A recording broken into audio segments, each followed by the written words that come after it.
today we were going to be checking out Darkest Dungeon 2, but unfortunately, it didn't run for me. So we're going to go ahead and get back into Dave the Diver, and we are going to be wrapping it up this stream, I would assume. We are a good ways into Chapter 6 out of 7 chapters, so part of me figures we're gonna, like... So I don't know if we're gonna get into the underground area and there's gonna be a whole bunch of stuff to deal with, or getting into the underground area and it'll be, like, kind of just one more biome. And we wrap it up, or it even just happens after that. I'd imagine it doesn't happen after. For those who have missed where we were at, I'm just checking my apps because I don't remember what we were doing. We were halfway... Was there an event going on today? No. We were halfway... So we've gone and we've opened the passage to the underground area. And we were waiting on a thermal wetsuit. We had to go to the environmental terrorists. We went to their base.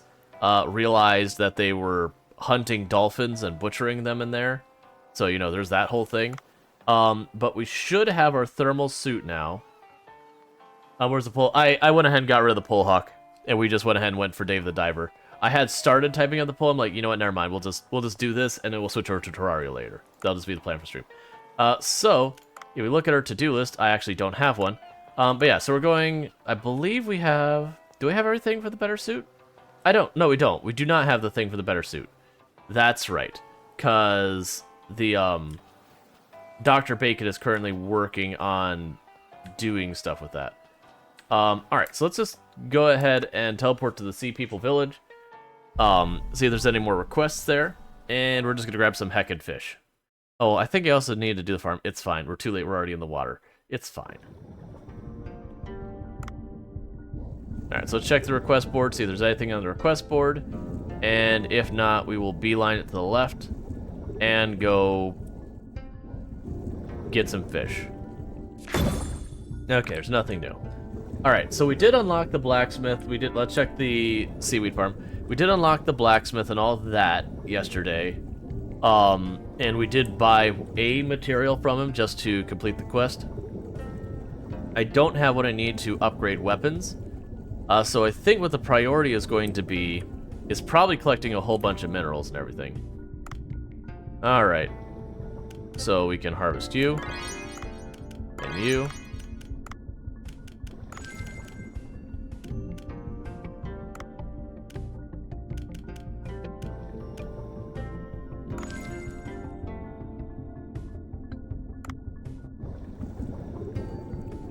Alright.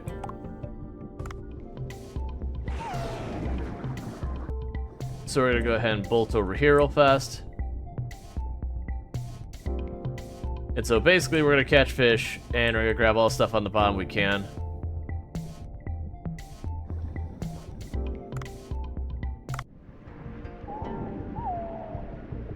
Because I'm gonna need to get a bunch of that stuff for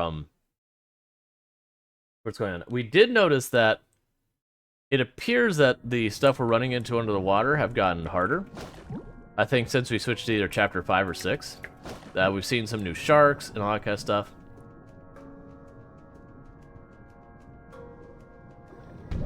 Oh, hey.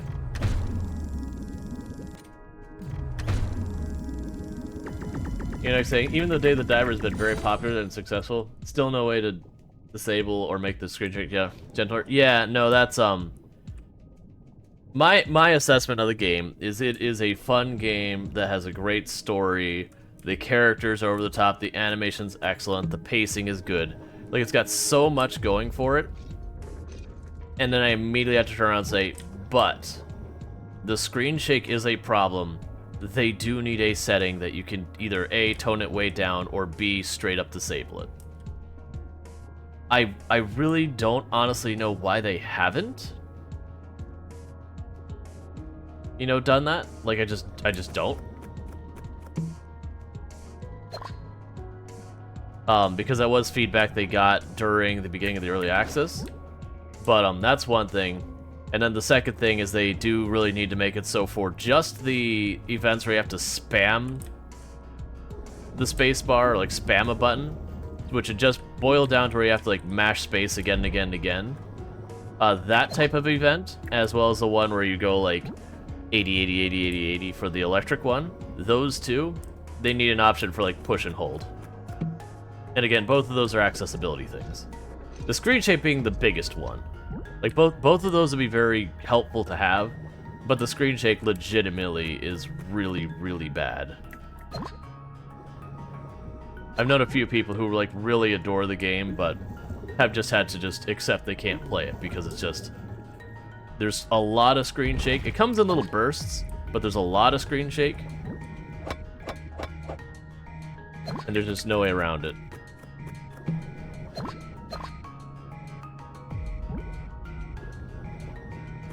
Yeah.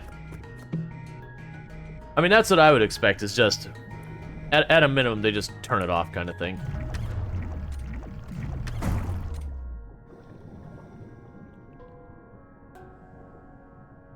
Which is, like, again, a shame, because it's an amazing game, but it's just like that one thing is such a big problem. And for those who don't know why screen shake is a problem, for a lot of people with, like, motion sickness and that, it can give them nausea, really bad headaches, that kind of thing. So, like, literally just need a feature, like, just be able to go into options and just be able to say, please off. Like, genuinely just right here at the bottom, put a thing that says, like, accessibility, screen shake off, that kind of thing. And again, I would also like them to have a toggle instead of a mash button. And that's partially for concern for carpal tunnel syndrome. That kind of thing. As well as just for people with certain accessibility needs, fast mashing a button is very difficult.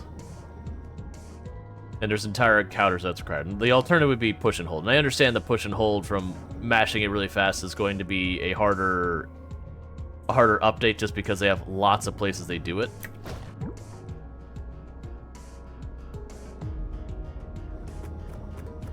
Because, like, the screen shake, I'm assuming, and this is an assumption on my part, that if they implement it in an elegant way, that they have a thing that's just, like, an effect they've set up that says, hey, screen shake this, and that with that effect they could just go in and say, alright, if screen shake set to no, you know, skip all the functionality in this method. Just straight up don't do it.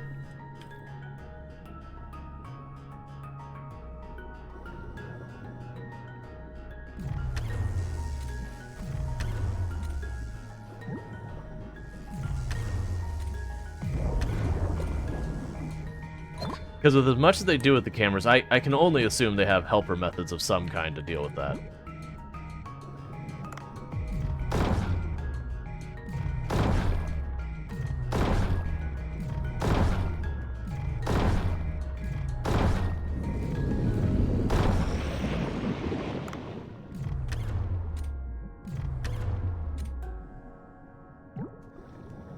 Alright. Ah, no, stop it.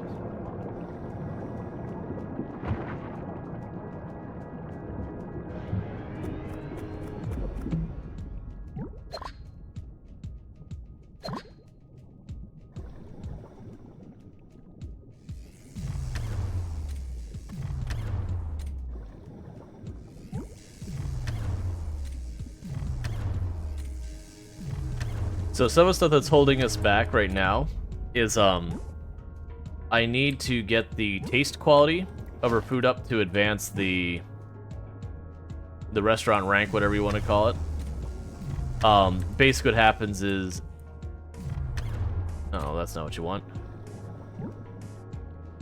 Each recipe has a taste quality, and as you upgrade it, like, upgrade the recipe by, you know, basically taking, like, 10 of a fish, you turn into upgrade so all future ones have a little bit higher taste and therefore make you a little bit more money.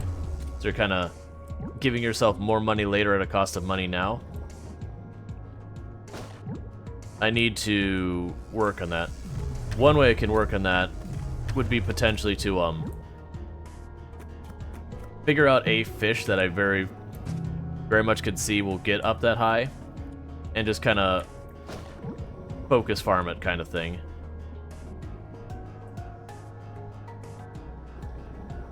Yeah, so we're basically just diving to acquire resources and kill time is effectively what we're doing right now.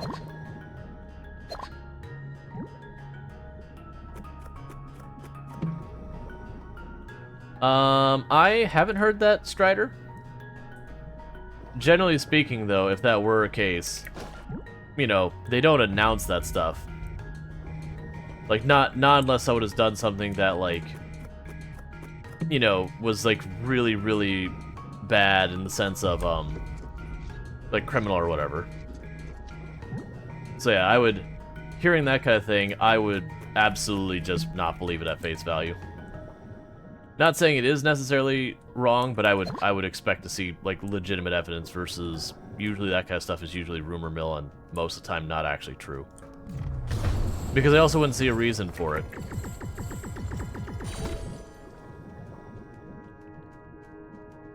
Considering, sure, the movies didn't do amazing, the Star Wars movies didn't do amazing, but, like, she's also in charge of, like, The Mandalorian and all those other stuff, and they have done extremely well. So unless there's some, like, big controversy I'm just blissfully unaware of, I'd be hard-pressed to believe it. Usually that's people who don't like people, and then they start spreading a rumor kind of thing. And that's not me accusing you of you, that's just me accusing wherever it came from. And again, it could be true. I wouldn't take it at face value kind of thing. Because also, like, with that kind of stuff, they just don't do business with you. They don't announce they're not doing business with you. They don't announce to the world they're not doing business with you, because all that's going to do is piss off the people who are fans. So it's easier just to kind of not say anything and just not work with that person anymore.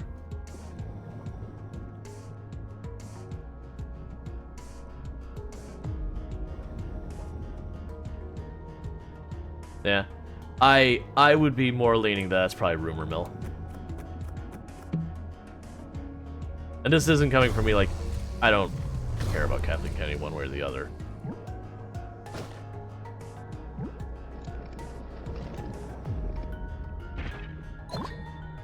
Yeah. No, it's usually people who are salty about it being like, hey, I heard this, and it kind of, you know, one person says something, and it kind of, you know, the whole game of telephone after each version, it gets worse and worse and worse. So it might start with one person be like, hey, I wouldn't work with this person because...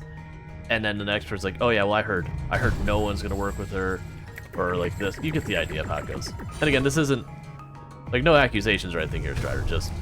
For me, I would be hesitant to believe it at face value. Not unless, like, she came out herself and said it. And even then, it's like, okay, is that actually the case? But I'd be more pressed to believe that, because, you know, why would she say that if it wasn't true? Or if you had, like, some higher up at, like, Disney, like, one of the people in charge at Disney or wherever.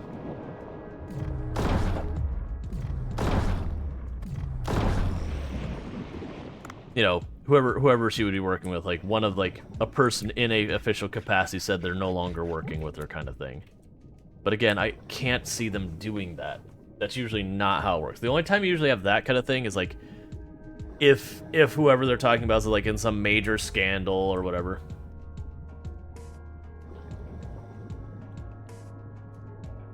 See, that, I don't entirely believe on it as well, Star. Like, she had some movies that didn't do well, but she also had movies that did do well. And then again, all of the streaming stuff falls under her, Mandalorian, all that as well. And they've absolutely loved. What is bad about the news is that when something happens, someone comments on it, but instead of covering the source, they cover the comment until it's now believed to be real. Yeah, that is a thing that does happen. Well, the big part of that is when stuff like Twitter became your source of breaking news, and that proper journalism isn't monetarily rewarded in the same way as just grabbing whatever story and running with it. Which that's as much on us as consumers being the problem there, is that we don't seem to really care that much about making sure, you know, the source is good, that kind of thing. We just latch onto whatever, it can be totally baseless, and we'll run with it.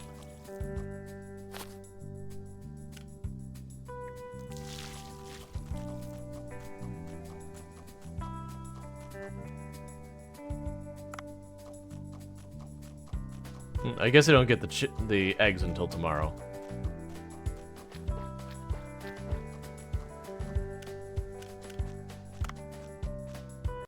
Okay.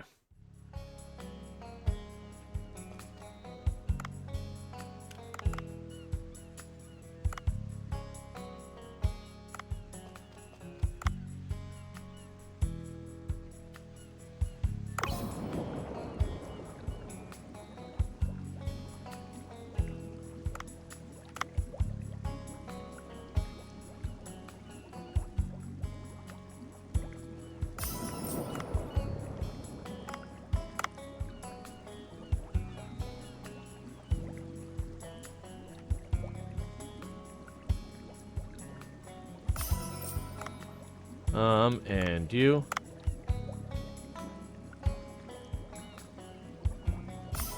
Like, and especially with something with, like, Kathleen Kennedy, with stuff like, you know, Star Wars, where, as much as I'm a fan of Star Wars, and I do love Star Wars, it is just a thing that very easily Star Wars fans can be some of the most toxic.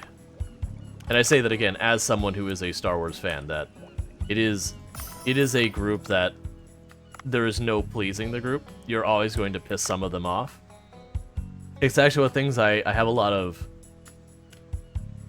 you know, I have a lot of empathy for people who do work in popular brands or popular IPs and all that.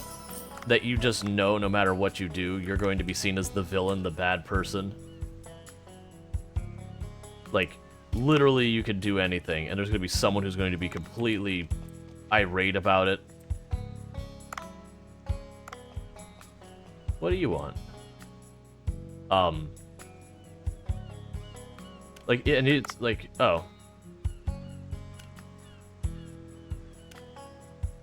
Oh, we can, okay. So yeah, so it looks like we're gonna have one more area in the glacier area, because that we've unlocked, and then that's literally it. Because 540 is the lowest we can go with our diving suit, and there is no more upgrades. So yeah, it looks like we're gonna have one more region that we can do.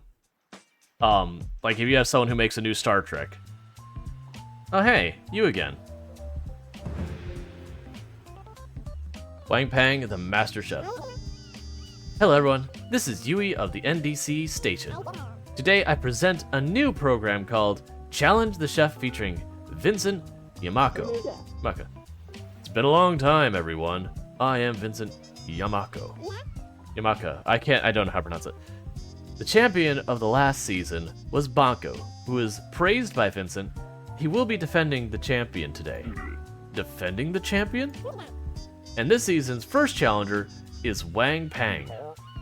It's my honor to be here. I am Wang Pang, from Hong Kong. Nice to meet you, Wang Pang. Alright. Now you met the contestant, now let us begin the show. You two will compete with dishes on the same day at the same place on a given theme. Vincent Yonko will judge your dishes. Today's theme for the contest is Chinese cuisine. Oh, well this isn't good.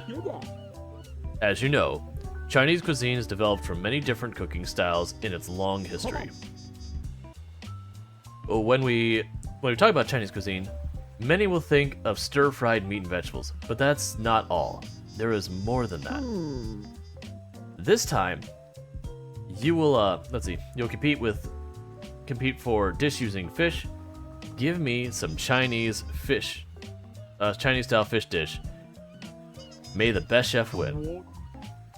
I heard you have a reputation, Banco, but I will beat you with a fabulous recipe from Hong Kong.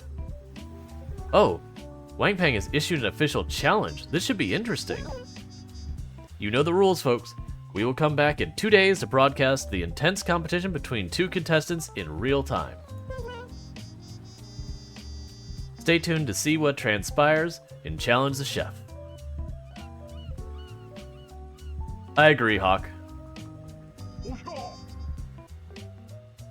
Hawk saying it didn't used to be that way. Sorry, well actually, okay, yes and no. The Star Wars community when I was younger, there was definitely the whole, are you a real Star Wars fan? Like, there was that kind of thing going on. Like, did you read the novels? Did you play the games? Did you see all of the movies? Did you watch them in a binge? Like there was that kind of gatekeeping was back then. Like that was a thing. But there's definitely a change. And this is like a wider culture thing that there is a I'm trying to be careful on how I want to go into this because I don't want to dwell on it too much. As people have become more inclusive and accepting in these kinds of things, there has been a push by people directly against that. And I will say, most of the extreme negativity I've seen in Star Wars community nowadays, not back then, nowadays, has been on that realm. Where people being upset that they had, you know, a female protagonist as like the main character with Rey. Like there was a whole big bunch of that, and they'll kind of wrap it around. Will be like, oh well, she's a Mary Sue, and you're like, yeah, but okay, R2-D2 was always a Mary Sue as well. Like you look at the old cast and half the stuff they got away with. It's like, come on.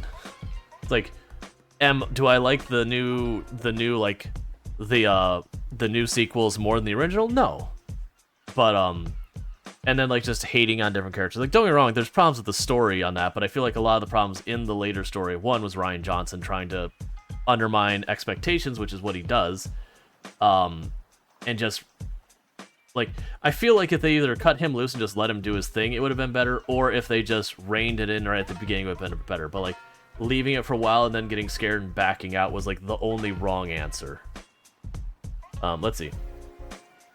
But yeah, so I do feel like that, and that's not just in Star Wars. That's just been everywhere. Like I've talked about before that I'll be like, hey, I really appreciate that this game has done this new way of approaching a color deficiency filter. That's like really nice, and that I will have people scream up and down about how they're ruining gaming by taking all the time and effort to put in. There's like, man, it's not that much time. It's like literally not much time, but I still do that.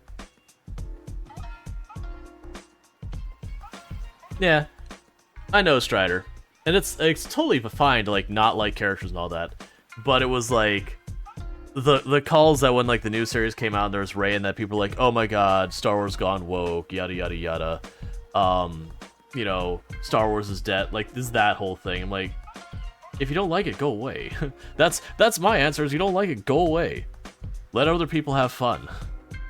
But yeah. Anyways, let's not dig into that. We're gonna leave that alone, and before anyone gets into the oh well progress, we're putting that aside. That's not the point. There is a culture counterculture thing going on. Yeah. Well, I would argue on that Hawk, when Aliens came out, that was the protagonist to begin with, right from the beginning. Versus with Star Wars, it's had a male protagonist as the main thing from there, and you had Leia, but we don't need to get into that. There's a whole lot there, but you're allowed to like. I agree that the sequels that came down later weren't as good to me as the original trilogy. That there was problems in the writing. You know, poor Finn got done wrong. Like that's my big disappointment is Finn. I 100% think they should have made Finn force sensitive, and like there's a whole thing about revealing that, and not like in the way that they kind of allude to it in the last movie, but like actually have him do that. But they just got pushed back, and so Finn's character became yelling Rey and being ineffective, which again, just straight up did that character dirty. But we don't need to get into that because that's going to get into the whole counterculture thing. That's a thing that happens, that an area starts feeling change, and then there's pushback against that change, and then it kind of goes to heads. Like if you ever go to Salt Lake City, Utah, there's a whole thing about there that there's a counterculture thing going on there. But we don't need to dig into that because all it's going to happen is people on either sides of the fence are going to scream about it, and no one will be happy. Anyways, getting back into the game. Are you okay? You're not familiar with Chinese cuisine, are you? I don't need Chinese to compete with him. I'll use Chinese culinary style. But with the type of fish they have never tasted before. Let's not go overboard, Banco. I can't teach him a lesson with an ordinary dish. If you say so. bring me the ingredients I want in 2 days. Chinese cuisine is no problem. I just need stargazers, wheat, olive oil, and eggs. I think I literally have all of that.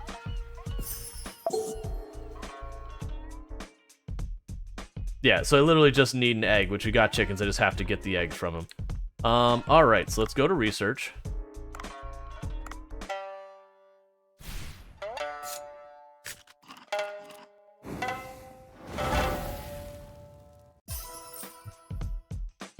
Okay. So I have nothing else we can research right now. Alright.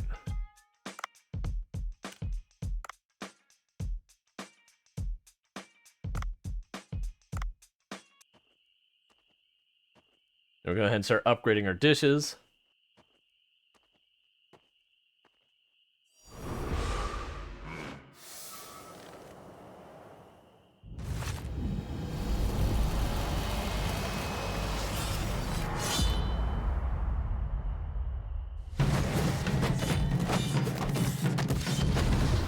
And for the record, you can skip these scenes. I just really enjoy these scenes.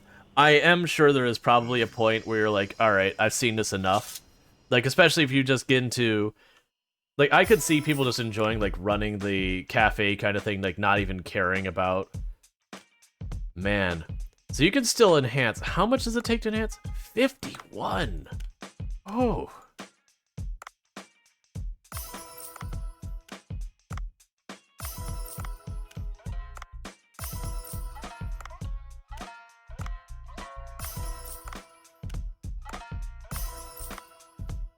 Alright.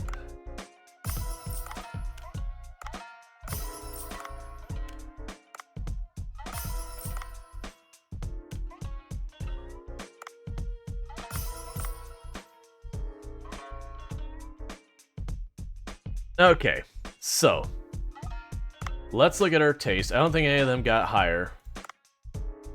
Yeah, so we're still at 210 being our best for taste.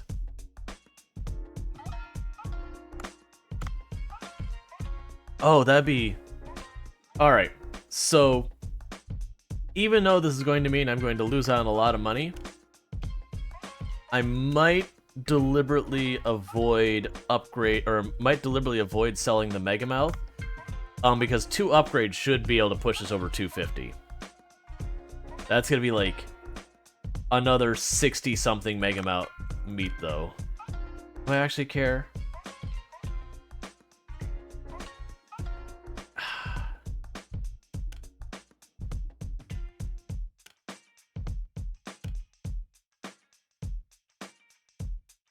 Put the Nautilus on the menu. I wish I could have an idea of how much of these I need to reasonably cover things. Yeah, so we're avoiding the Mega Mouth entirely, because I'm going to try and upgrade that up to the point we go there. How's everyone's been in? I'm going to say it's been good, but I did allude that there's been some stuff off stream that's been kind of a bummer, but we don't need to dig into that either. Like, I'll be totally fine, just we don't need to get into it. Alright, so we need a Stargazer because I actually put that on the menu. That's fine. So we got to get a Stargazer, which is easy, and an egg is easy. I got 2 days, it'll be fine. And we don't have anything here. Are those coming down? Like, how much going off that? Spent a couple hours in downtown Fort Worth today with the pup and the fam. Good start date. Sounds like a good start today. Alright. Alright, so she's already in that one.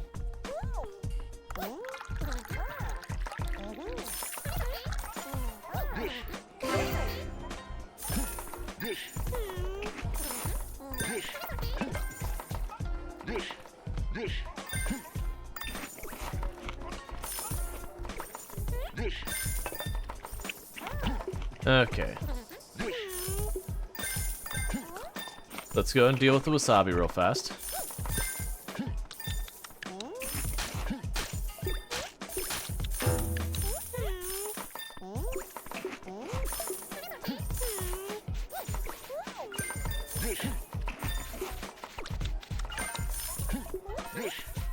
Okay. So that one, she ran off because I didn't get the spot cleaned in time. Which is a little annoying because she went to the dirty spot on the bench versus like most of the bench was clean. So I kind of don't feel much sympathy for that. But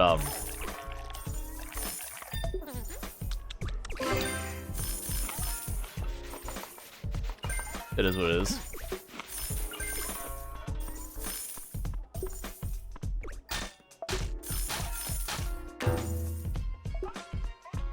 Okay. Yeah, so I won't get a perfect rating today because I did miss that one person.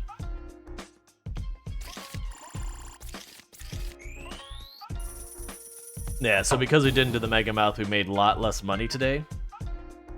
But I'm gonna try and deliberately target that. Now, the question is with that, well, alright. We might see, because I might end up still needing to do the Mega Mouth. Alright, so we should be getting our thermal suit, or whatever it is, today. I don't know what they'll call it. Ooh, it's not easy crafting a suit in one day. But I'm here, so I did it. So he said, so I am who I am. So here, it's fine. Well, that looks nice. Why don't you go ahead and try it on? Are you gonna look awesome? We should look awesome.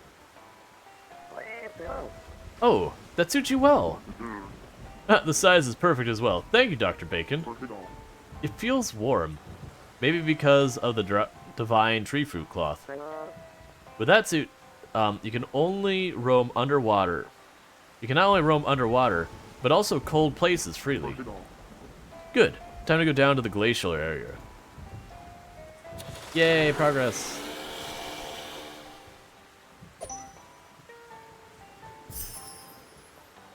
Yay. You got a cold-resistant diving suit that protects you from the cold environment of the glacial area. Upgrade it farther using the divide. Okay. Huh. Some kind of mail is here. Should I check it? Oh, it's not even a choice. Shark. Hello, friends. Blue Hole Tourism. According to the National Weather Service, the storm will hit Blue Hole hard for 3 days. And amazingly, people have started to report sightings of a variety of sharks roaming the coastal area. The committee decided to utilize this opportunity for tourism. There will be special breeds of shark in the area. But I want to continue the story, not be locked in by something I have to deal with here. Okay. Oh, hang on. Alright, so we're definitely going deeper than the 540 I thought we were, because we can extend that to 800 meters. Okay, and now we have a whole mess of things to deal with down below in the glacial area. Alright. New?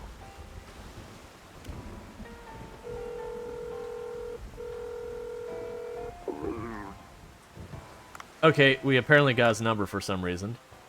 Oh,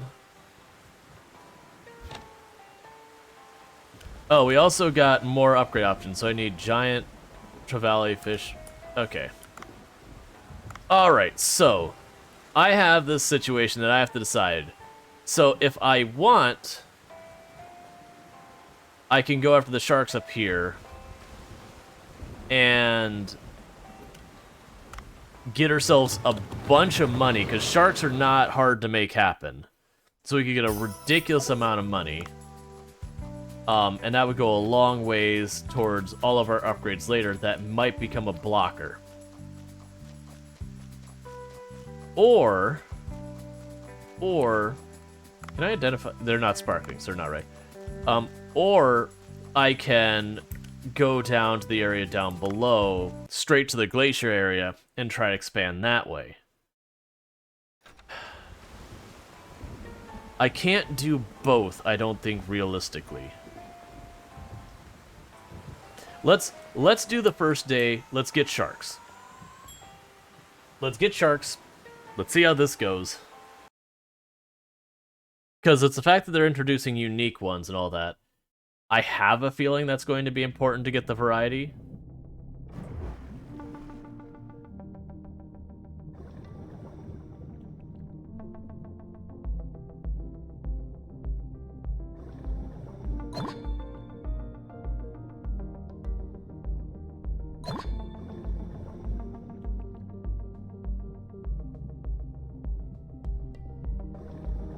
Like, it's one of those things, I feel like no matter which answer I went with, I'd wonder if the other answer was the better option. So, we're just choosing one. And it can be... I also need to get the Stargazer, which will be up here as well. So, that's the reason that was kind of the thing, it's like, okay, I will do this today. Now, it's in the coasts area, so we're going to stay up at the top first, and we're going to work our way down.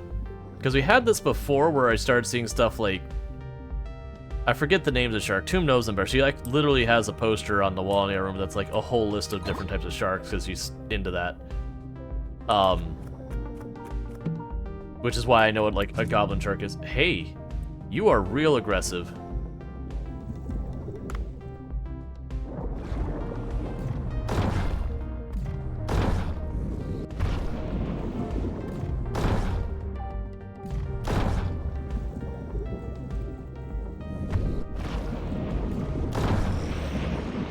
Alright, so some of these new sharks, real aggressive.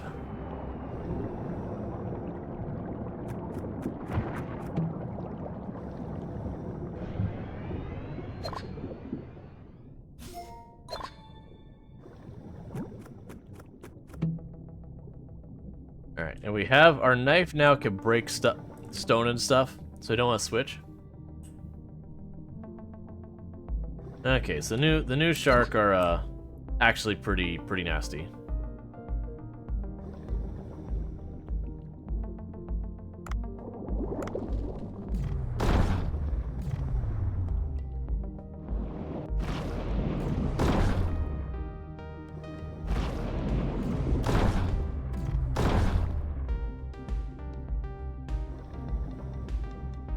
You make your move?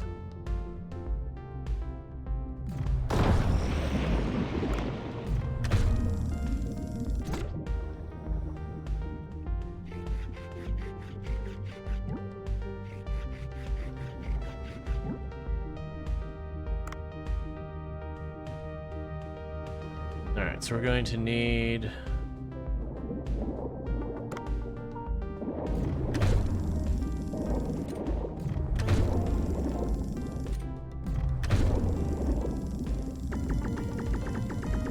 Alright.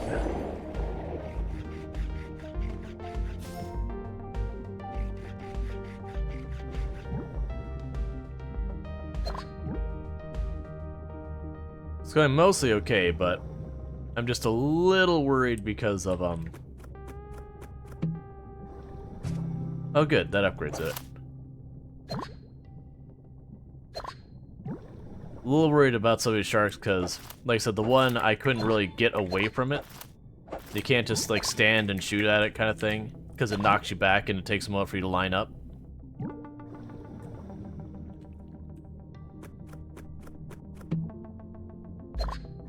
We'll see.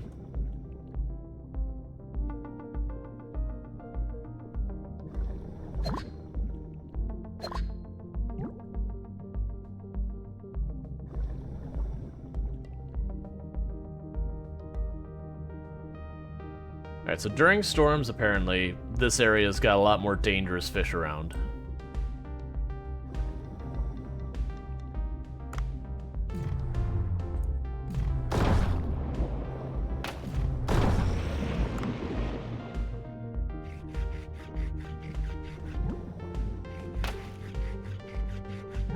Stop inking me. I'm minding my own business.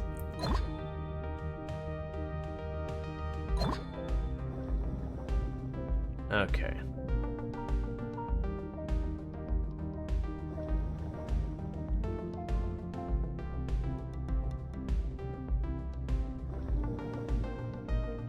Yes, I'm avoiding all stuff like the barracuda.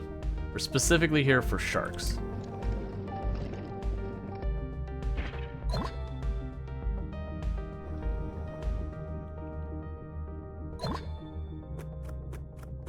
And a stargazer.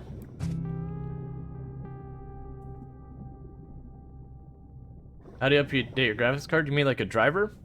Usually what you need to do is you need to figure out what graphics card model you have, and go to the appropriate website. So if you have like a GeForce or anything like that, you would go to NVIDIA.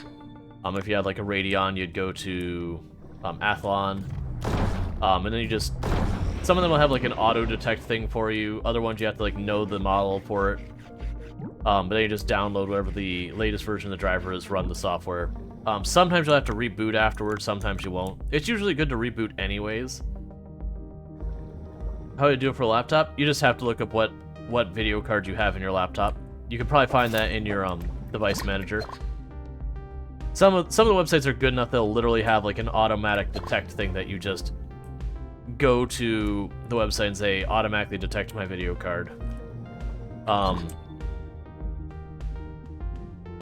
But yeah, so you'd be looking for something like either integrated Intel, Radeon, NVIDIA, GeForce, one of those kind of names. Windows does have its own version of the drivers. They're usually okay, but getting the drivers directly from the manufacturer is usually your best choice.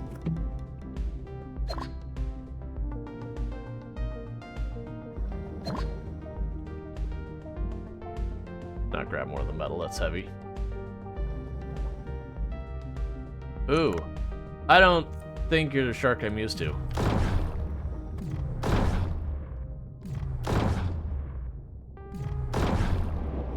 Alright, well, whatever you were not that bad. Oh, I think that might just be the tiger shark.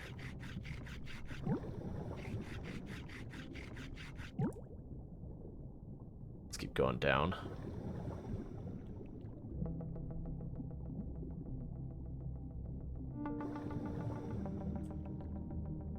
Alright, well, I wasn't expecting that to be a dead end.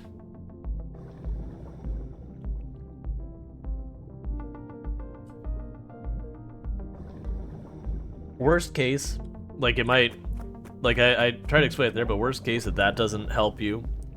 That as well as things that you can usually find, like little video guides that say how to get latest driver laptop or whatever. Probably find a Google video, it'll be like, well, you find out what video card you have this one.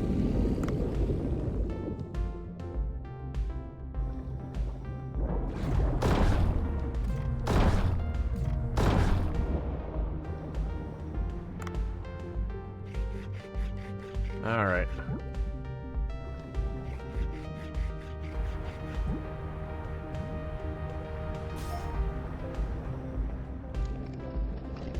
I only now got my first shark tooth?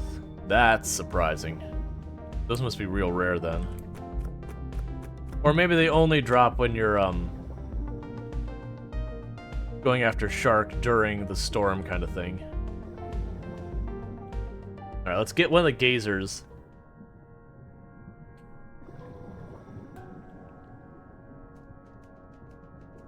Which those are the fish that hide under the mud and you drop a rock on them and that kills them.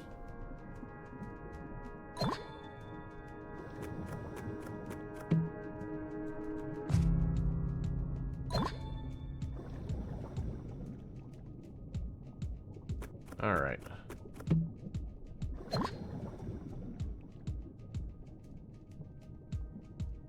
I find it interesting that we have to find salt at the bottom of the ocean, like that kind of stuff. That it can't just, you know, have it imported or something.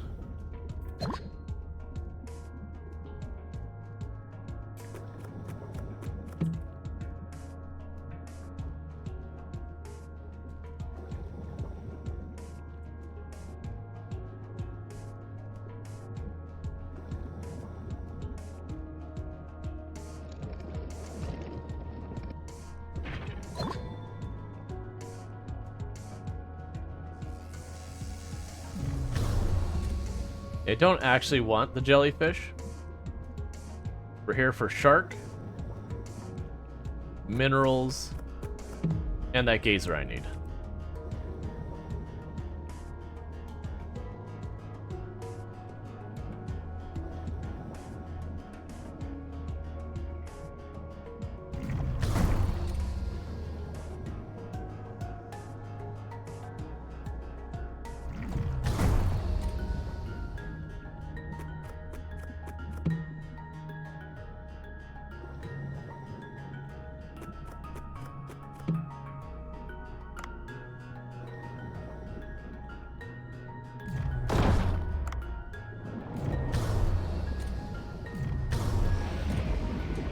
Okay, and there's a frill shark.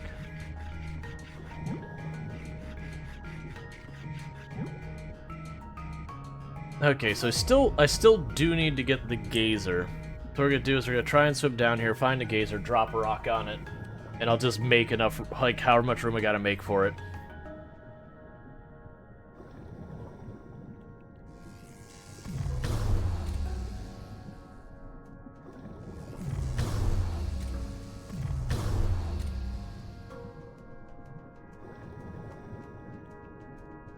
Alright. You bought the...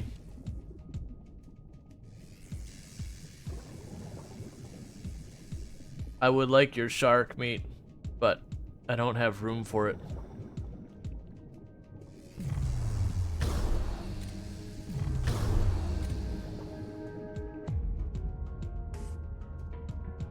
Oh yeah, I've seen that one where it'll be like, you can buy the salt.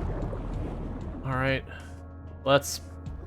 So I'm really slowed, so that's the only reason I'm being a lot more hesitant.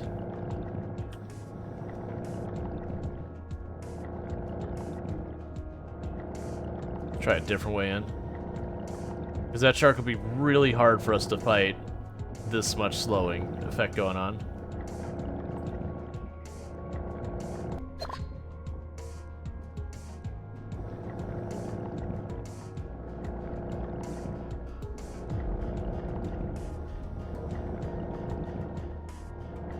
Okay.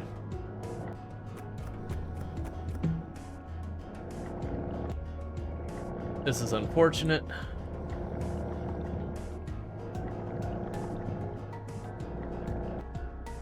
Take the other route up.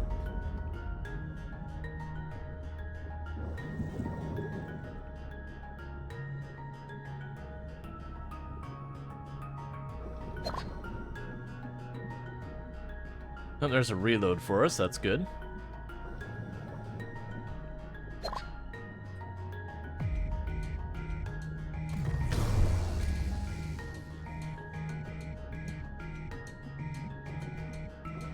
Okay.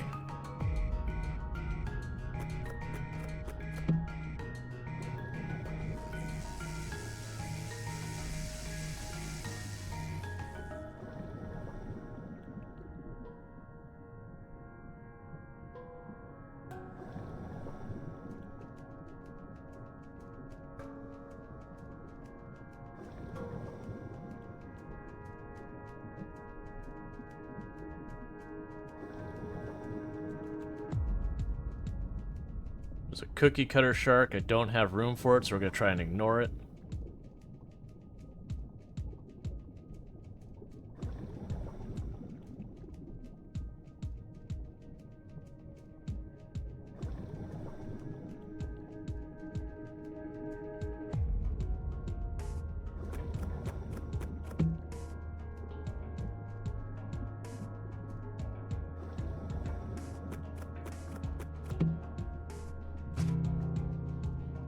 Well, on the bright side, our gun is ridiculously upgraded.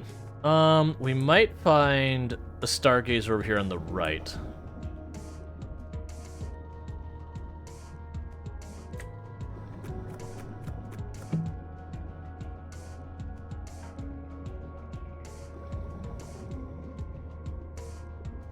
I'm just gonna kill it and be done with it.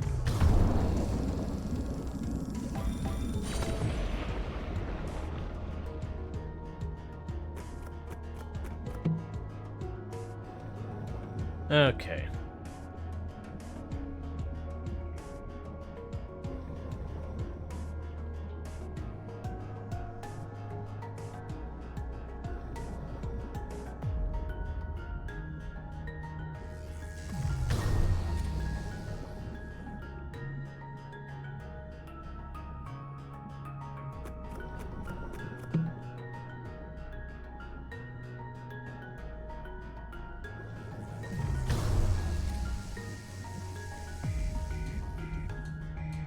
There are a lot of jellyfish, so it seems like the storm is kind of like going out here at night where it's just really dangerous. Hey, buddy. Normally I'm all about killing you and taking your food. There we go, Stargazer. So this is the thing that I was like, I need to get this. We're not leaving until I get one.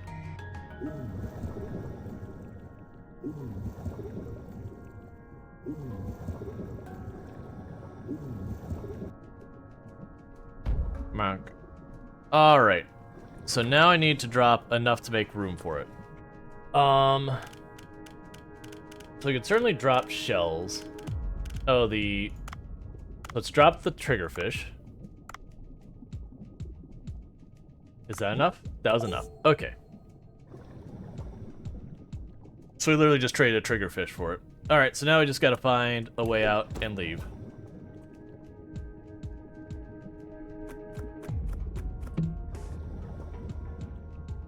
Oh, cat food's gonna sit in the bottom of the ocean, because they probably have to get rid of another big fish just to make room. It seems to be the way the game works is that, like, once you pass a certain weight, it'll, not let you pick stuff up. So, if I were to get, let's say it was at 140. If I get to 139.9 and then grab, like, a 15 kilogram fish, I can grab it and hit, like, just shy of 155. But if I grab something that weighs only like 0.1, I'd still be like restricted from going higher, but not get as much stuff on us. You get the idea. There we go, an escape pod thing. Alright.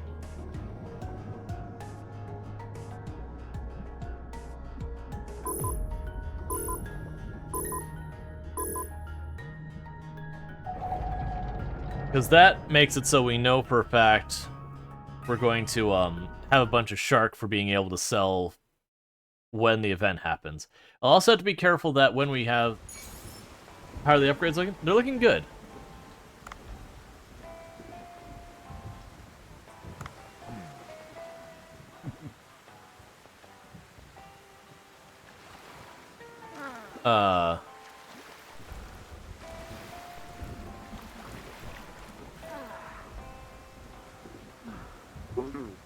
What's going on? You're riding a raft.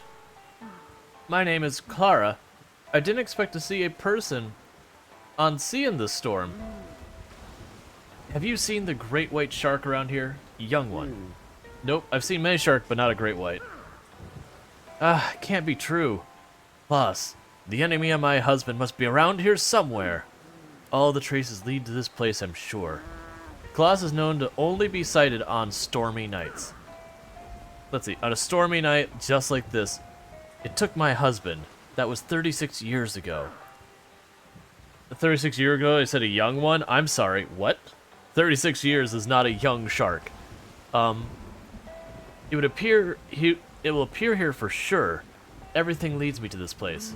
By the way, I've died several times, and I've noticed that the terrain changed every time. Oh, you're not mistaken. The sea around here is very confusing to newcomers. Oh, you Dave the young... Okay, that makes more sense. Gosh. I don't have enough time to get used to it. Young one, can you find Krause for me? Huh, me? Yes, you. You are familiar with this place. I need you to find it before the storm passes. Just locate it, and I'll take care of the rest. Help an old lady, please? You look so desperate. Okay. All I have to do is just find it. Alright, I'll sweep the area. Really? Thank you, young one. Like, give me a holler when you find Krause's hideout, and I will come right to you.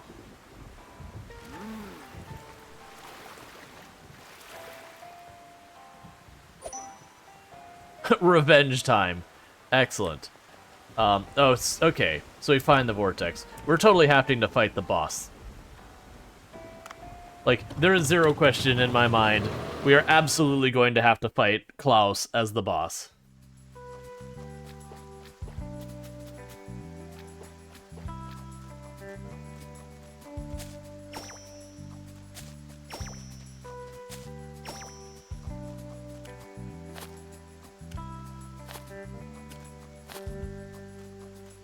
Okay.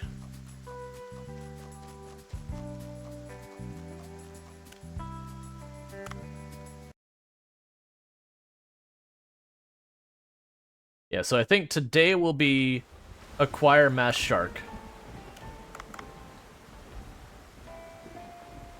And then tomorrow in game will be pursuing the stuff below. Alright.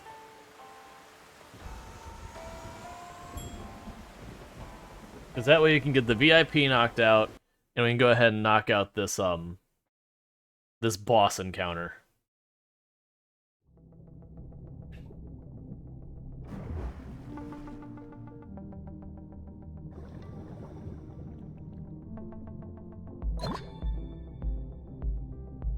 And the reason I'm doing this is because this should be a very substantial payout for us, since we have the shark event coming up, where they'll pay extra for shark.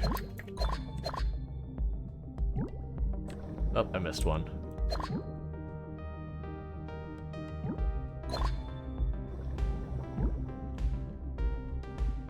It might even be worth it for me to do a night dive as well. Like, just basically put off getting a bunch of the money from, like, the day event kind of thing. Instead, do a night dive, get as much as we can. Normally, I'd be excited about going after the tuna. But right now, I want shark. And shark's heavy enough as it is.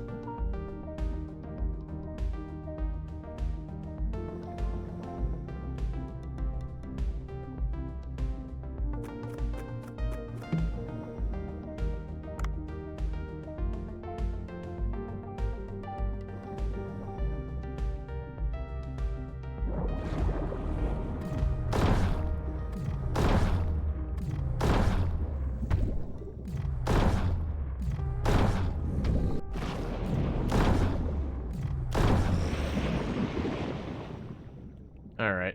Yeah, whatever this shark is, that's the one that's been really rough for us. Because it's pretty fast, so it just stays on top of me. And that takes a good, like, 6-7 hits to take down.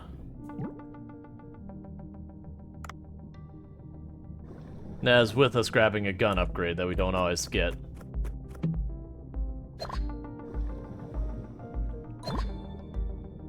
Okay.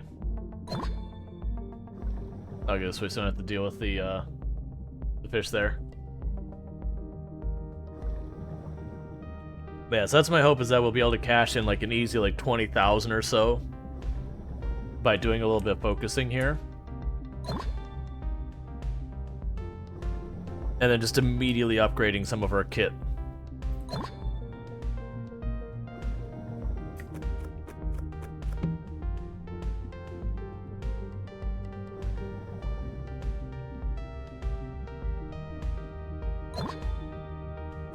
Okay, got enough blue shells now.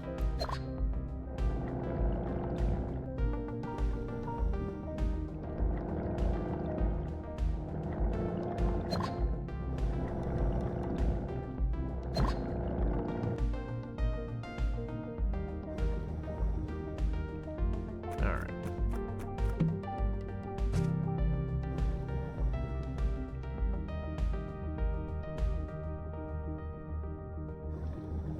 I really don't want to grab you, lionfish.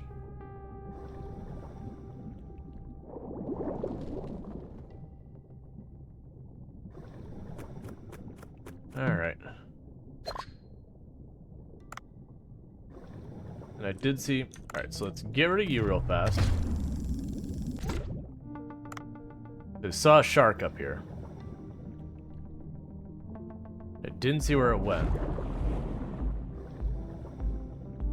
Where did you go? I saw one. It turned up and then went away. Oh, there you are.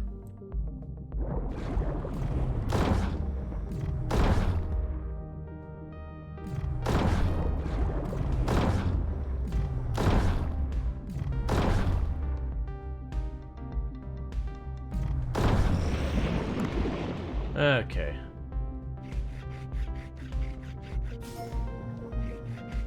Got a Mako shark, which is another new shark for us.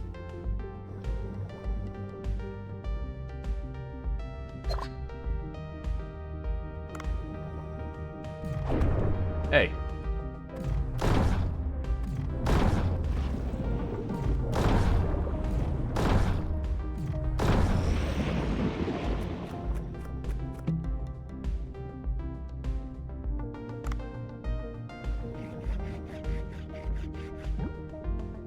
There's a thresher.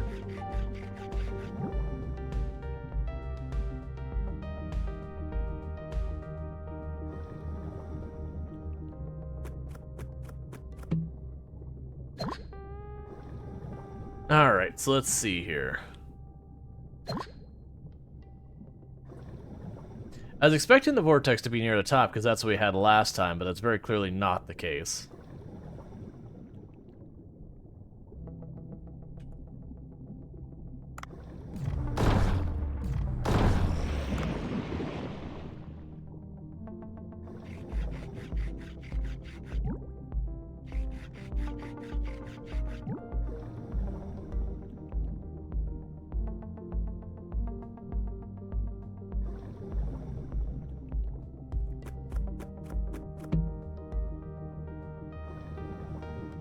I'd really like just more ammo or straight up upgrade from those boxes so I get my ammo back.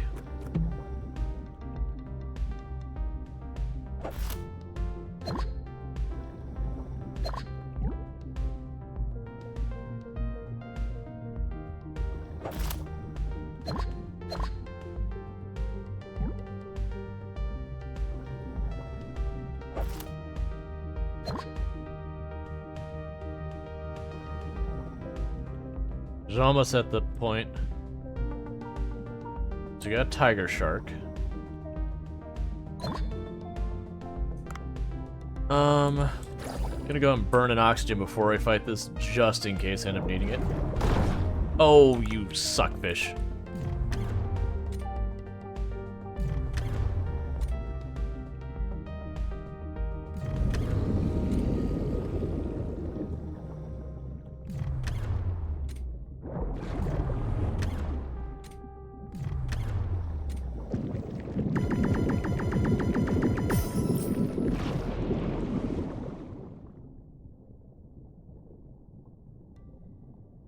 I know what that...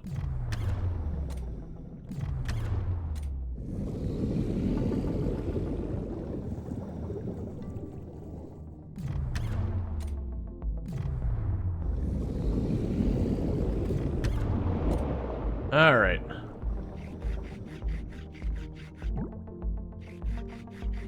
That's definitely not the smoothest fight. It's fine. Give me a reload.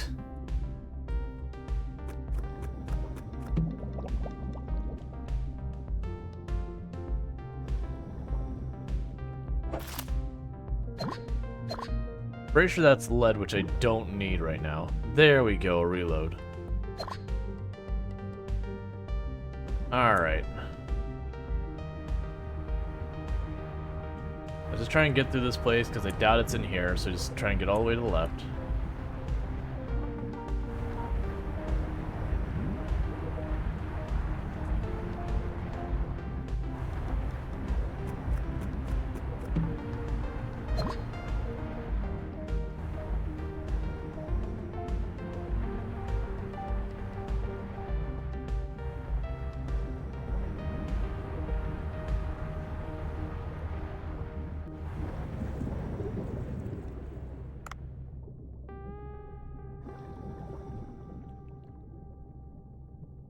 Alright.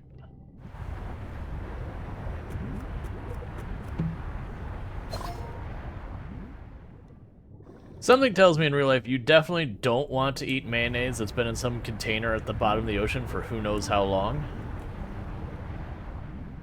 That, it's definitely not where the best mayonnaise comes from. Or even remotely safe to eat mayonnaise comes from.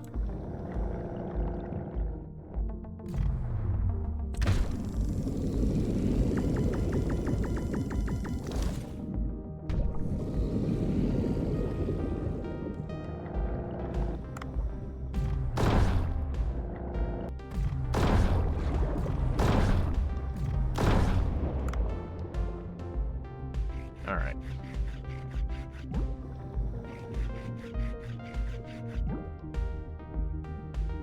Still no sign of where the shark is. I'm gonna peek in here. I don't think it would be in here. Let's go see what we can see.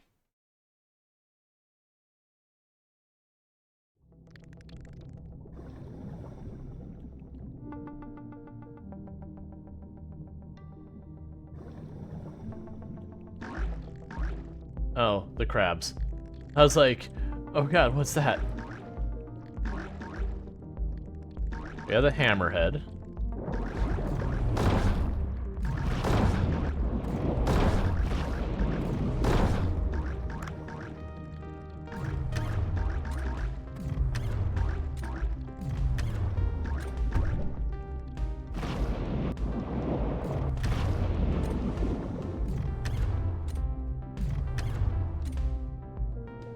Okay.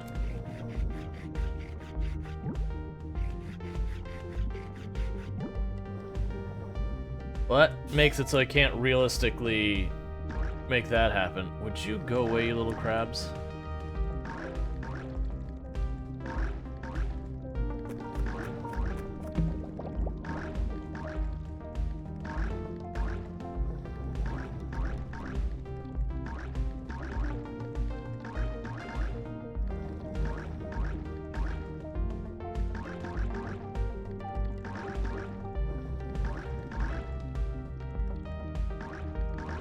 Really hoping to sneak in here real fast. Let's see if we can do it.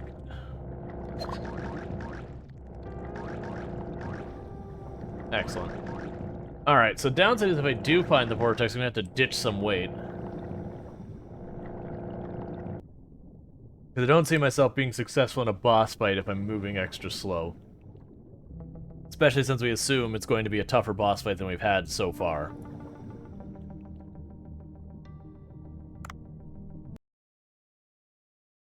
Alright, we can also check our inventory and just ditch. Let's see if there's some... Yeah, I got you.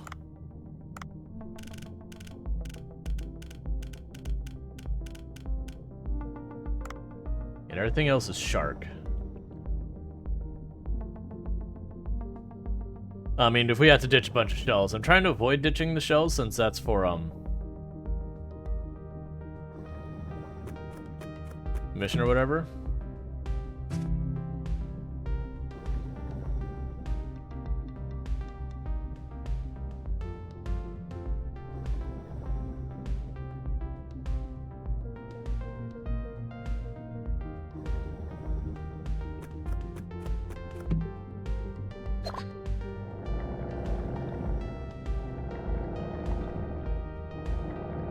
That's iron, which I've been looking for a while, too. That's kind of frustrating.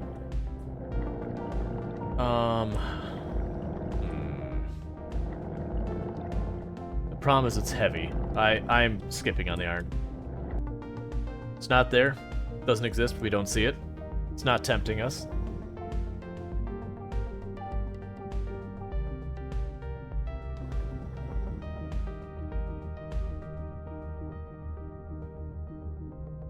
Yeah, realistically, if... Can I avoid you? I need sea grape as well. Alright. Let's see here.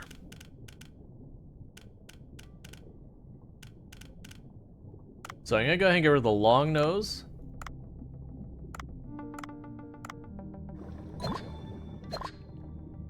Because of those ones, I suspect that'll be the least valuable.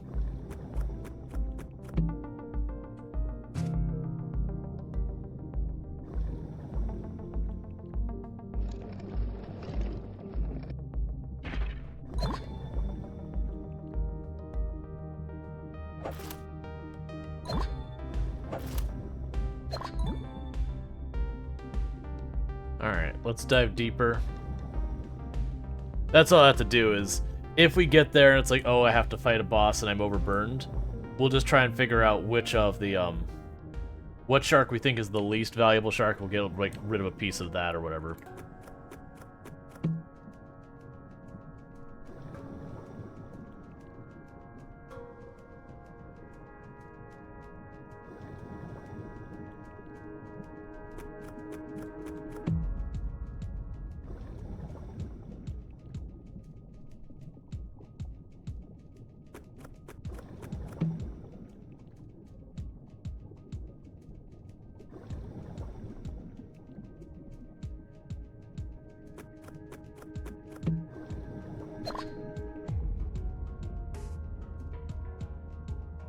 Still no sign of the vortex, eh?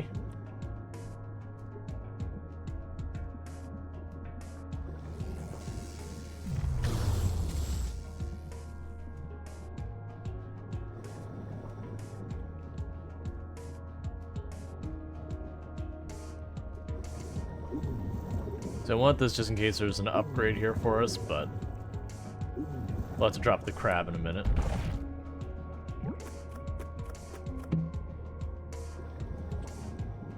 Alright, where are you, crab? You don't... I want you in my inventory.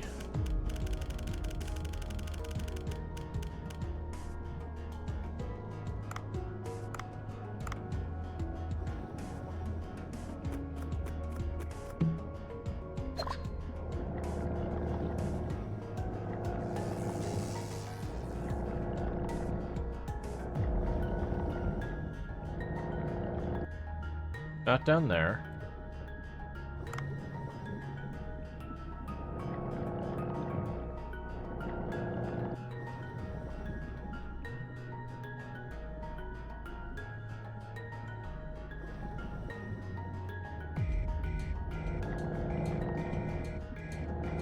Before we go deep, let's check to the left.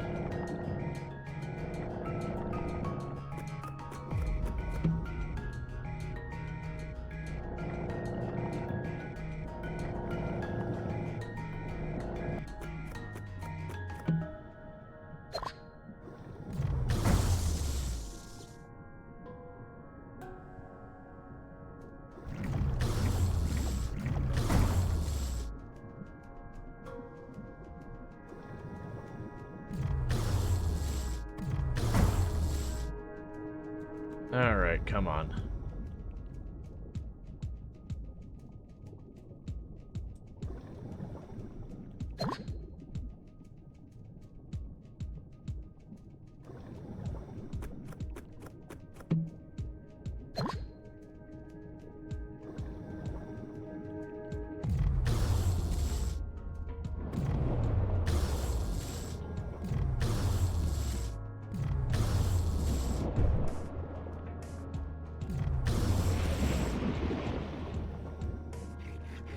I know it'll overburden us again, but that's fine.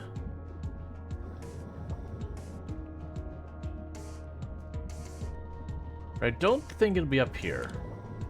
Let's keep going farther down. Right, what do I think is going to be worth less than a frill shark? So far as actually things big enough. The mako's probably worth a bunch, the thresher's probably worth a bunch. The tiger shark's probably good. The frill shark is probably the one that is worth the least.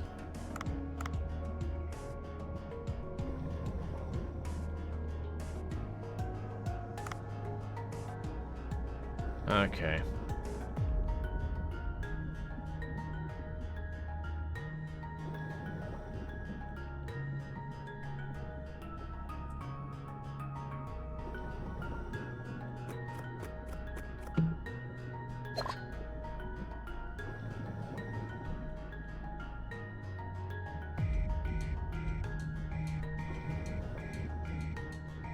Yeah, no, I saw the shark. I'm basically out of inventory space. I'm looking for the vortex for the great white shark.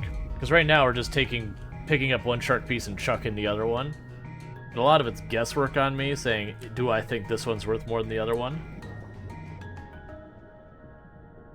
I want to find that vortex.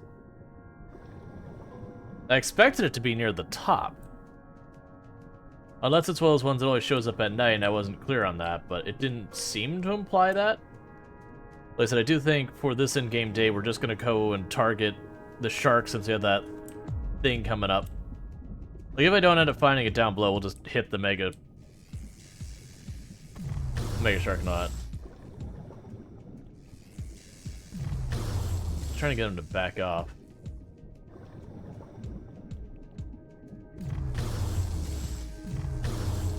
Do not want that, you're heavy. Nothing in the notes. Oh, it is at night. Alright, so I've been wasting my time. It's fine, we'll go get this Mega Mouse Shark. Because I specifically do want that.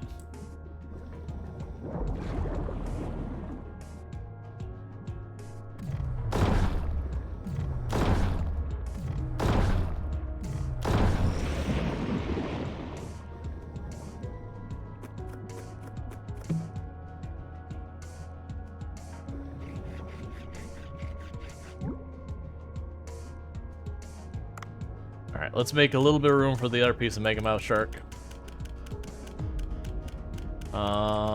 What shark do I think is the one to get rid of? Get rid of one piece of that one. Okay, let's get the heck out of here. Alright, so that means we're definitely showing up at night.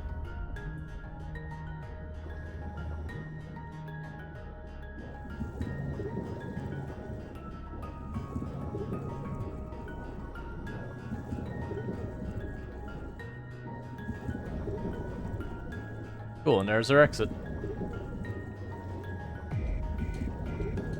Yeah, so basically we're mass collecting shark right now for the shark event in a day or two, with the intention of using the incredible payout we should be able to get from that to fund going to the deeper sea exploration, just having the kit ready. Because I got to, it looks like we're gonna have to upgrade our dive suit a couple of times, and it looks like that's gonna be pretty expensive. Alright.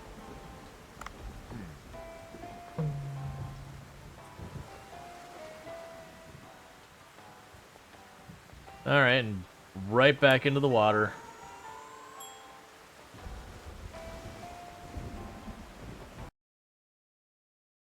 Alright, so apparently Narwhal is a thing in the game.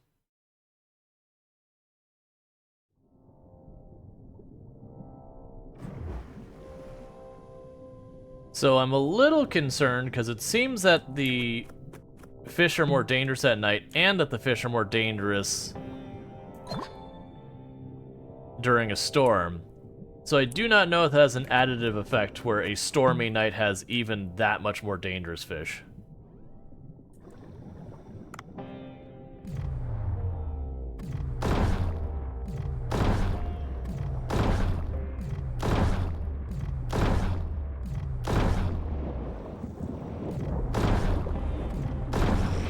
The answer is probably yes, considering I used my entire ammo on just this one.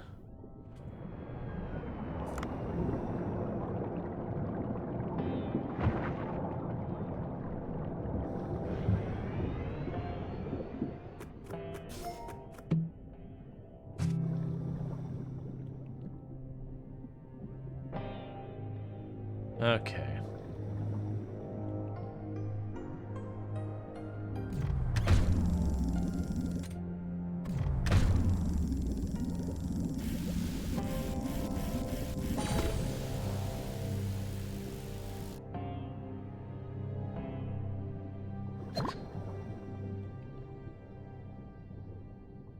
You're actually a dangerous one. Let's sneak down here, grab the bullets. Now let's deal with him. Because that's that really fast one that really kind of...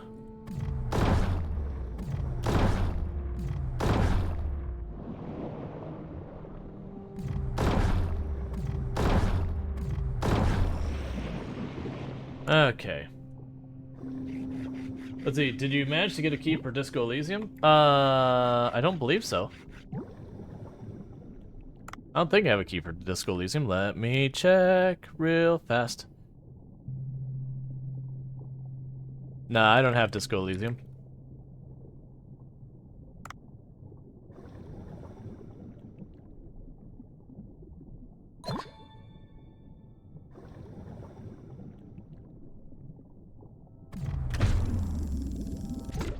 I was gonna back off. I'm like, oh, I can just drop the lionfish when it comes down to it. I don't imagine Disco Elysium's been giving out keys for a while. Alright. Oops, a vape vortex. Does that mean the great white shark's hideout is inside?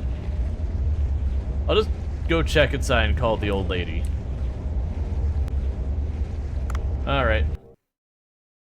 You enjoy this game? Yep, I enjoy the game. But yeah, now usually games usually give out stuff like right as going. Ah, I knew it was here. Let's quickly call the old lady. Where's the walkie-talkie? Oh my god, I didn't ask for her phone number. How ferocious looking. I should find a way out before it opens. Or before it notices.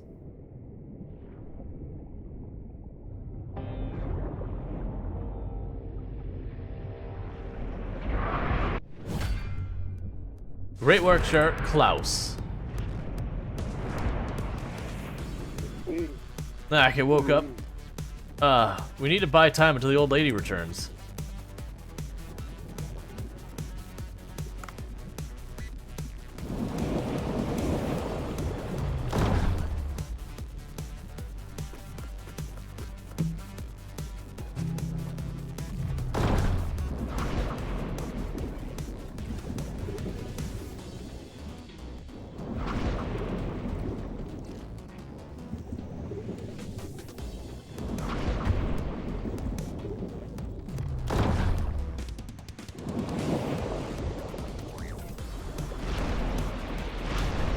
That's not how any of that works. Oh, that's not fair.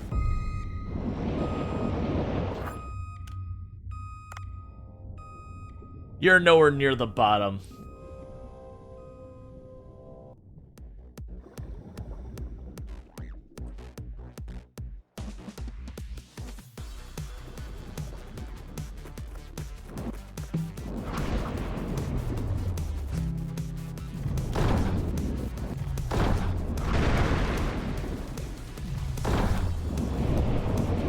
I'm getting wrecked.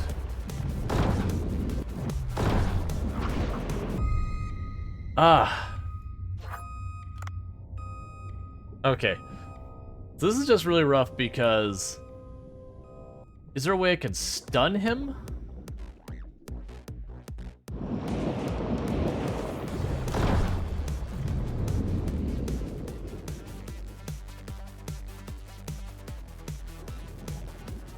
Okay.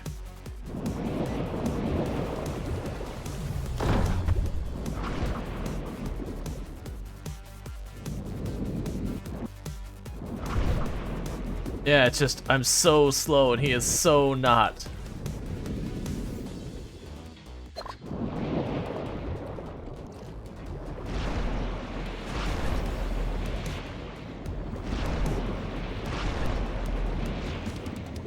Alright, so I need to grab the air.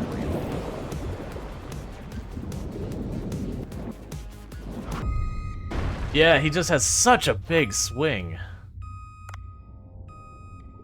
That is the only thing that makes the boss fights not feel good in this game, is just because of your lack of mobility, because you're underwater. Does very much feels bad, man.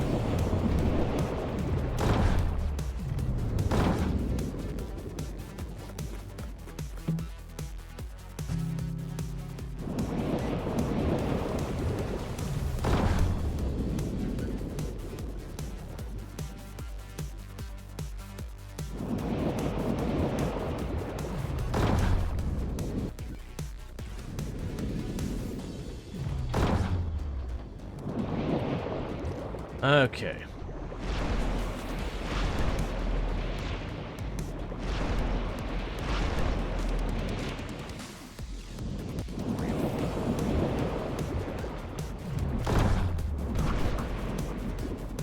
Yeah, see, once he gets like this, it's so impossible to try and dodge him.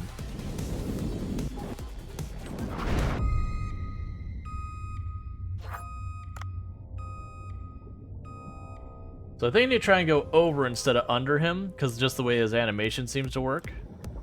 That might give me a little bit more wiggle room.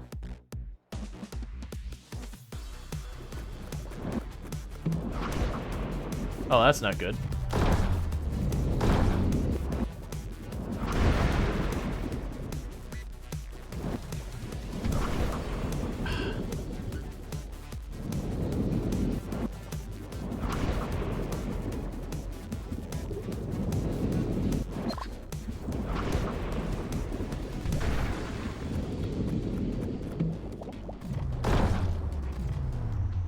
Okay. Yeah, so it seems like the trick is when he lunges for you to go above him, not below him. Because his animation has a much bigger sweep down.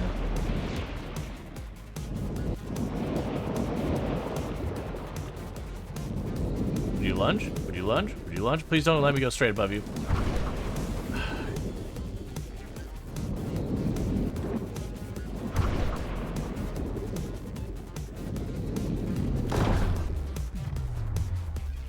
This one's tough.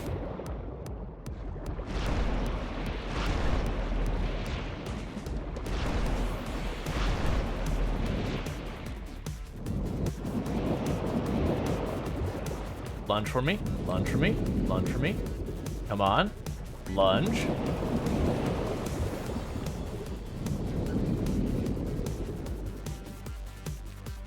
Do it.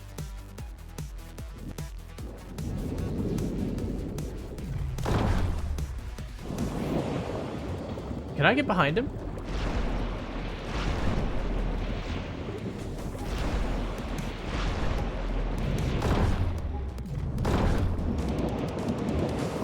Well, that's information. Lunge.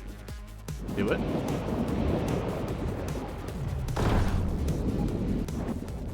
I was gonna say, it wouldn't have mattered. I was gonna run out of air from time. Okay, so I can get behind him and get like probably 3-4 shots in on him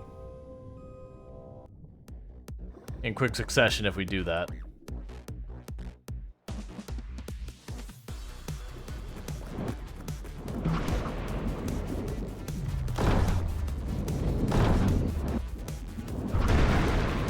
It's so awful when it gets on top of you.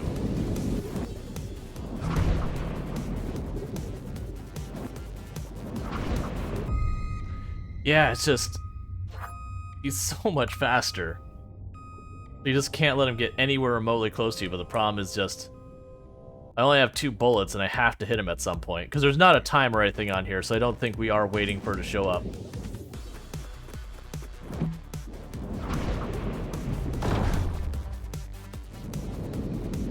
Come on, go for it. You know you want it.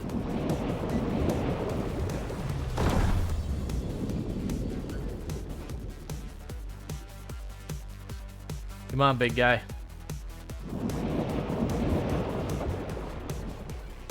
Oh, bullets. I can't see.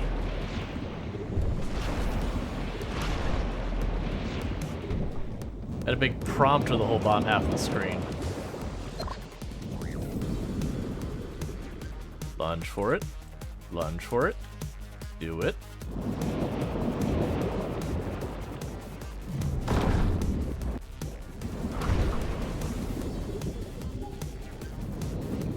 Lunge for me.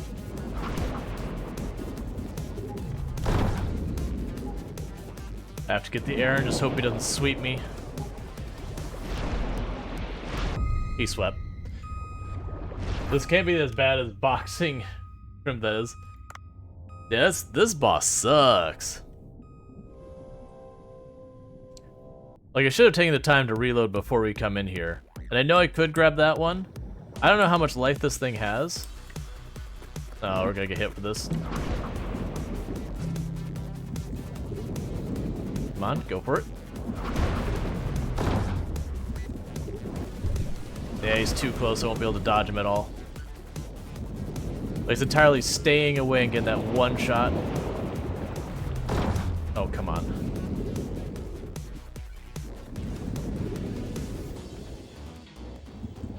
I'm trying to speed past to get behind him.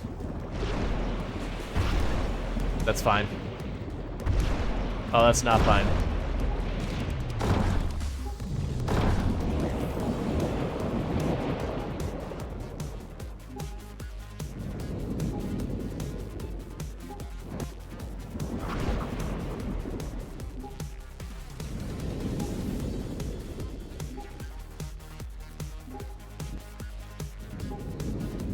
That might work. Where's my air? Where's my air? There it is. I can't see it all what I'm doing. Am I hitting it? No, I'm not. The vignetting on the side of the screen was making it so I couldn't even see what the heck I was doing.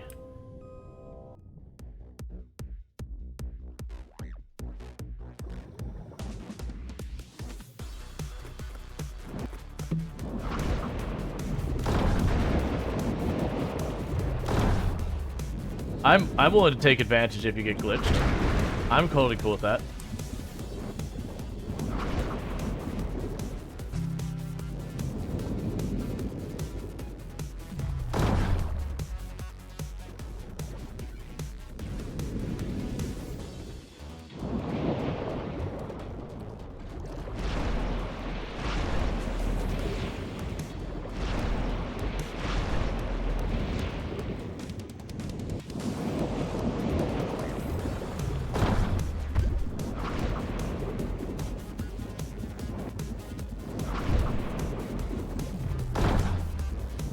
Yeah, that's the only thing I really don't like about this fight is once he gets on top of you, you just can't get away from him, really.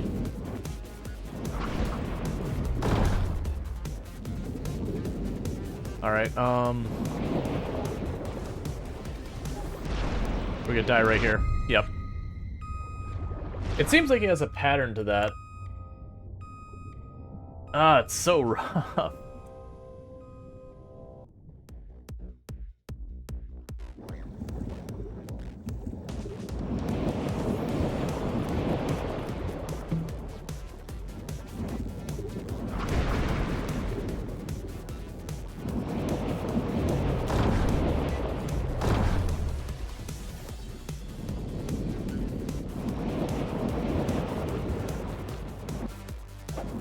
Oh, I'm out of ammo. I was like, why am I not pulling my gun to shoot?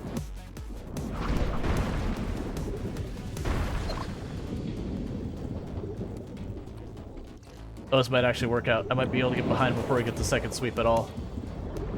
Yes.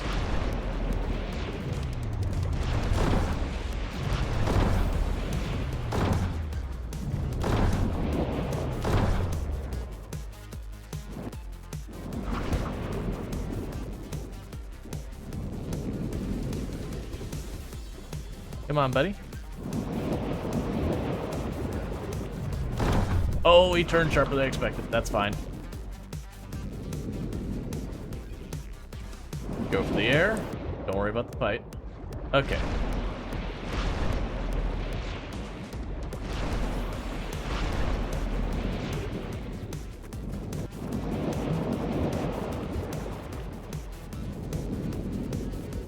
What are you doing?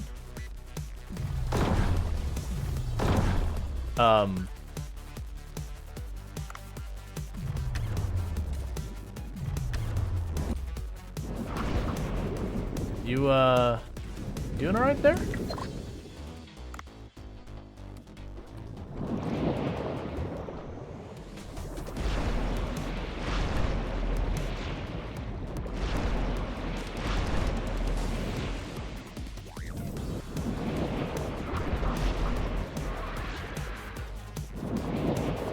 I don't like that idea.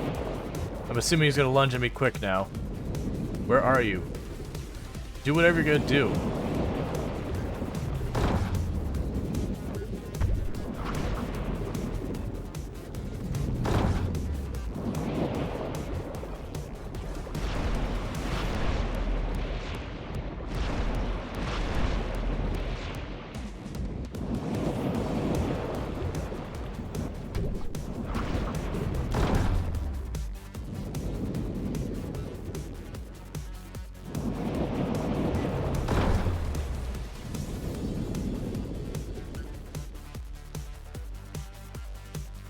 Gonna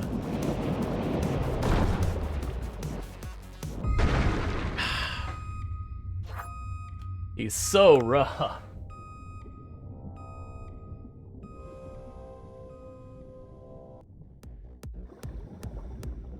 Yeah, no, part of it is I came in here underprepared. I should have made sure I had the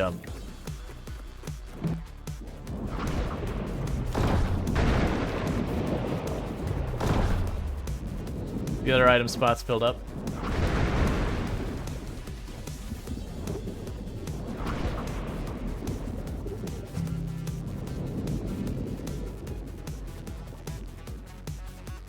Like, this is what I don't like, is the way he sits there and just doesn't do anything for a minute. I don't like, it makes me hesitate on what the heck I should even be doing in that moment.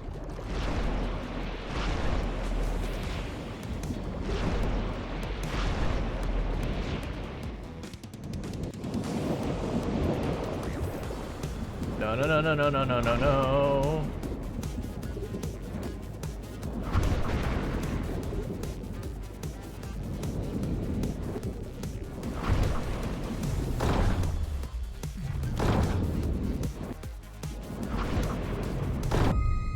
I know, it's pretty much screwed.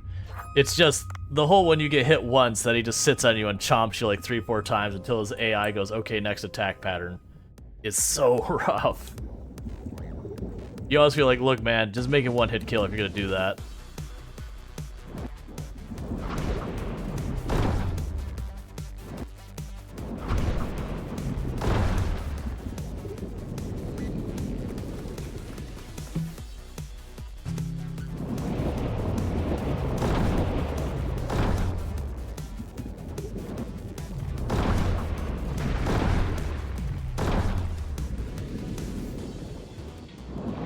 Okay.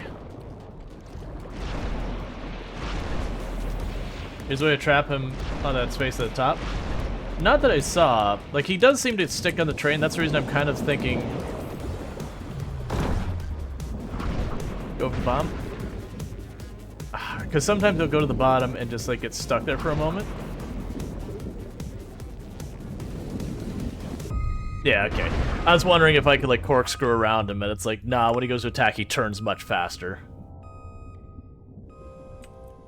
There's a lot of games that they'll do that the trick is to get right on top of the boss and let the, lack of speed and rotation be the thing that...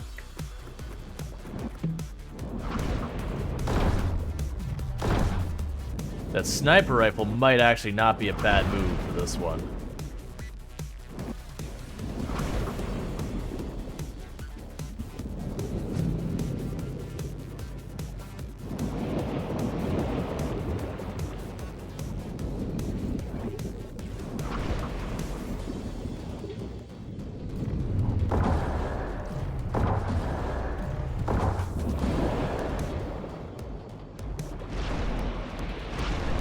Hey Mage, how's it going?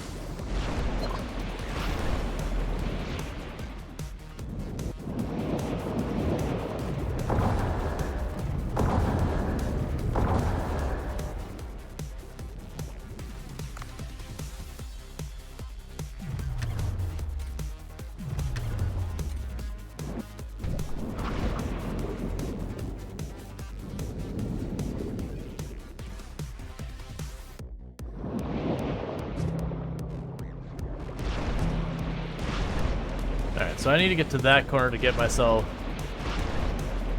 another upgrade. Yeah, you can upgrade your weapons, it's just I can't do it while I'm here.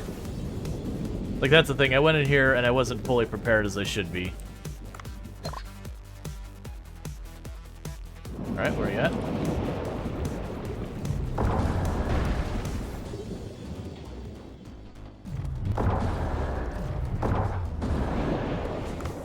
That's it for bullets.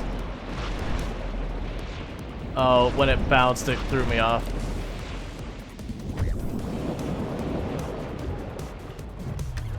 I basically was like, there's no way I dodge him for a whole extra cycle. I just have to hope he's got one hit left. Alright. I think this is a better choice just because total damage. The sniper rifle gives me a lot more opportunity hits. Be fast, be fast, be fast. Alright, we can come back to that in a minute.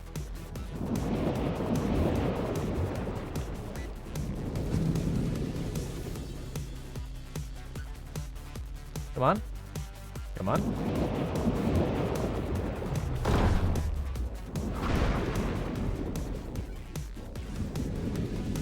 Okay. So it's probably go top, bottom. Nope. Yep, that was not worth it.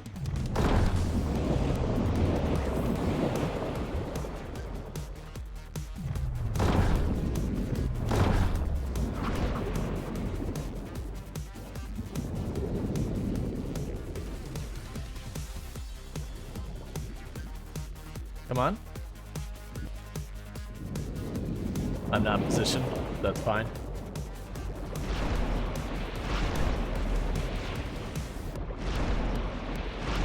I just wish movement speed wasn't so slow. It feels so not great.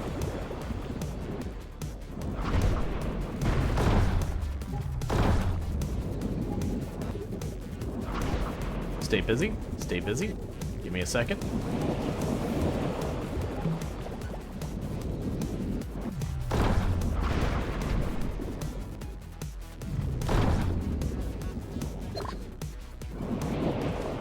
Okay.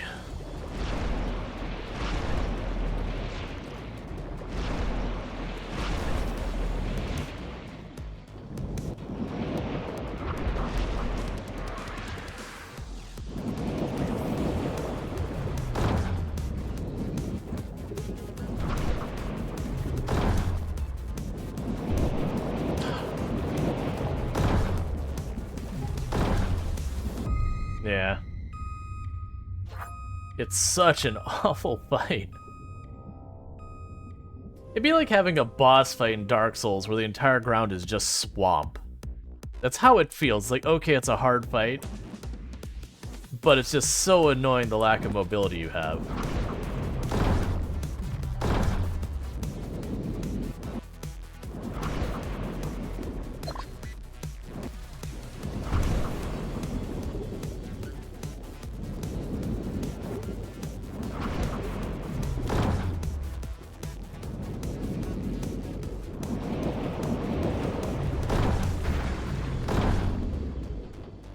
Wait a second, I'll open the box. Don't grab it yet, because I can use this reload.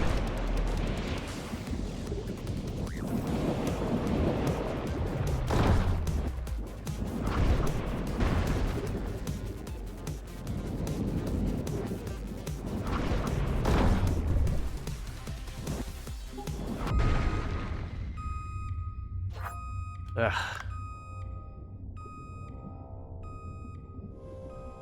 Yeah, it's when he does the sweep attack, if you're anywhere near him, it doesn't look like you can do much to dodge.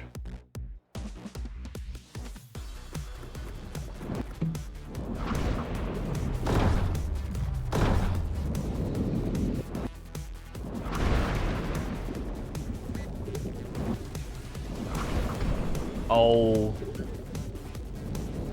I misjudged which way he's gonna go with that.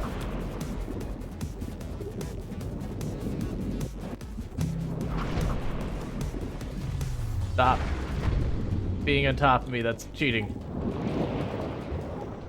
Well, I entered under gear. I wasn't expecting it to be this bad. I felt pretty good about it. Like, I had my rifle, I had full health. I was like, okay, yeah, I'm not as prepared as I could be.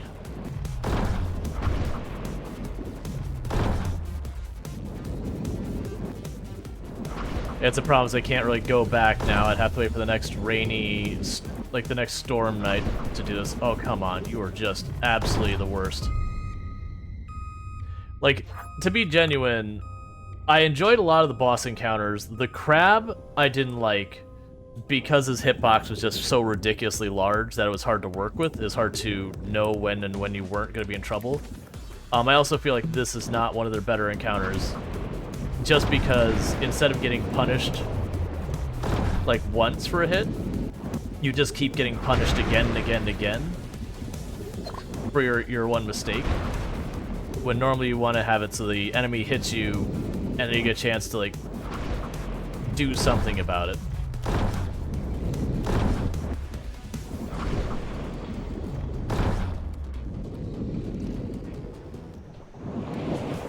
Yeah. Like, the crab wasn't that bad, it's just the hitbox was not good. That, like, you'd be well clear of him and you'd take damage, you're like, what? It had to happen to me a couple of times until I figured out just how ridiculously large his hitbox was.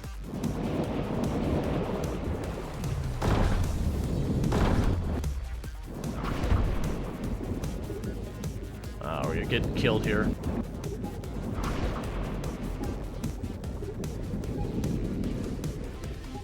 Okay, so I somehow have to manage to sneak in here and grab that air. Because if I don't, I'll just die from losing air, not even if I take a hit. Nope, that's us.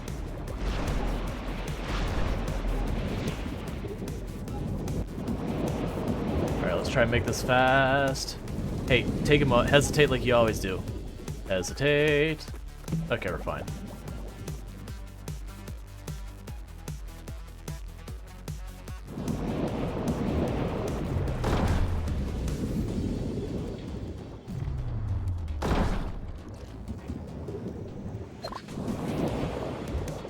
Okay.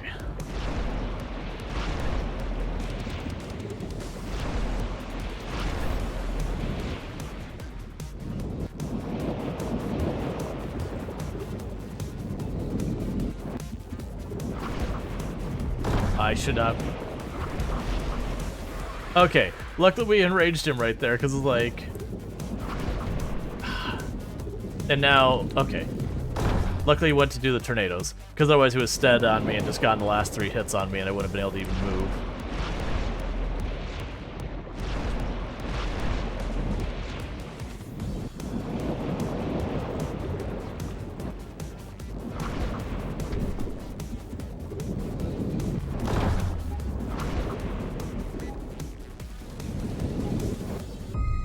Yeah, once he's on you, you just can't move fast enough to get away.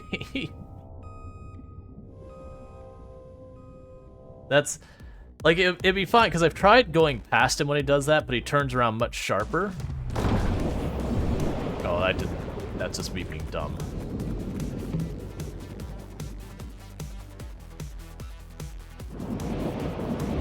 I'm just being dumb this time.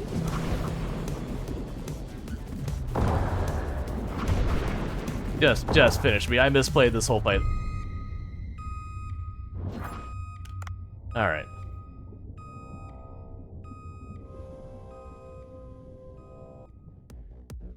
And none of this is advancing the story right now.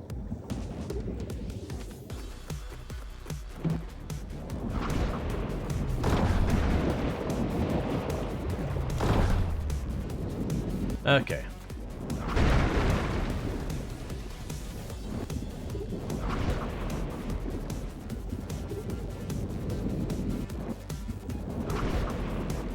Oh, rip. Rip what? Let's try grabbing you. You should be more total damage if I can get hits in.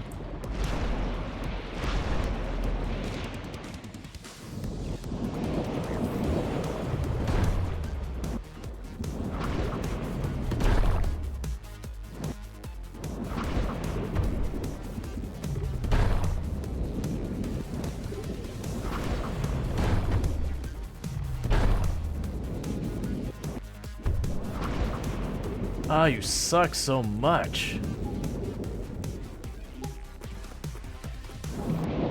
Oh no, you didn't bring bad luck. It's just a real rough boss.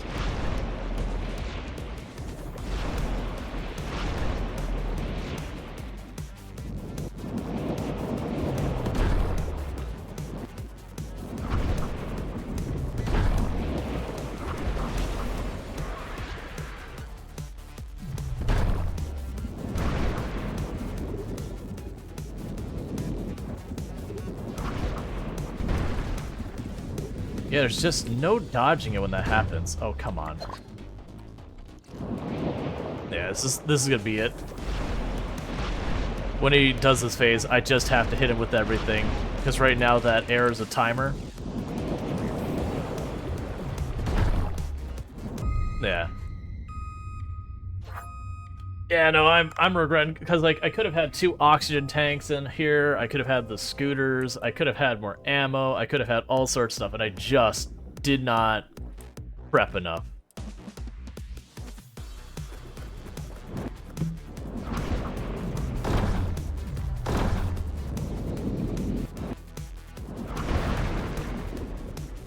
Oh, I thought you were gonna phase.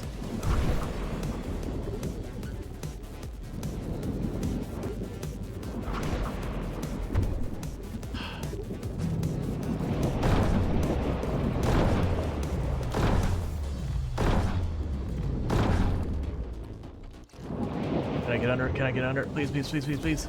Oh, we're getting caught with this. We're dead. Yep. You can't just leave. I have to give up and return. If I give up and return, I lose out on all the sharks I caught and everything. And then I wouldn't be able to fight him again until the next time it's a stormy night. Which I do not know how frequently happen, but it's not often.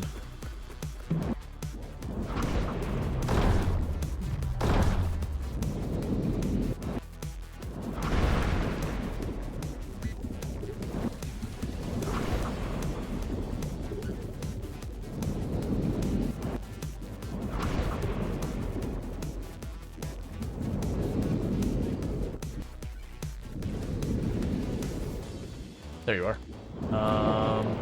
Grab you.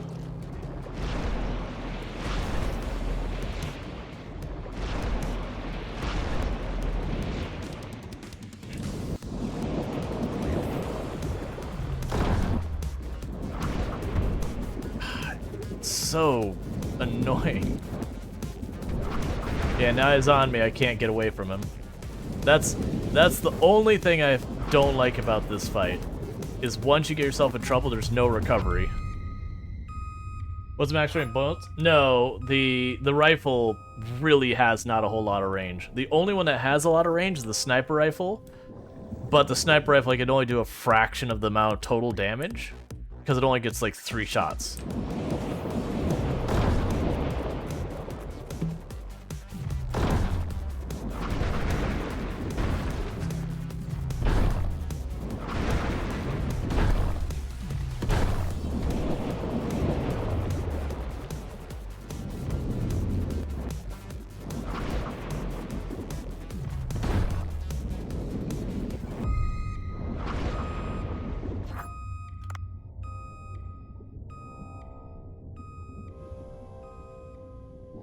Because, like, we had a bunch of stuff when we got in here. Like, we really have a lot to lose if we don't finish this.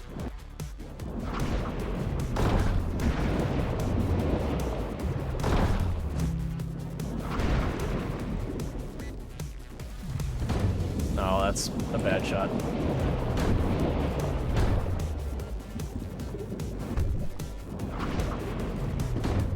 Oh, come on, that debris catches hits. That's not fair. I can pass through and it's like, no, it's solid. Alright. Yeah, I misplayed that whole thing.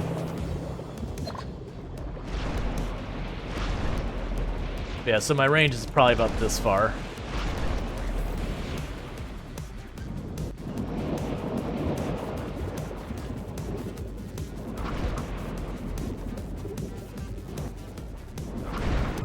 Yeah.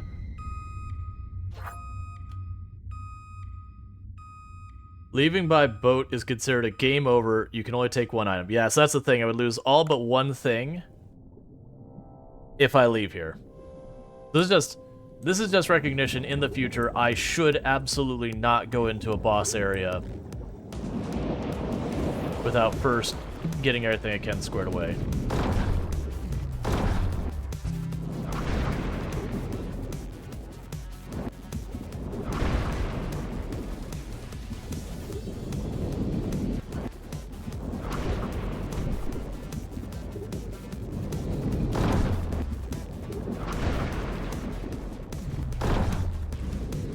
Oh, please be on this side. Ah, no, I got really excited. I thought I was going to go on this side. I was going to be able to get like 4 free shots on him. That's the thing. If I get behind him here, I can just shoot at him the whole time. It's just, I can only do it if he's going to the side I'm on, because otherwise trying to get around these and getting in position, there's no point.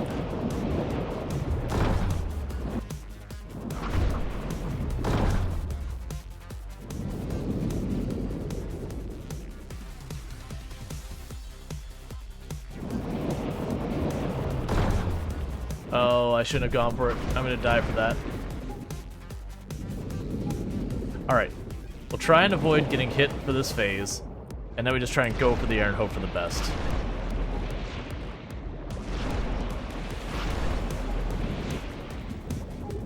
Charge forward, charge forward, charge forward.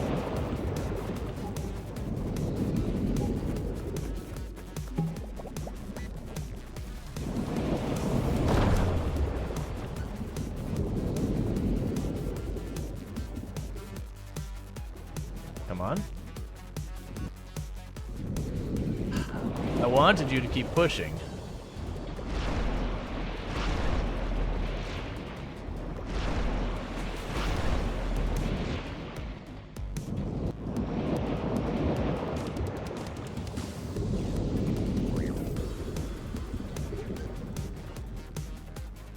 Come on. Come on, stop hesitating.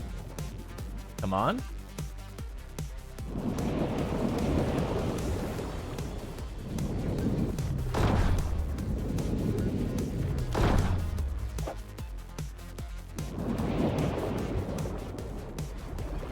Where's the ammo?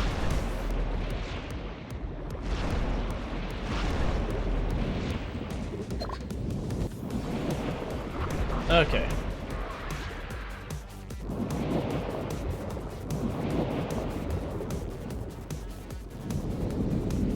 Oh, I thought you were charging ahead, buddy.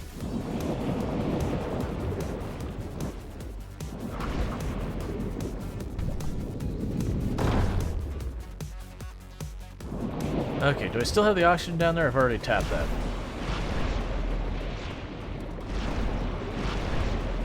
I've already taken it. Oh, that's bad. Hey. Hey, man. Give me space, give me space, give me space. Do your big rush forward, big rush forward. You can do it. I shouldn't have gone for that.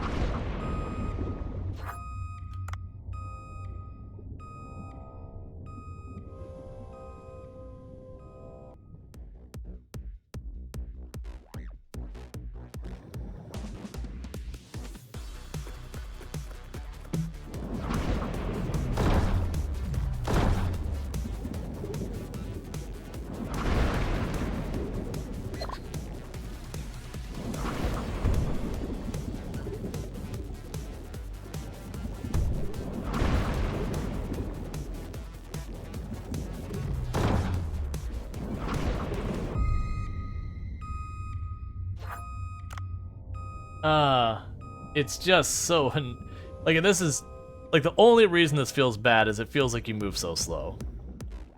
Like, if your character moved just a little faster, which there's food I could have gotten, if instead of going in the way I did, if I went to the Sea People Village, I could have gotten food that gave me movement speed. It would have been fine. Or I could have gotten a box that got me the thing. Yep, so now he's just stuck on me, so I'm gonna take another hit here because I can't get away. Yep. Okay, shoot through the water tornadoes?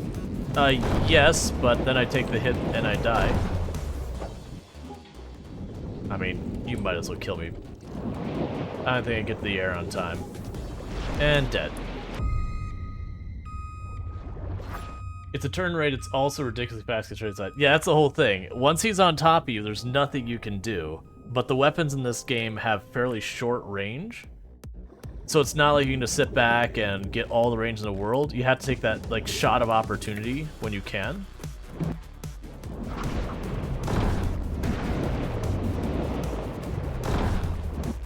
And, like, sometimes he gets stuck like that, which is what I'm trying to get him to do.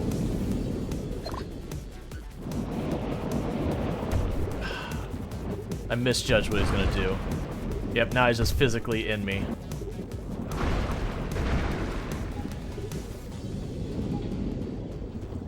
I'm just letting myself die. We're not gonna go with this bad of a start. There's no point. Alright.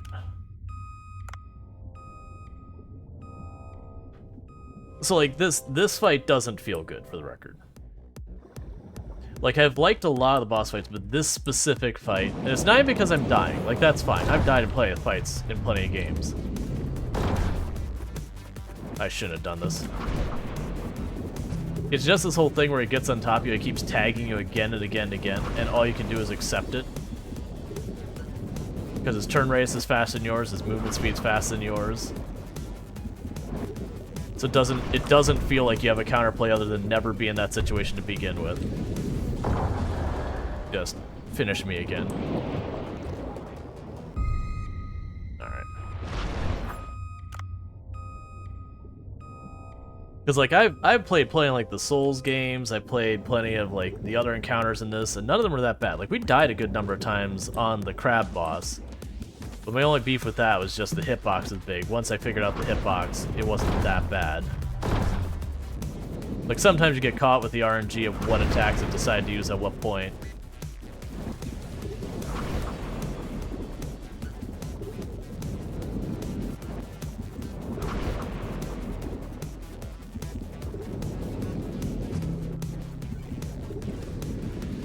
Okay, but yeah, as far as shooting at him, I can only shoot about this far. Like, it really is short range, and if I go that close, I cannot dodge.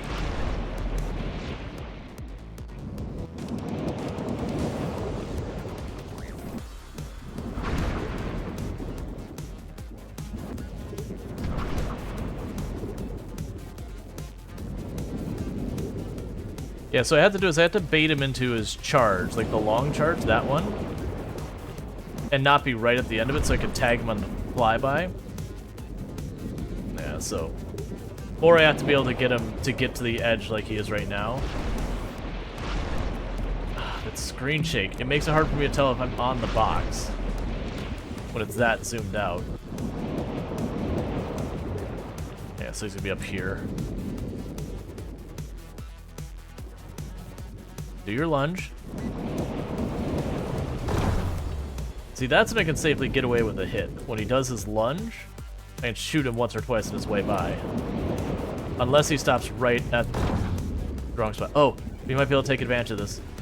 Alright, go for the top. Go for the top first. Go for the top. Yeah, we're gonna be able to get in this.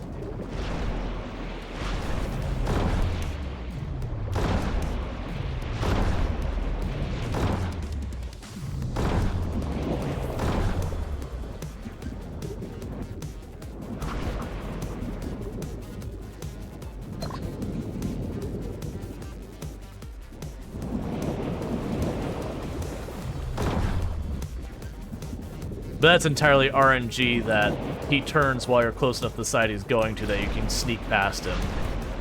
A lot of times he seems to want to go to the opposite side.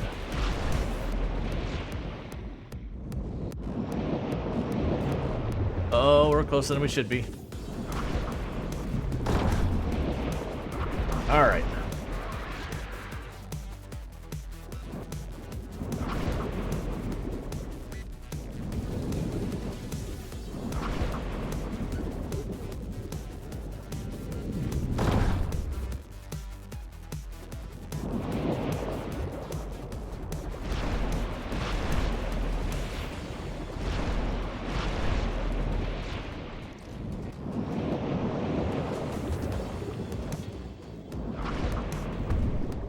Oh, we're gonna get punished 3 times over here.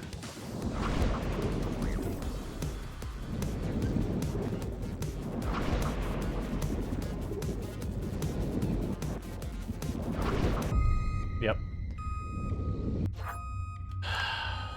Come on. Like, I also have no idea how much life he has. It could be that we're only missing by a couple of hits. That, like, 1 or 2 good opportunistic hits from there would be enough to win it. And it could be that we're like have a whole phaser missing or something.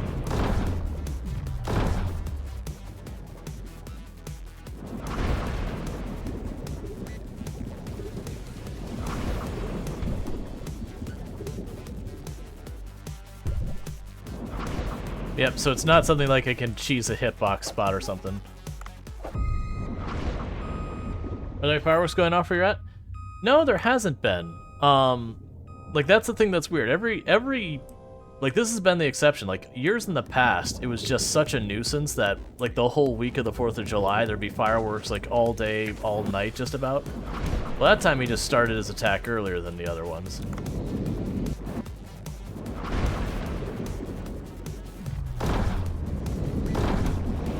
Oh, I was expecting him to do his regular lunge.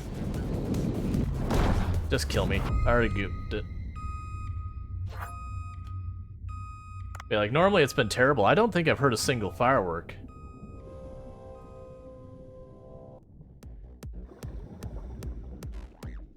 Which I'm perfectly okay with.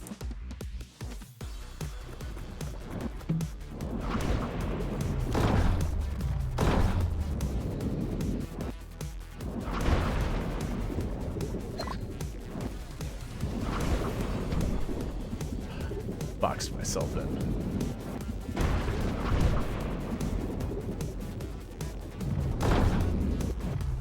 Oh, you're talking about, yeah, like formal fireworks? Yeah, we're not talking about that, Mage. We're talking about literally just people all day firing off fireworks. Yeah, no, weather ruining, it's always a bummer.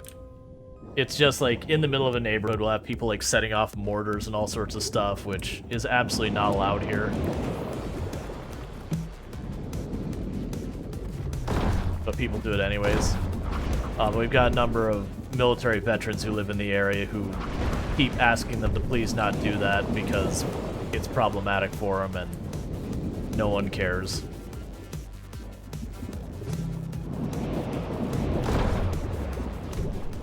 Just like, so I've had fights in games that are really hard that I've had to do dozens upon dozens upon dozens of times, way more than we've done so far like this. But usually those fights actually felt good where it's like, okay, I just misread the pattern, or I did this, or whatever. This doesn't feel that way. Which is such a bummer, because so much of the rest of this game is done so well.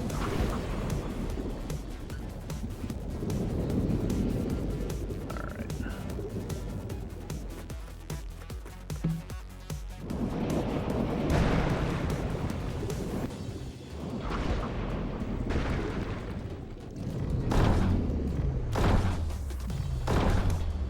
Okay. So is this headed towards SES soon? Well, see, that's the thing. I wouldn't even say it's necessarily like that hard. It's just mechanically the way the shark's movements are, where that once it gets on top of you, it's basically over. You just keep getting hit again and again. You just can't evade at that point. That's the whole thing. You're doing an underwater game where your mobility is greatly limited. And then you're having a fast-moving thing that repeats attacks while it's on top of you. Like, I'm down with it, you know, if I turn wrong, I get nailed by it. But usually with most games, they only get, like, maybe 1 or 2 hits. And then there's a gap in the pattern so that, you know, you can recover. Like this one, I might actually get away with that one, because he hit the floor.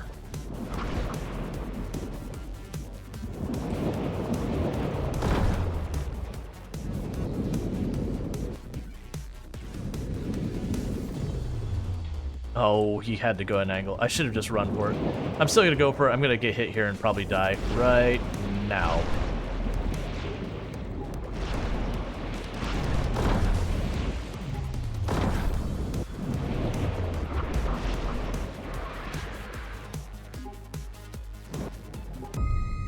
Let's see. He stopped attacking twice this round with no shots back at him. Yeah, you're talking about, like, me missing opportunities to hit him? Or are you implying I shouldn't shoot at him at all?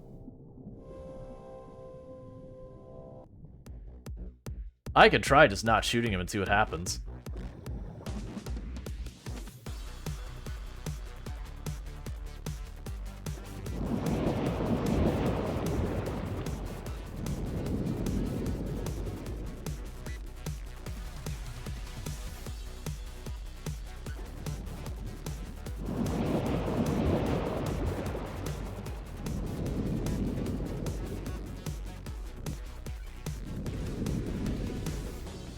Because we can have him do like 3 phases of this and see if he skips the next step.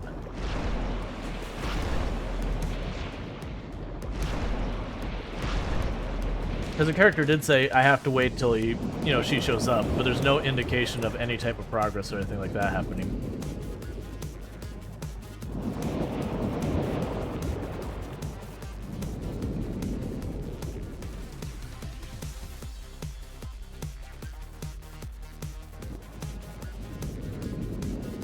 Oh, I wanted to go that.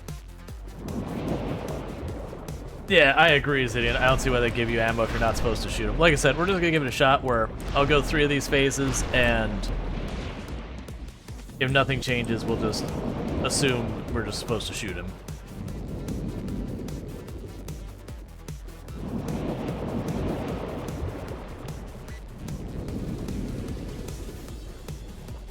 Because this part would be pretty easy, because I already tried going up here.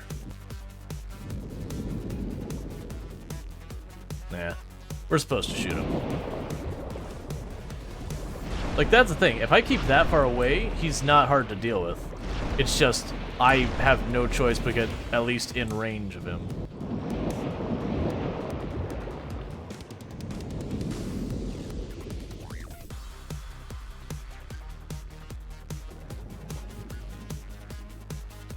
Oh, don't box me in.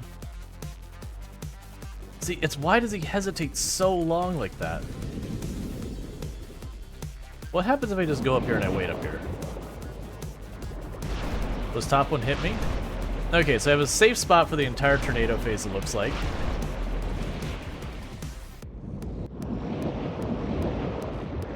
And I assume you can reach me up here.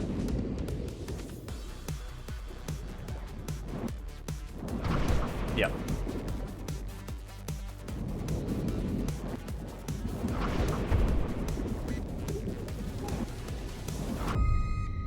Does he not bite without shooting him? Not sure if that fits. So he only does the bite attack when he's close enough. That's the idea, is he has his lunge to get in close, and then when he gets close enough to you, he'll switch to the bite attack, And then it doesn't seem like he has a pattern like he does it 3 times or he does it 2 times. Sometimes he does it more, sometimes he does it less.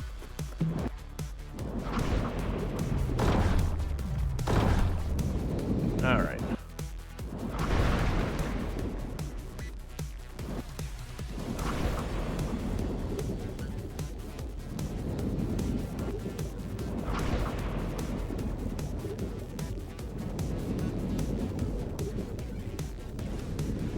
And I can be able to get over there because I have to grab the upgrade first. Alright.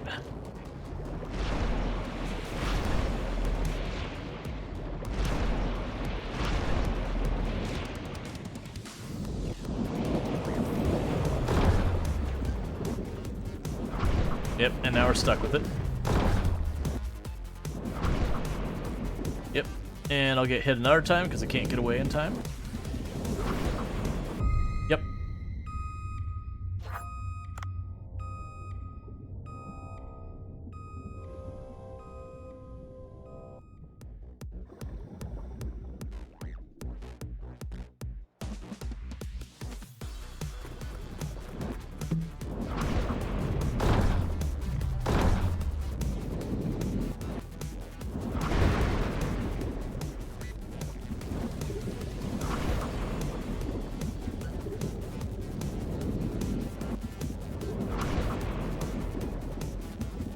Alright.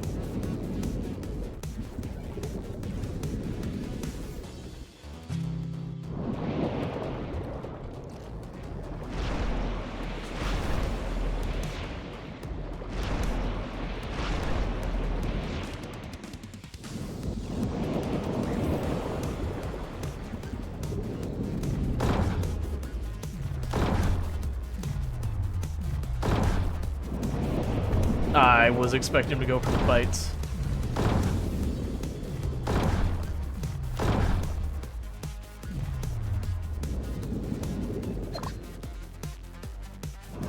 Is a minute to kill it or outlast the timer? As far as you can tell, there's no timer because he does have multiple phases, but like there's no indication of a timer here at all. So if there is a timer to this, it's a poorly communicated one. Oh, we're dead. He didn't hesitate at all that time. Like, that's the thing. His pattern seems to be more RNG than anything. So it's like, I don't feel like I get the opportunity to pattern recognize it. Well, that was just dumb of me. Because, like, sometimes he'll pause back, he'll just sit there and watch for a minute, and then he'll go. Other times he'll go and he'll do an attack and immediately follow it up with another one. It's really not satisfying. Because you feel like you're almost playing as much on luck of... Alright, well, we're getting hit with that. What? We didn't, but it feels like as much you're just playing on luck that he doesn't attack in a way that doesn't give you a chance to do stuff.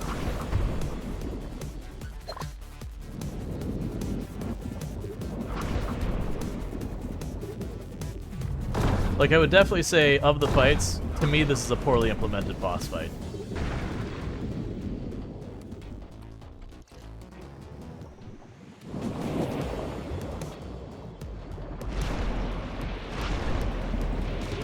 Like, and it wouldn't be that hard for them to fix it either.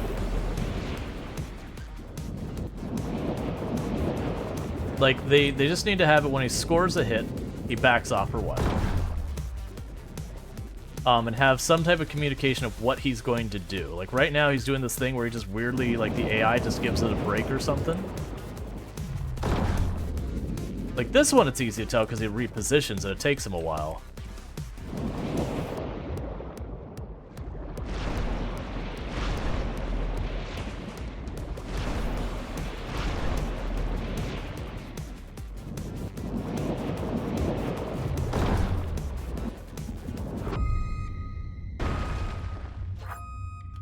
Alright, we are gonna literally just try to see if it's a timer thing. We're just gonna keep surviving for as long as we possibly can. I don't think it's going to be a timer though. Like they implied I had to wait. Well, this is bad.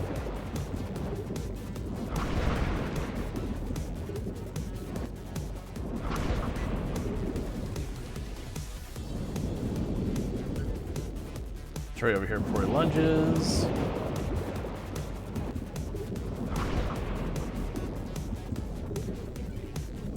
Alright, we can wait up here for the tornado phase.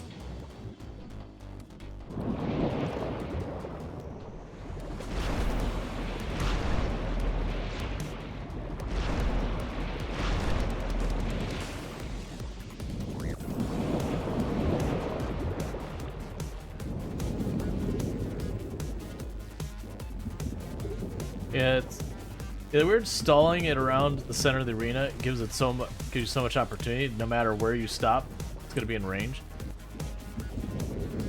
Oh, interestingly, he didn't go for a bite at all. He just literally went right back to the tornado phase. So he did his one lunge he always does.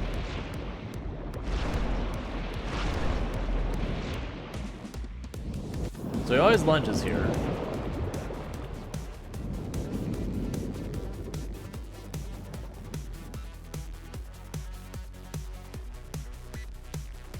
Should go for lunge here in a second. I'm too far for the bite.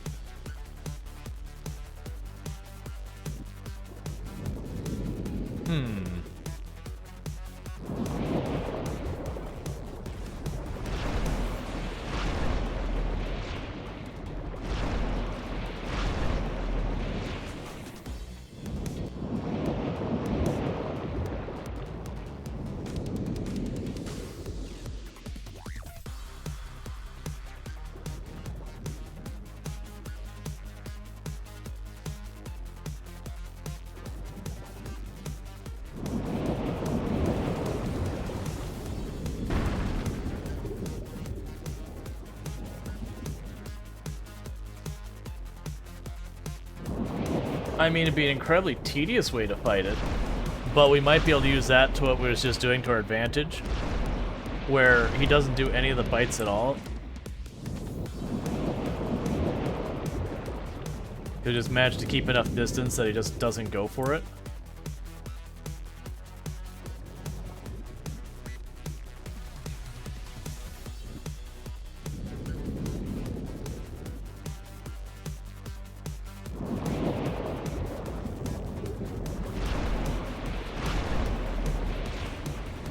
Yeah, if he doesn't phase, though, pretty soon, we'll just assume that it's not a timer thing.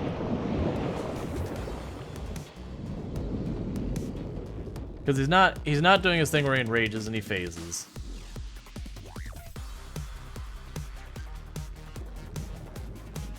Go for the lunge. Go for the lunge.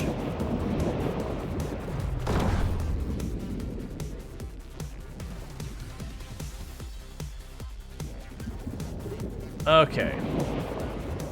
So, it seems like for at least the first phase, we don't know if he'll stick the second phase. The plan is get the tornado phase, go up here. He does this 3 rounds. We run out of air going slow? I could. So he can go around here, follow along the side. He'll charge me down here, and we'll go for the extra shot. Or he'll just bail.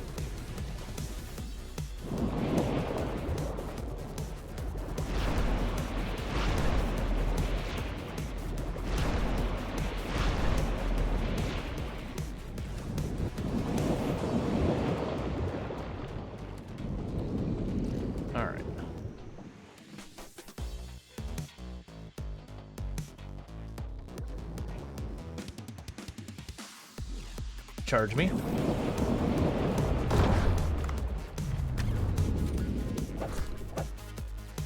Managed to stab him. Yeah, but that hit probably did us in. Because now I need to be able to... Yeah, I went to bomb and that was a mistake. There's a reason I stopped moving there when I realized I went to bomb, like, oh, I just pinned myself. So, we've been able to exploit the pattern there. So what we want to do is get this box open. He'll charge us. We zip on past. Oh, I was actually hoping I would hit with that. It's fine. Thank you for the follow. Welcome to stream. So at the moment, I just want to get enough time away from him that he goes back to tornado phase. Go tornado phase, man. Tornado phase. Big old jerk. Hey, how's it going?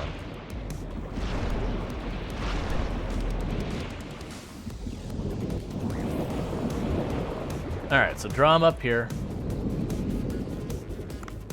I'll try hand with a harp. That's not the pattern I've been used to. You're changing the rules on me. I don't like it.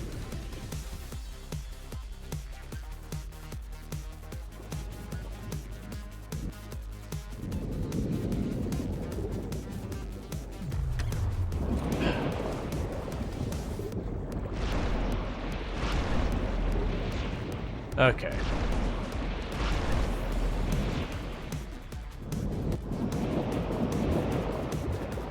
Because my guess is hitting him with the poison harpoon where I do the initial damage and then the poison follow-up will probably be more than one of my shots from my gun in total. Like the gun I could get... Charge me.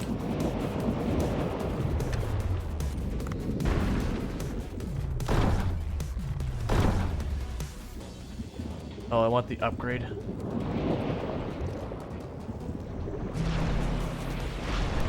And the only reason I held off is I can use the upgrade as a reload.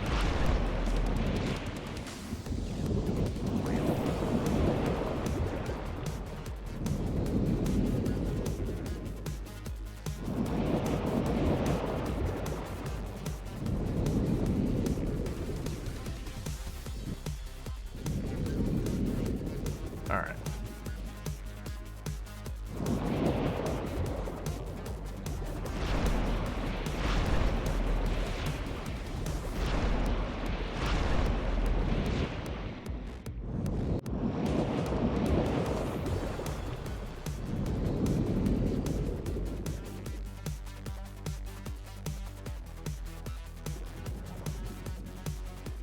Rush me, rush me, rush me. Come on, do it.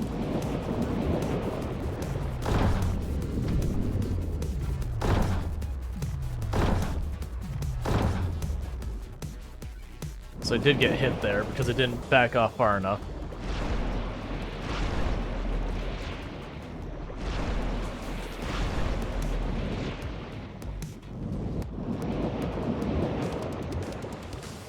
See, at least if we can make it a predictable fight, then it becomes a lot better feeling. It's when it just feels like he's just doing whatever the heck he feels like doing. Alright, rush me, rush me. That's not what I wanted. Because if you're gonna have it where it's RNG, you have to have tells. That like you have a really good wind that's like, ah, okay, this is what he's about to do, so I can react to the tell. If it's not gonna be RNG, if it's gonna be purely pattern, it needs to have a predictable pattern. Like there has to be some type of learning and adapting, not just I managed to guess correctly once in a while and it worked out. Rush me, rush me, rush me. I'll still take it.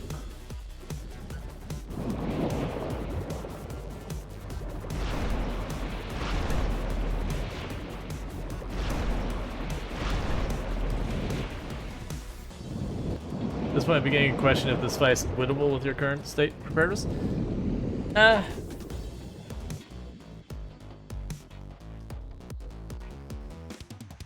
It could certainly be going worse. Rush. Oh, I got too close. This is bad.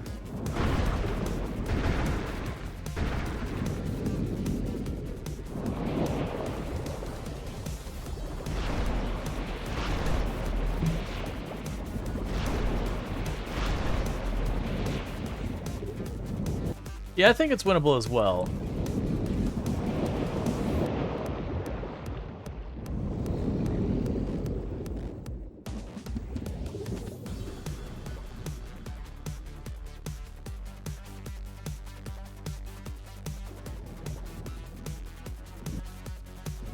Okay, that'll work.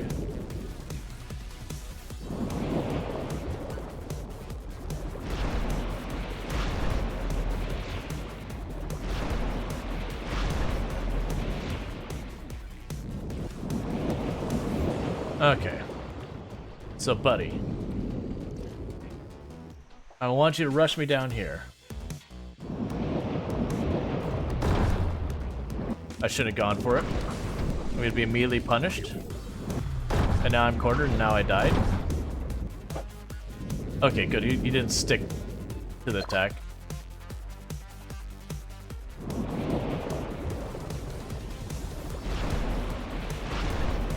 Okay.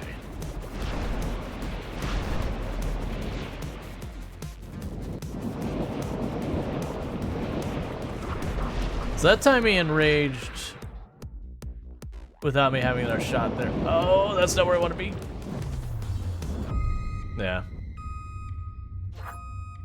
But yeah, no, I'd definitely say, of all the things this game has done really well, this boss fight is definitely one I would not speak highly of.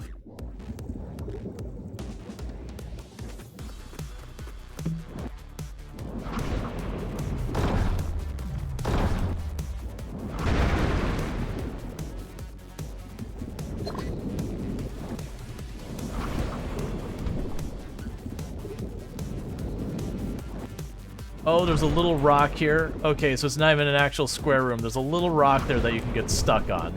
So that just killed me. Just finish the job.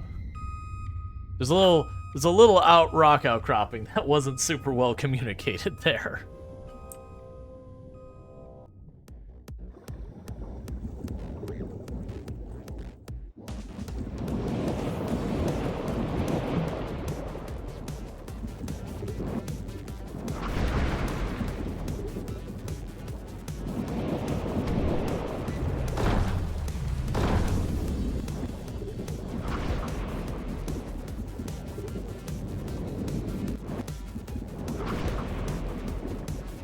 Okay. I went up too high. I should have pushed though. I could have probably gotten behind the tornadoes. Got some free hits on him.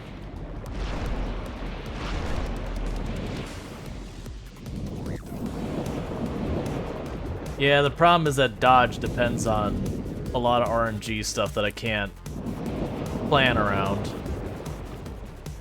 Like, at first you see him, like, have that momentary stun animation where he hits the wall, but it's not long enough to monopolize on.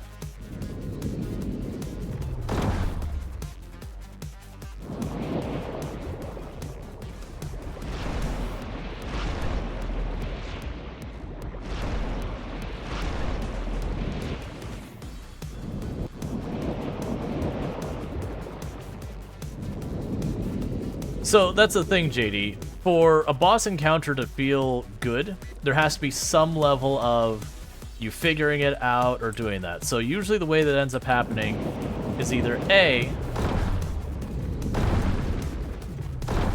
you have it so they have a predictable pattern, and it can have variations. Like the predictable pattern could be like he swings up and then, you know, these 3 attacks follow, or it goes like this and these 4 attacks follow. So that's one thing, is pattern recognition. Or the other thing is that the boss has a tell, so that, you know, when it's about to use that thing, like, it says a voice line, or you see it moves its right leg back. There has to be some counterplay to it. Otherwise, you're just playing an RNG game, where you don't, you know, you just move and go, I hope it really uses this attack instead of the other attack. Nope, it didn't, so I get hit. Like, there needs to be some level of you being able to figure out and overcome the experience. Not just, did you get lucky and happen to position yourself correctly this time based on just random chance. That's one of the reasons why Dark Souls and those types of games are so loved, is they do have a bit of pattern recognition and a bit of just the boss having a whole bunch of RNG to it. But with the RNG attacks, they all have tells. Like, again, it moves its leg in this way, and that tells you, oh, you're about to get hit with a really wide sweep, or it raises its sword just a little bit higher, and you go, oh, instead it's going to, yeah, I went too high. Oh, it is, you know, it's going to go do this thing because it raised its weapon higher. And it still only gives you, like, a fraction of a second to react.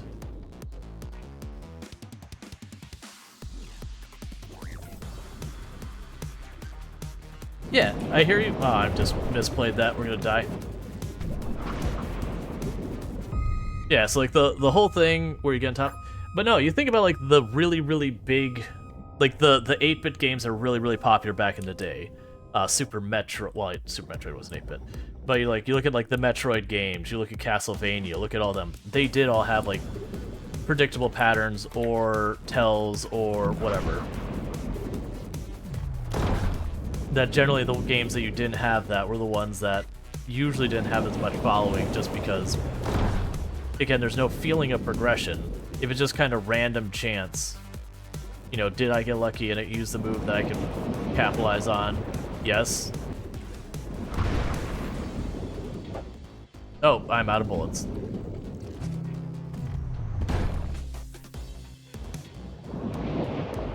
Like, you can have a fun game that's just one thing they do is they have bosses that aren't great. Or they just make the boss easy enough that it doesn't matter that it's random chance and all that, you just can ham-fist your way through it.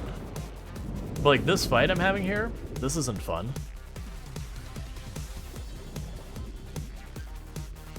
Like, it's not because I'm losing. I remember learning some of the bosses in Dark Souls and dying, you know, time after time after time after time, again and again and again, and having a good time with it. Because again, it's like, I figured out, like, it moves that arm that way. Now I know how to predict that. And still getting caught off by it. But, like, you feel yourself getting better as the fight goes on. This, I feel like I'm just really hoping this works out.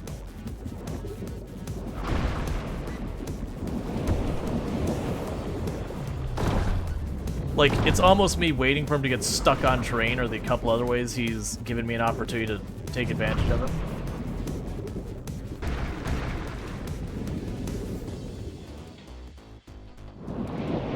No, I get what you're saying. I very much enjoyed the game. That's actually why this fight is disappointing to me.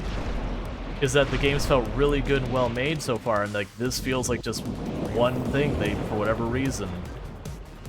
Like, this encounter just has a lot of decisions that... Just kill me.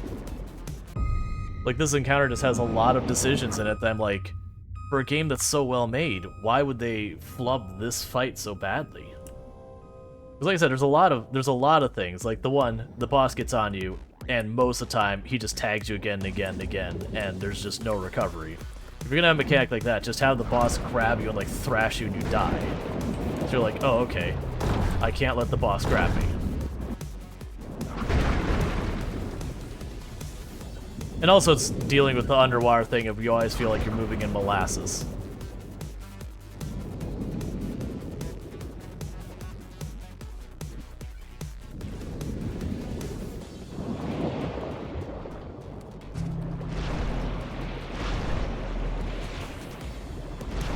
But I'm enjoying the whole entire rest of the game, and I've invested so much into this visit down with all the sharks here, and I've got a time-sensitive opportunity for me.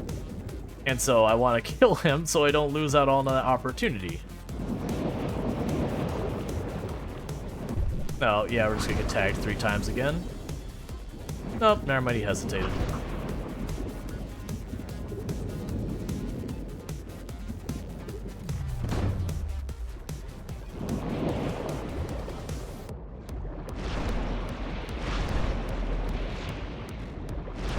But yeah, no, the only games I remember... Oh, come on. Like, back in the 8-bit days, the only games I remember having, like, no predictable pattern that were any good... Well, I wouldn't even say they're good, that got played a bunch, were arcade games. And that's usually the BS they would do, that they would make sure there was only so much you could do to play around the attack, so, you know, you'd keep putting money in the machine, because if one person got good at the machine, you know, you'd literally lose money.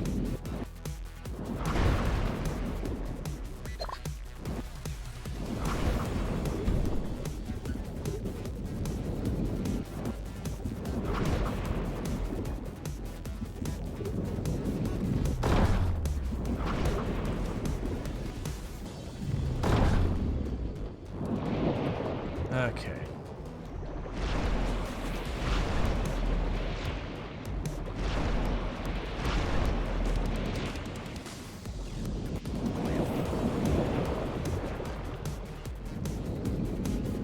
Well, like, here would be another way to put it. What game would you say nowadays is out there that doesn't either play into a predictable pattern, oh, come on, or having strong tells? Well, now you just switched your pattern up on me. Like, and as actually well received, because all the Souls have very predictable pattern, or very big tells and all that, and patterns. I mean, a lot of first-person shooters, even stuff like the Borderlands games, a lot of their characters have tells and very common things there. You look at like the Division and all those type of games, they have lots of pattern recognition and all that. Usually the person like literally yelling out what command they're going to, like what attack they're going to use on you.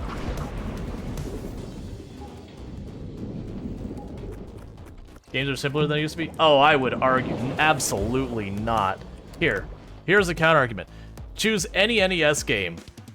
Look at all the information we have on this thing. We have an entire series of upgrades of weapons. We have crafting materials. We have all sorts of different movement things. We have special abilities. We have missions. We have all sorts of itemizations. We have leveling mechanics.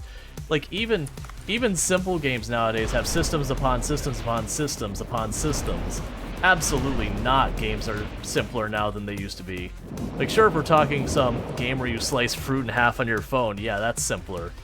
But no, that is a very wrong. RPGs had that? Man, I was around for Dragon Quest. Like, I was around for that. Games are not simpler now. That is... You may feel that way, but that is 100% inaccurate. There's a reason why you used to be able to put games on like a single floppy disk versus now they need all sorts of stuff. Even with games that the graphics are toned way down. Like there's games that still do that retro thing.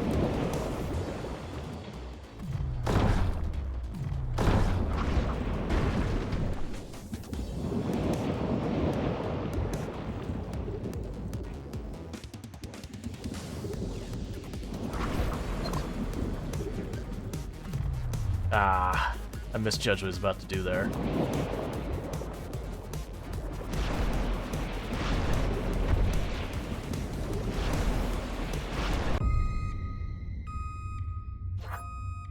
Yeah, but I mean, I would say Final Fantasy, like the later games, like getting Super Nintendo on, would be very different. But I'd say that'd be comparable in complexity to games nowadays.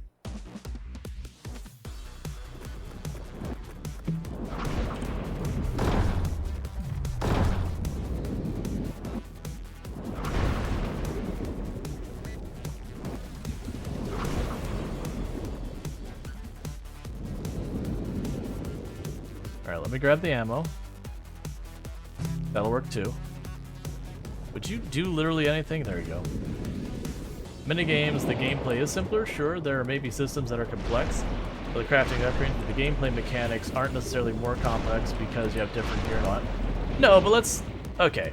So if we're talking like NES, right? Because that's most of the stuff you were talking about earlier was like 8-bit, 16-bit, that kind of time frame. So like late 80s, early 90s. So, first of all, you look at Atari games, and that obviously would not be the exception because they didn't even have mechanics in them beyond move around on the screen, maybe push a fire button.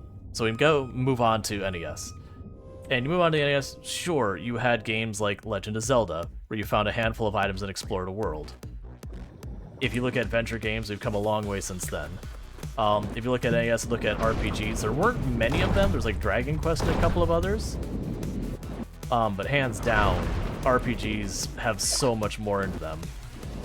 Like, there wasn't a thing about, like, timing your attacks in the old RPGs. There wasn't a thing about, you know, using this element against that creature or that element against this. I don't believe that was in... There may be one, but I remember that wasn't a thing in, like, Dragon Quest or anything like that.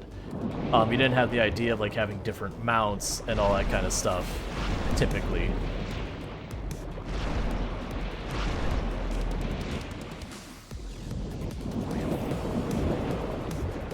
But I don't want to lose all my stuff.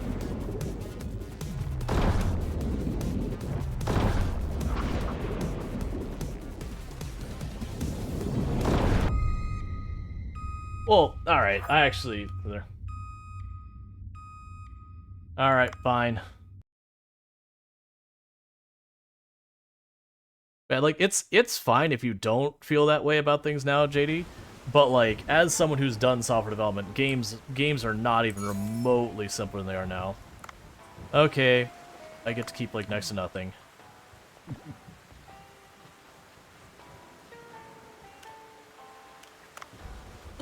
yeah. But no, like, I wholeheartedly disagree with the games are simpler now, like, as a blanket statement. Games don't handhold gamers and tell them what to do more than they previously did? Well, that's the thing. You're going to find games that fit that, certainly. But you're certainly going to find games that do a lot more to... Like, and there's a thing, one of the things that annoys me is when people sit there and be like, a game has a tutorial, and be like, this game holds your hands too much. It's like, well, we have these games that have these complex systems that games of yesterday couldn't even dream of. And as such, you do have to go, hey, like, you're not... Like, we can go and look at that, like, Space Station game I played the demo the other day, that its tutorial was absolutely horrific. And we got to the point where, like, alright, well, we're just gonna try and do without the tutorial. And it's like, you didn't even have a clue where to start with anything. So it's like, okay, I could invest 10, 12 hours into figuring out the very, very basics of the game. But then, like, but why would I do that? Like, it's just genuinely not there. Now, tutorials teach you how to play since the documentation sucks nowadays. If there was even any documentation. Well, even then, you go back to some of those old Nintendo games, you had, like, the little thing that had, like, the 3 pages.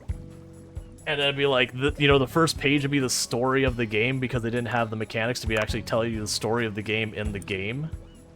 And they'd be like, here's the buttons and what they do. Okay, good luck. And half the time it didn't even include everything. Like, I remember running into that a ton. Did we finally finish Bruce? No.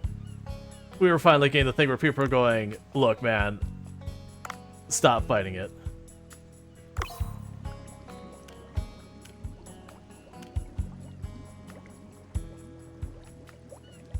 Because I was ready to just keep throwing down within Bruce, and it's just... Because I do think it's a winnable fight, I just don't think it's a good fight. Because again, you should be able to learn, adapt, and overcome. And it's not that it should be something easy to do, there should be a way to do that, not just hope the boss does a pattern that you can manage to exploit just because RNG was kind to you.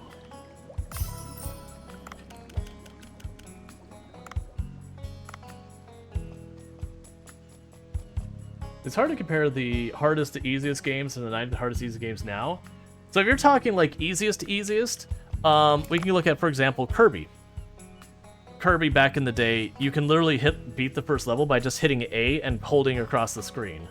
I believe the second level you can literally just walk through the enemies, and as long as you don't stop and panic, you physically have enough life to cross the entire screen hitting every enemy between your invul time and everything. And that's actually by design. Yeah. I'd say games are much more accessible these days. Yes, I agree with that. Older games were the opposite, and just plain harder. Yeah, but you also had like games that were harder because the game was just poorly implemented back in the day. Like that to me is falling into the whole back in my day, games were better kind of mentality. And while I certainly have nostalgia for a lot of games in the past, alright. There's definitely a lot of games, like, I would say games are in a better place now than they've ever been.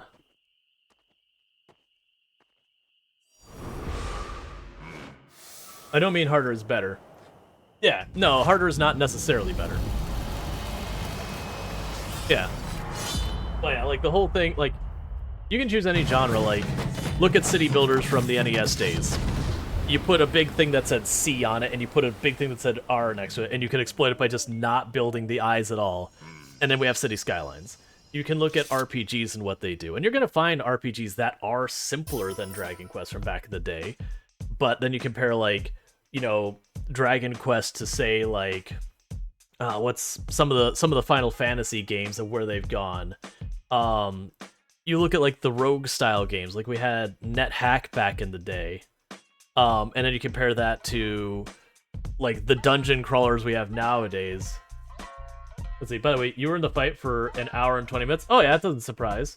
But that happens, Burning Sun, when you're doing a fight that's hard. Like, I can tell you, there was fights I did in some of the Souls games that, yeah, you just beat your head against the wall against the boss for a long time. That's normal. That's normal for a hard encounter. It's just where I have hard encounters that are enjoyable. Yeah, no, I know. It's just the whole knowing I can't necessarily get in there. Well, actually, no, I should actually be... I just forgot. It's supposed to be a 3-day storm. Yeah, no, and for the record, Dragon's Warrior is fantastic. I played the crap out of that game. But that was one of those games you had to get, like, just short of get the guidebook, because it'd be like, where's the boss of the game? The game's not going to tell you, you just wander the map. That is the reason why so many people had the guidebooks back in the day, or had to, you know, ask their buddies, like, hey, did you figure out how to, you know, get past this spot? Like, I've been fighting this forever, and I'm just killing slimes to no end. Like, how the hell do I continue this game? Like, that was a normal thing. Give me just a second, I need to grab a new drink, I'll be right back.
And Burn Sun games were also made that way for a while to sell guidebooks.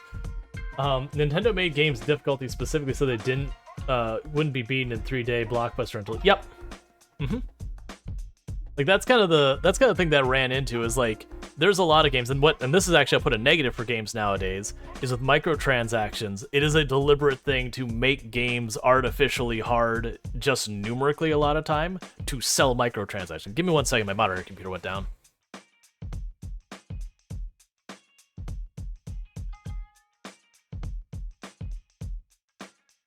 Like, there are some straight up sell the guidebooks. Oh man, I bought some ice right. So I rarely bought the guidebooks. Generally for me, I had enough friends who end up being the kind of people who would buy the game and the guidebook at the same time that I just didn't end up buying the guidebooks. But I also didn't run into too many times there was just no way to advance. I would miss all sorts of secrets in the game. But as well as things, because I didn't have the guidebook, I wouldn't even know I had missed the secrets in the game.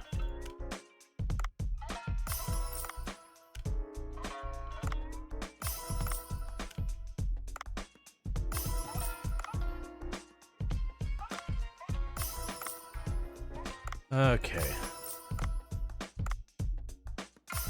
You always love the be the first to beat this game and win $1 million sitting next to a pile of overpriced guidebooks. Uh-huh.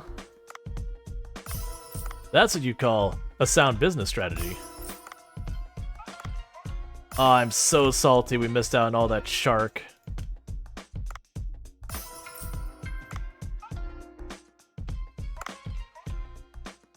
So taste-wise, we're up to 240. Guidebooks gave you something to read when you were playing? Oh yeah, absolutely. Like, and this is no dumping at people using guidebooks at all. Alright, so we're gonna go by taste. So none of the sharks. Because we would need to save those.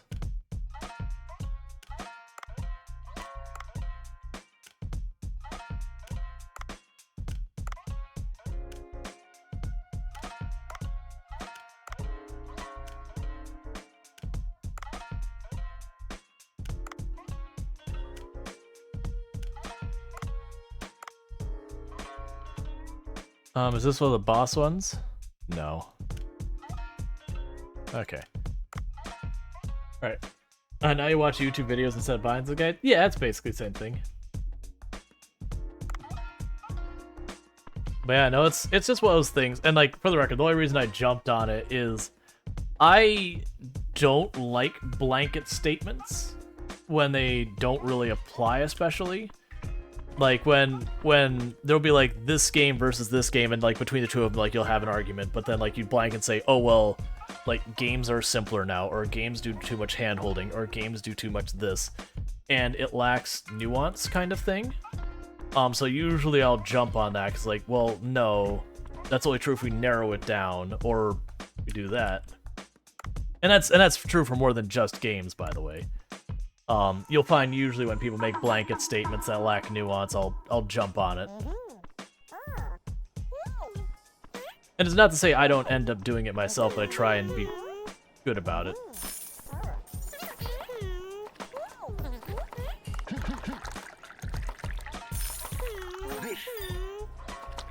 Okay.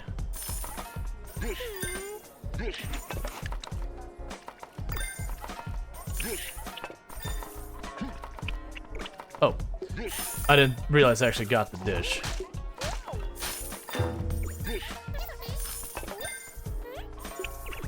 Okay, and so far no one's leaving messy tables, which makes me happy. 'Cause that's when we tend to lose the most customers in the game to now, is the person will like go out of their way to the messy table. And it only gives you a second or two to clean it up. Okay.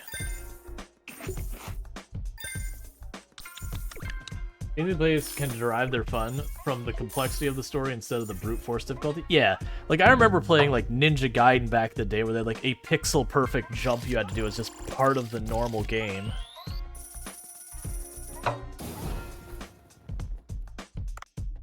Like I remember being that like it was you'd play that game, you'd get to that jump, and if you get past the jump and you had like enough lives to just reasonably attrition the rest of the game, it wasn't that bad. It was a brutal game.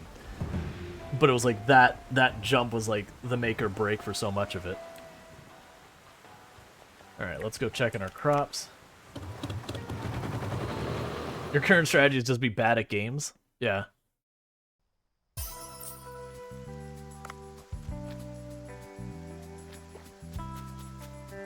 That's why Ninja Turtles games for the NES was unbeatable.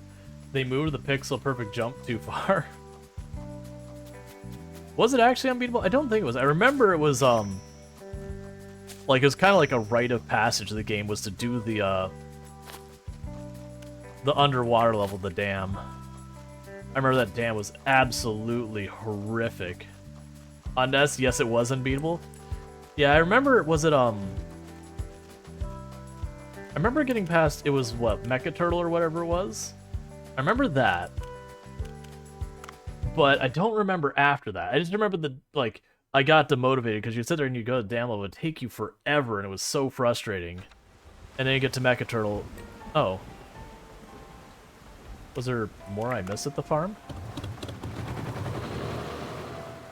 Like, it was, like, so frustrating, and you just, eventually you're like, you know what, I just don't feel like going through this level again, because there's no continuing or save points, as I recall.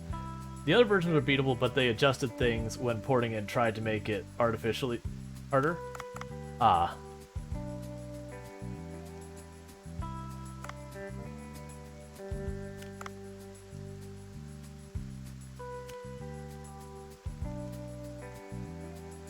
I mean, it looks fine. There, that's the problem. Okay. So that was weeds, not an actual plant. Guess they succeeded? I mean, impossible is artificially harder.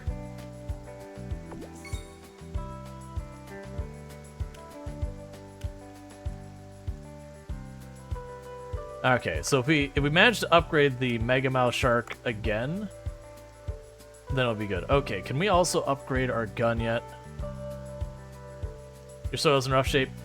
Yeah, there's fertilizers you can buy to upgrade it. So like it might even be a thing. Yeah, so this is what I need to be doing is I need to actually upgrade these weapons properly. And I haven't been going out of my way to hunt for one fish for just upgrades like I have been for quests. Because just those things I'm like, but I want to continue the story. Like, the thing that's actually going to frustrate me is we haven't advanced the story a meaningful amount this entire time. We've just been getting the sharks and all that to do that whole bit. Okay. Alright, cool. So we can now access literally the entire map. That's the obvious. Does it seem like the main gap is insufficient power? Honestly, it's movement speed more than firepower. Just because, like I said, the issue of the shark gets to me, and it tags me 2 or 3 times. Like, there isn't a maneuvering around it. It just has this whole cone that covers the front. If you try and go back, it has a faster turn radius than you can get past it. Like, that's what. So I'm just continuing the story. I'm not even going to worry about that shark right now. Wow, it's really warm compared to the... completely different than before. Well, let's really explore this area. Because I'm not looking to do all the achievements on the stream, but I would like to...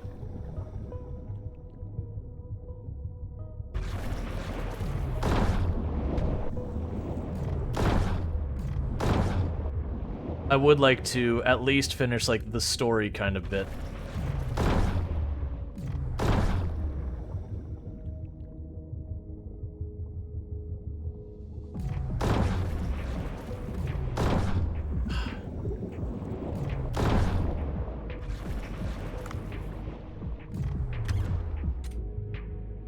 Please don't be a thing where I'm effectively being... that the weapons are so inadequate now that I'm just going to have a whole thing. Would you need a storm to fight the shark right now?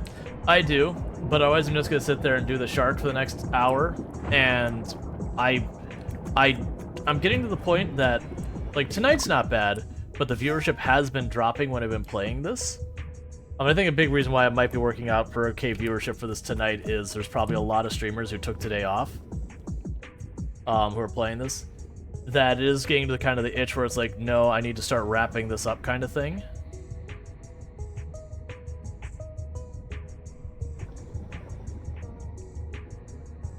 I don't have bullets to fight you, so let's not pick that fight.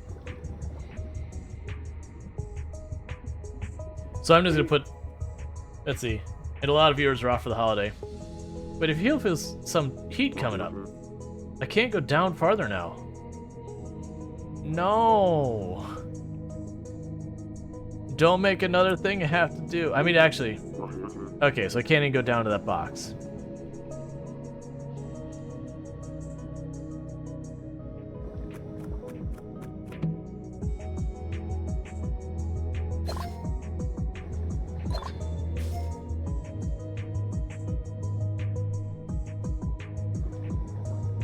But yeah, like, tonight's viewership hasn't been bad, which that was actually kind of trying to set myself up beforehand, going, hey, expect lower viewership tonight because here in the US it's a major holiday that a lot of people are with friends or family or doing other things, that kind of stuff.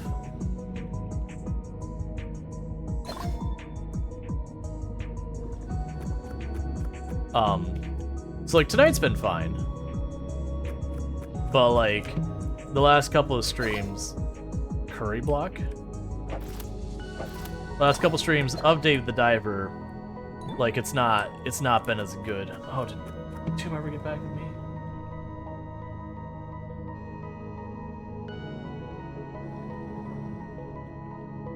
He did. Alright. I have a baseball.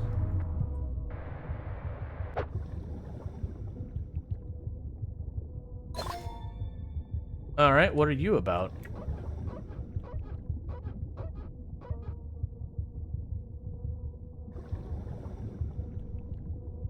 Interesting.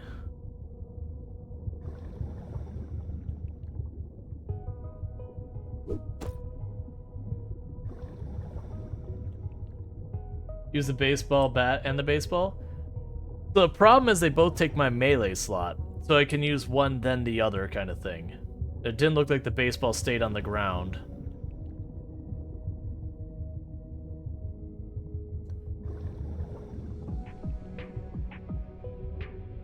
What is our actual task down here?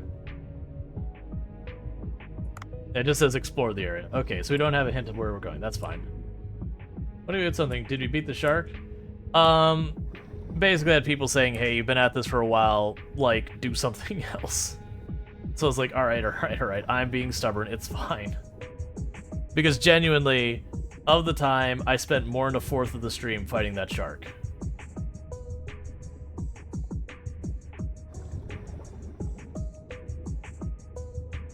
Those are just in the background now. Is this a photo op spot? Whoa, a huge jellyfish. What was the name? Lion mane something? A giant jellyfish in the glacier area. Should be a nice photo. Let's take a pic.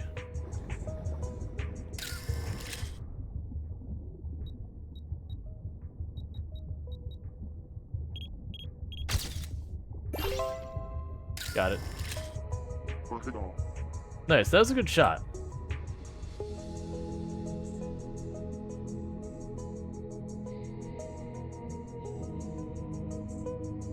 Okay. Oh boy, you scared me. Even for such a cold place, there's still something for such a big creature to eat. The deep sea is really a mysterious place. Gotta say, now it comes to eat you.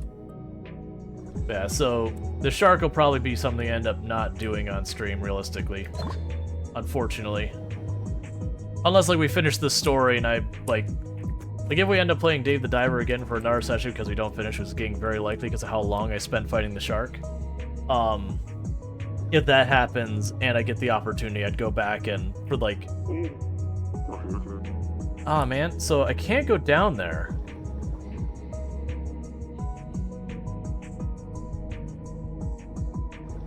Because I'm also way behind on my weapon upgrades, which isn't going to help. So it's basically, for fighting it, I probably should grind up materials and all that a bit more.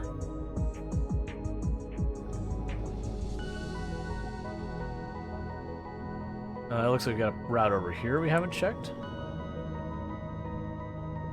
Okay, interesting. It looks like it goes up to that wall. No, you can't get through it. Because there's clearly tunnels back here. So we can't figure out how to get in there. I am noticing there's way less opportunity for me to...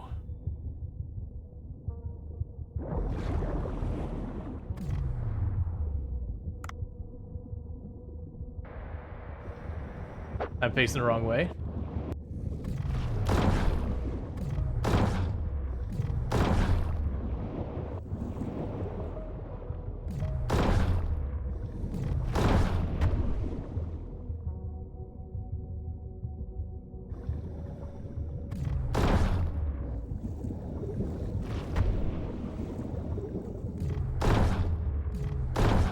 Alright, I was gonna say, please die. Like, I feel also like I end up needing to get the porridge.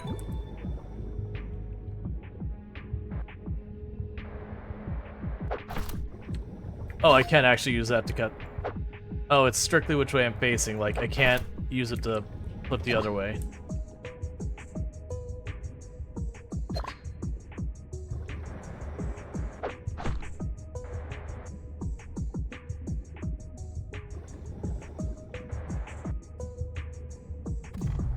Stop swimming straight at me. You worry me that you're actually aggressive.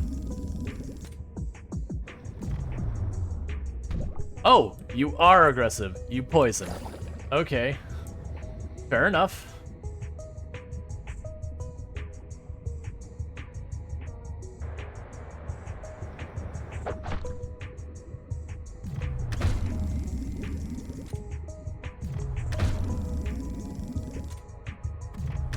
Yeah, I need to upgrade all my things.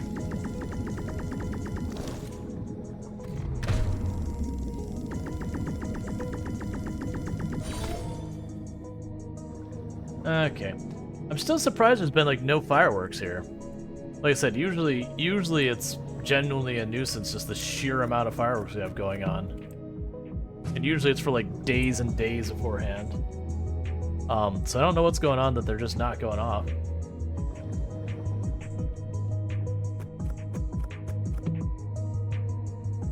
So I'm not gonna grab the baseball again right now because I need the knife to be able to break these rocks up and all that. I have to upgrade my knife apparently. Yeah, I'm being punished for not grinding up my equipment.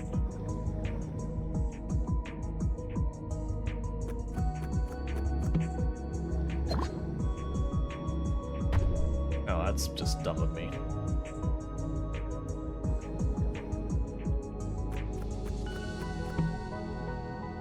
I'm also noticing there's like 0 opportunity to get more air in here.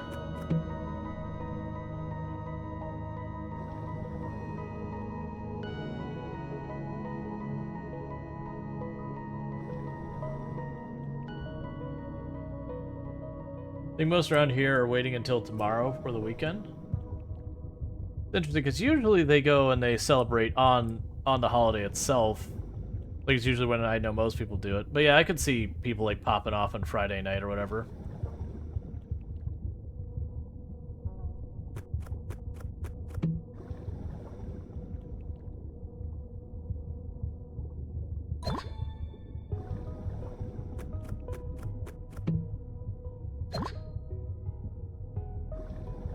So it's also curious that we have these mirrors that I can clean up. Oh, these are just supposed to be the equivalent of these. Hey. I was intending on letting you live, but now you don't get that opportunity.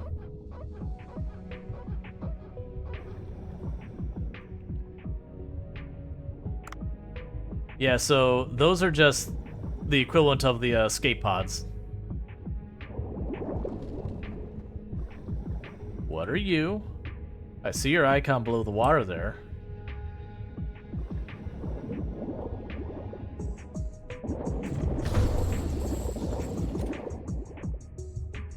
Oh, you're big enough that you don't cause a small fish.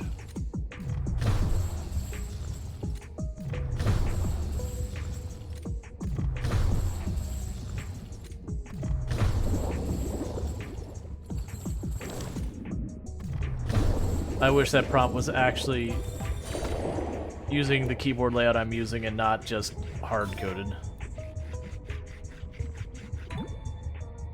Okay. We can top off our air.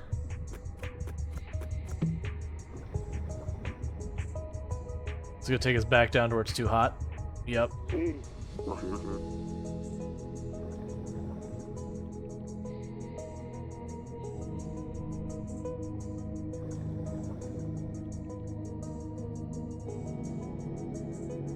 So I've identified it's hot down there. Which you already have her fully upgraded suit for the time being. That lets us go down to like 800 meters or whatever. So it's looking like we don't have to upgrade our suit so far as buying stuff to continue going down. Oh, hey again. Oh, right, I couldn't break that. Because of the knife not being upgraded.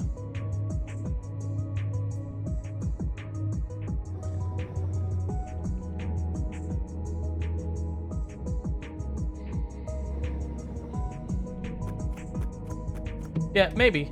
It hasn't been raining where I'm at too bad. So I do wonder how much it is or isn't impacting things. Like where you're at might be a totally different situation. Oh no, I don't have a really good reason. Like the reason I'm hoping personally is, like I said, there's some military veterans who, you know, last year basically just short of begged them people to please not. So I'm hoping maybe people actually listened, but I actually don't really have high hopes for that. Hey, it's a thing. The current is too strong to enter. Come on.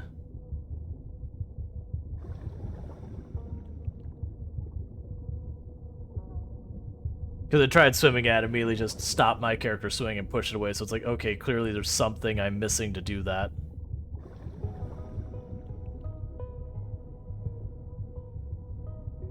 I mean, that looks like if I could drop a rock on it or something, it might break, but I haven't seen anything that looks like I could pick it up.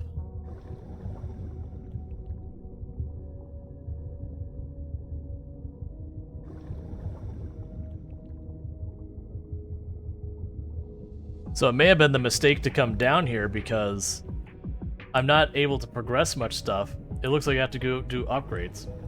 You get complaints every year. I've tried to compromise for over 10 years, but you giving up on that? Or say you've gotten complaints for doing fireworks, is what you're saying?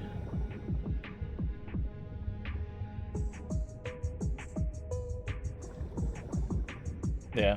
I mean, it is a tricky thing. Like, on one hand, I know people like to celebrate how they like to celebrate. On the other hand, there's stuff that is difficult. And again, you're talking people who have, like, serious problems. Like, it upsets, you know, the dogs and all that. It ends up scaring the animals and all that kind of stuff. So it can be a real problem. Here's an update for the game. This game? Was it, like... a door? Another stone slab with text on the front of it. To take a picture for Dr. Bacon. Gotcha. Any idea what it was? Another hotfix? Gotcha. Alright. Did they say what it includes? I'm really hoping it's, being able to turn off the screen shake and that, like the accessibility stuff, because that's been my one biggest negative of the game, is just the screen shake. Not being able to disable that is a real problem. It had a bunch of stuff. Okay. Well, it does look like this game is definitely going to end up going for at least one more stream, because we made zero meaningful progress on the story this one. Alright, so I'm gonna... Let's fill up our inventory. I was gonna say I'm gonna catch the fish and go up there. I'm debating back and forth what I'm doing is the problem. Let's teleport to the Sea People Village. Let's make sure I don't have new quest stuff up there. Because we probably have newer quests up here. And then we're gonna go left and catch sharks.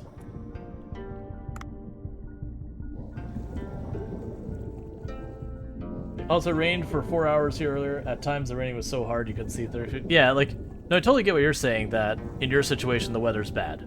Totally get that, understand. And I've absolutely had holidays get messed up for that. Alright, well, you don't have any new quests here. Yeah, like, I get that. It's more the whole, okay, there is a juggle between people wanting to celebrate and those celebrations having undesired side effects, and finding like what the balance is there. Because like for here, I don't have much forgiveness, because you have people who are doing stuff like lighting off mortars in an area they're not actually even allowed to light off mortars, because it's basically in a residential area. And those are very prone to starting fires and all that kind of stuff. So even on times when fireworks, like there's no restrictions or whatever, it's still not permitted here for those specific ones. That they're restricted on their sales, but people just go up and say it's for agricultural purposes. That's just kind of the understood workaround. Like people doing like firecrackers and little bottle rockets and all that. I think bottle rockets might also. I take that back. I think there's like the really small bottle rockets might not have any restrictions. I don't know like the specifics. I just know motors were 100% definitely not permitted for just random residential use in the middle of the neighborhood kind of thing. But it's always been kind of a problem. Because they end up having a bunch of people's pets manage to get out and run away because they get all spooked and upset by it. We've got people who, you know, it's problematic for them. And, like, for celebrating on the 4th itself, it's like, okay, yeah, you know, if you have a problem, like, get some really loud headsets, you know, whatever. Like, you can work around it for a day kind of thing. It's just more the issue of where, you know, it's the entire week that they have people popping off normally. That was the problem, where it's like, hey, you know, like, being forced to deal with the day just because it's the way it's celebrated. You get it. That's fine. Like, it's understandable. But, when it just keeps happening and happening and happening well beyond. You know what it might also be? We had, what was it? Was it Memorial Day? We had people lighting off fireworks and the police showed up around here. That might be why it's chill here for the time being. Because it seemed like the police were actually starting to enforce the rules about where you can and can't do that. Because I remember that happened a while back, that was on stream, and it's... You know, it wasn't even like on the holiday itself, it was just like some random 2 days beforehand or something. That we had someone like popping off a whole bunch of fireworks up the road. You know, I got frustrated because for me, you know, when I was recording and everything, it was hard to find times to record, so usually meant I had to record in the evenings. And then you have people doing that as well, and it's like, look, when am I allowed to do my job? I had times I had to go like a week or two before I was able to actually record one of my courses, just because you'd have, you know, during the day there'd be someone who's having like their driveway replaced, there'd be all the noise from that, and then in the evening you'd have some like plastic music, or you'd be having like a graduation party, and you understand, you like, you'd be flexible about that. It's like, oh, this person had a graduation, yeah, that's fine, like I can wait a day. But then when it's just people randomly just shooting fireworks because fireworks, that you stop being quite so understanding.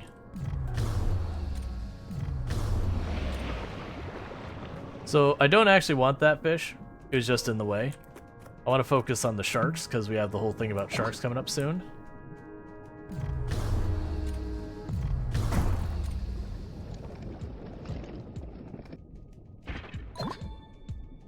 Like, it's a totally different thing when you go to a place like, you know, you go to a park, they've got like the big lake, they're planning fire, like that's fine. Or even going like the theme parks where it's like, yeah, they do fireworks nearly nightly, but you have to kind of go to the place. Because then, you know, if you're going to a place where they're like, hey, we're going to do fireworks, and then you complain about there being fireworks, that's kind of on you at that point. Versus, you know, everything else.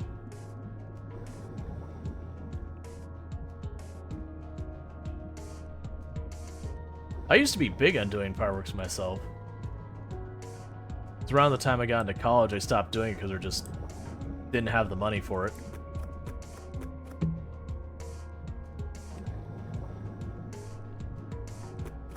And then just once I stopped doing it, and like, it's not that we've never done anything. Me and Toom have gone and gone like little things you put on the ground, they shoot fireworks up in the air, sometimes they whistle or whatever. We've done that kind of stuff.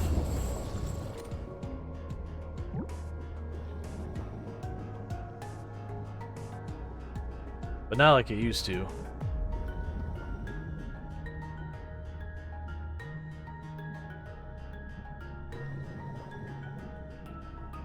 Alright.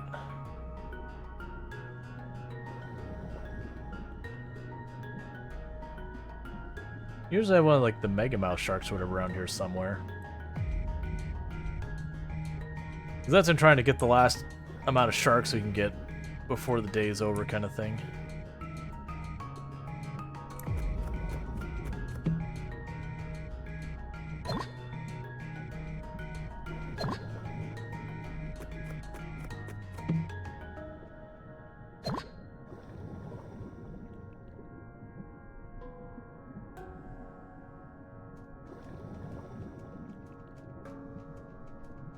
Not super worried. When we went up here before, there was a bunch of sharks because of the storm.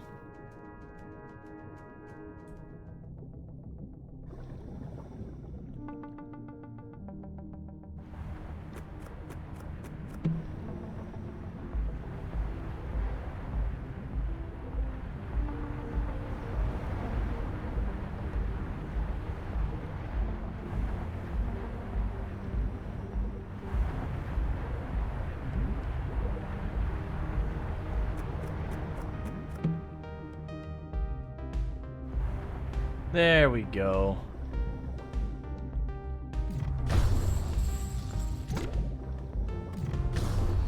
I stood there and took it to the face. It's fine.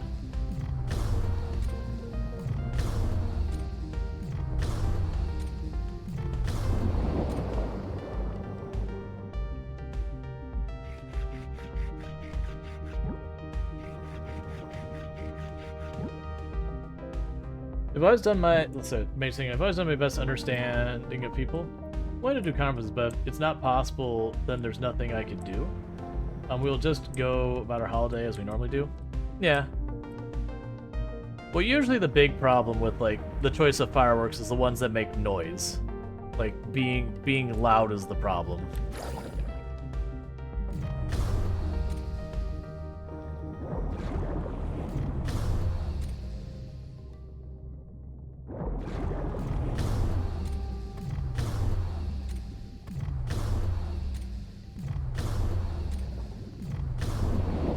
It would sound too much like guns and all that at a distance.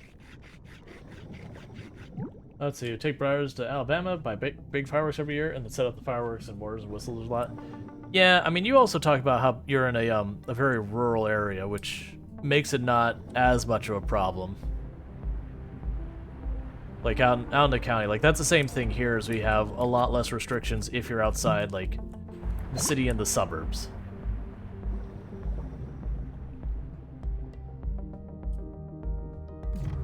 Like, I think that would be a reasonable compromise for a lot of these, is just, you know, people who want to do all, like, the really, really kind of loud fireworks and all that, get together with people and have, like, places that's good to do that.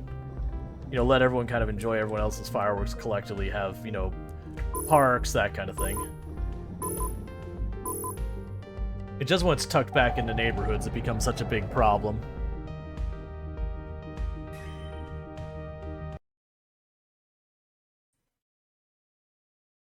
Like I said, on the day itself, it's like, okay, I get it. It's just, like, what's the whole week leading into and out of?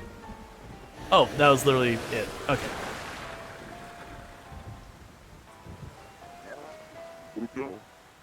Dr. Bane, could you take a look at this picture? Oh, an ancient stone tablet of the Sea People. But it is very old and poorly weathered. No matter. We should run. Should be enough to run the decode. Sorry, the decode equipment. Can you hold the picture here for a moment?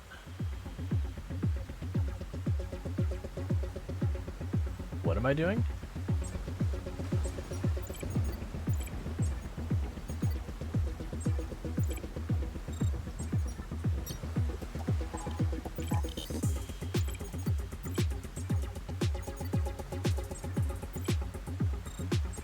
So I'm basically doing like Power Wash Simulator on the tablet on the right. I was trying to figure out what I was doing looking at the left screen, and it's like, oh, that's just not what it's looking for.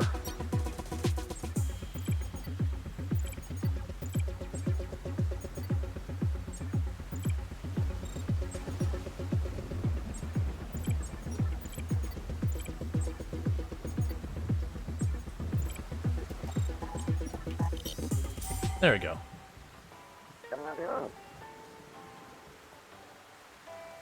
Good, I can read them. How lucky. Oh, what a relief. What does it read? It seems to be some sort of spell? The letters are unfamiliar to me, so it's hard to decipher them clearly. Why don't you ask the Sea People? There must be somebody knowledgeable about cryptography or spells.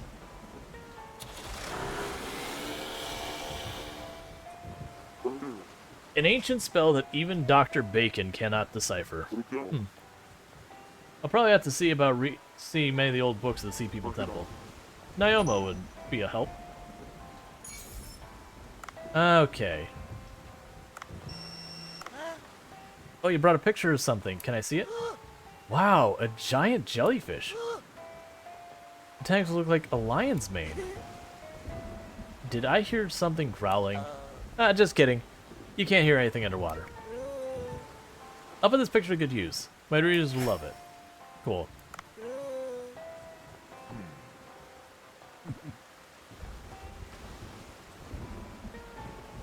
Okay. So as much as I want to go out to night in game to go hunting for more shark or anything, I believe we have the VIP visit today. So I don't want to do that.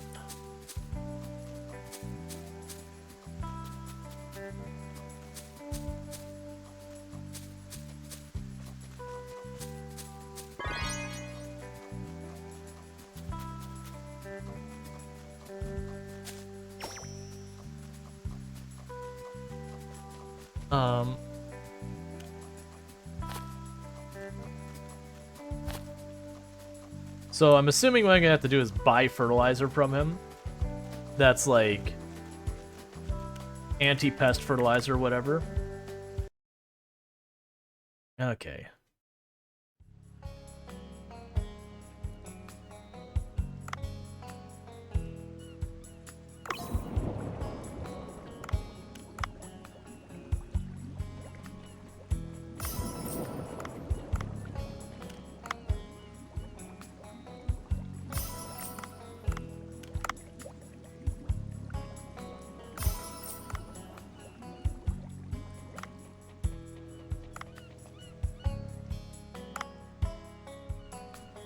Alright, so I need to stop being starved on this. Alright, so something has to be taken out of here.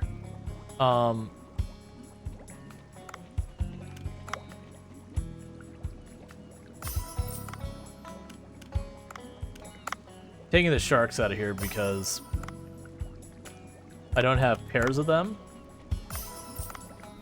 I'll end up wanting them tomorrow anyways, and they also push the percent higher much faster. Well, honky tonk is a party. Yeah, I'm familiar with what a honky tonk is.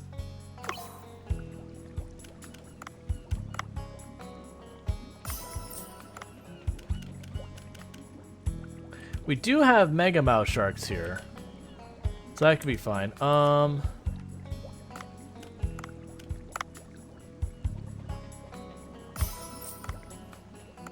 I need to expand the capacity of all these things is one thing that needs to happen. You're a very rural area, right at the edge of town. There are veterans that live nearby in the apartment buildings. Gotcha.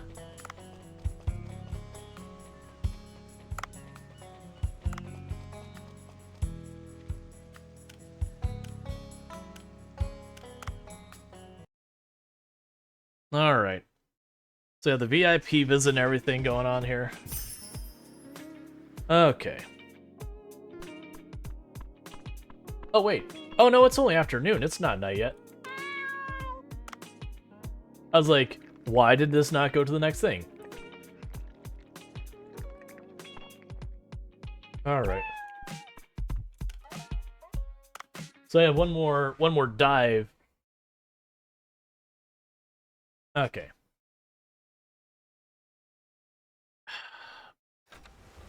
So I keep going back and forth on whether... Okay, let's go. We'll talk to Naomi. And... Because I keep going back and forth whether I should be focusing on trying to get as much shark as I can. So that way hopefully I can get a huge influx of money. So that way, like, all these upgrades that I've been hurting on, I can get them knocked out. Or if I should take a different strategy with it, instead of going that way, going up, like, going and just trying to continue to push down here. So we can talk to the people in the village, because there's no reason not to. I'm glad that you cleared the path to the glacier area. I was able to get some seaweed seeds. Check these out. Cultivating at Gumo's farm. Oh, cool. Thanks, man, because I don't really have money to buy more seeds from you right now.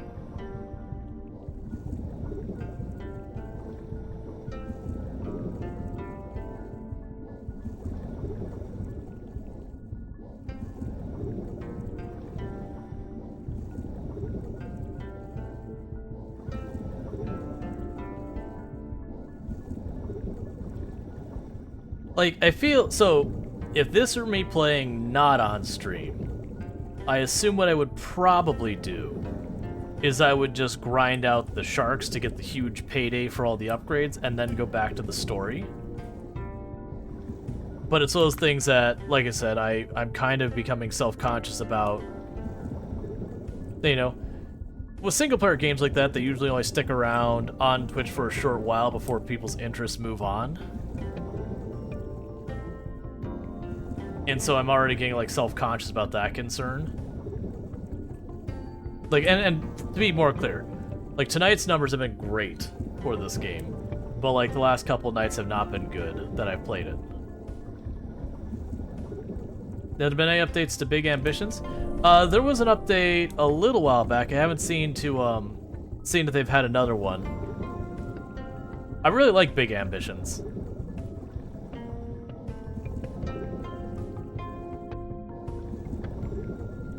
Out here, we're also allowed to do fireworks for on New Year's Eve. Yeah.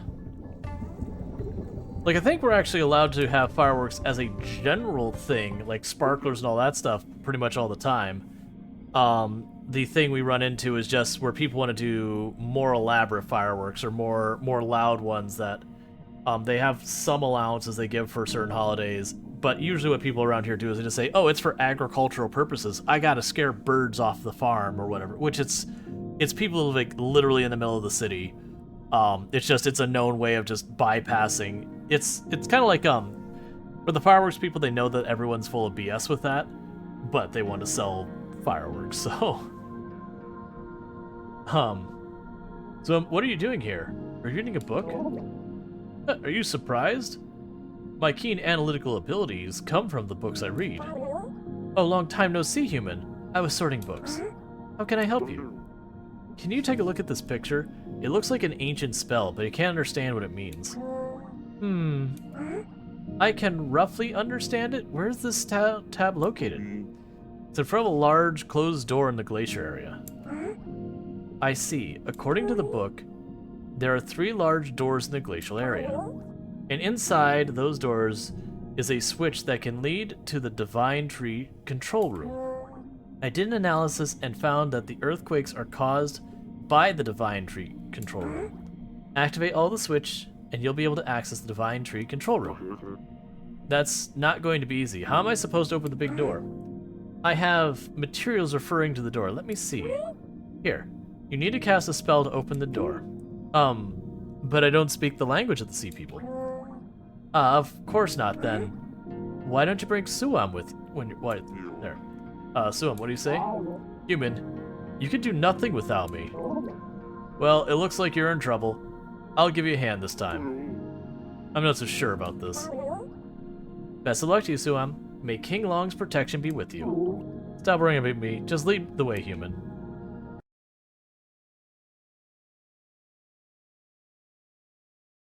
Yeah, it's been the same thing about, this must be the door. I was supposed to cast the spell, Neomo taught me. Watch and learn, human.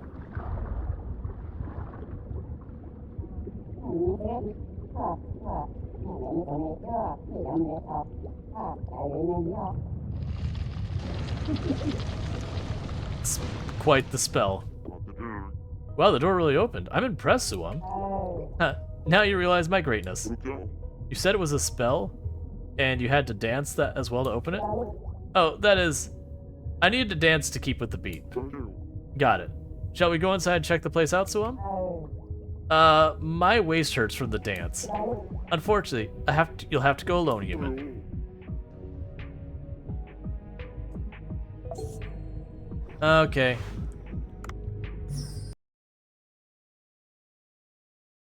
Well, it's like, maybe I'll go and get the sharks. I'm like, alright, well, I guess we're in this now. There must be a switch to operate the divine control room inside. My gut feeling is the passage will cause me trouble, but I have no other choice. I need to be careful.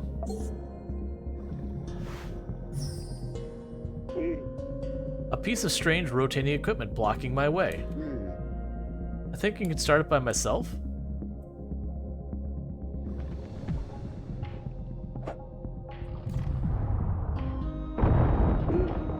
Oh, the equipment is working, and the stake began.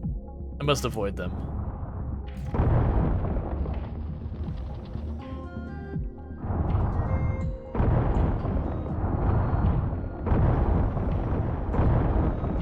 What is the purpose of this room? Other than death? So those reach the whole way or not? They do not.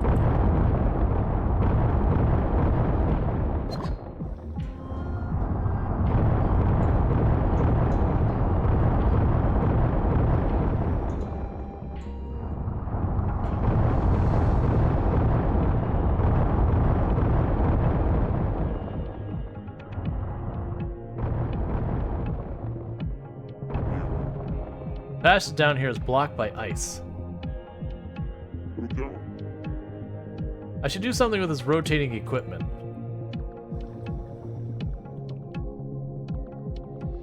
It's gonna drop a ball. Yep.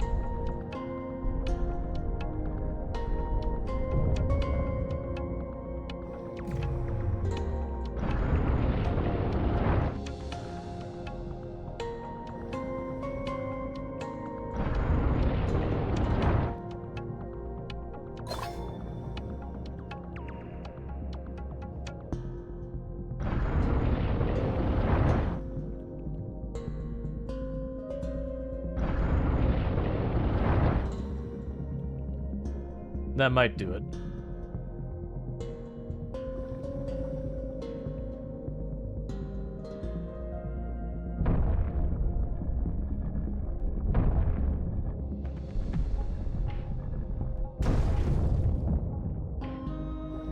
So is that entire machine's purpose to just drop a ball on this hole every time it freezes over?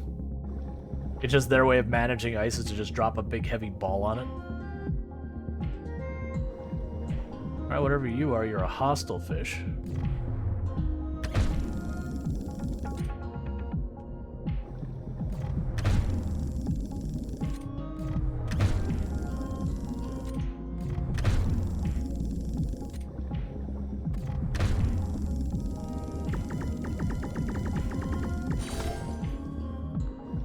An Arctic telescope fish. Okay.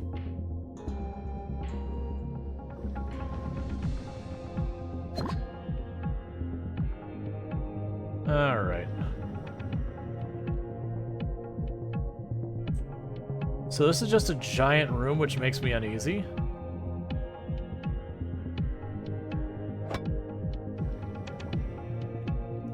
Yeah, so I gotta upgrade the knife before I can do any of that stuff. So I'm having a bad feeling that what's ultimately going to happen. Another room? The statue of King Long. But it looks somewhat strange. It's posed slightly different than the King Long depicted in the mural. Maybe it means. Yeah. I'm just hoping that, like, it isn't a thing that I gotta worry about where I have to, like, grind all the materials just to do the next part. That looks like it might be right. Can't tell if it needs to rotate one more or not.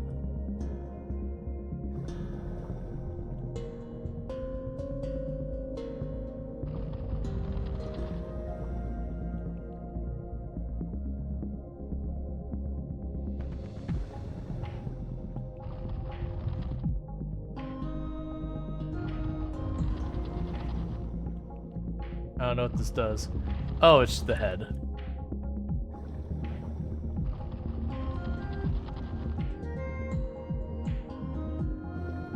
Okay, this arm's not in position yet.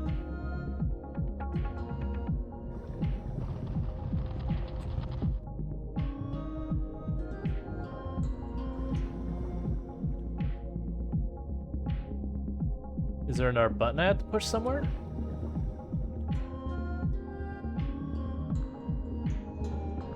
Because it looks right to me. Like, I noticed that arm's a bit lower, but I didn't really get the choice of making it a bit lower. Alright, so there's not another button here. Can't imagine it's farther this way. Oh, nope.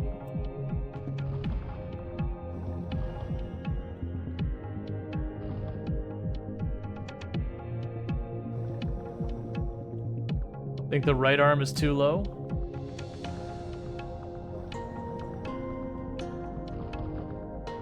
Okay, so this one has half steps. Because I was trying to do that earlier, it didn't want to accept it.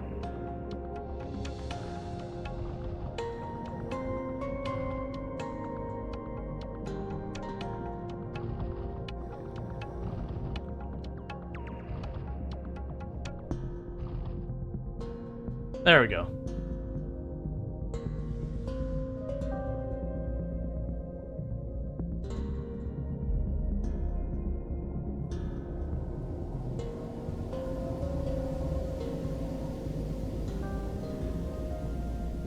Ah, so this is definitely like the control room is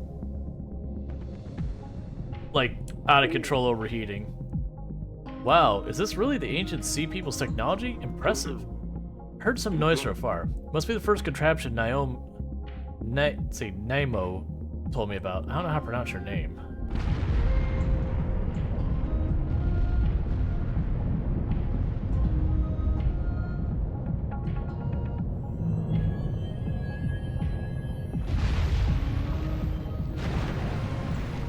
Okay.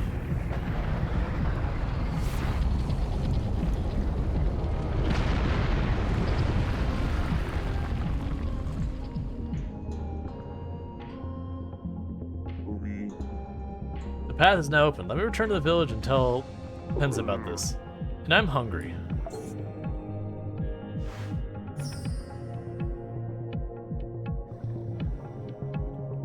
Okay.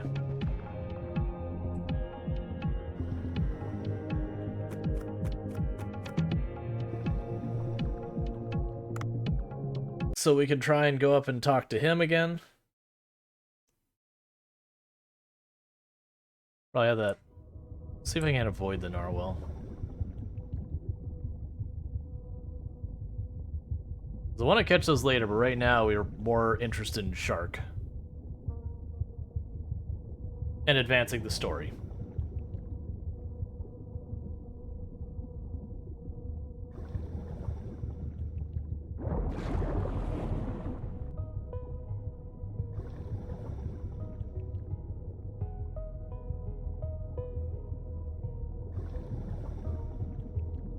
Sea People Village. Okay.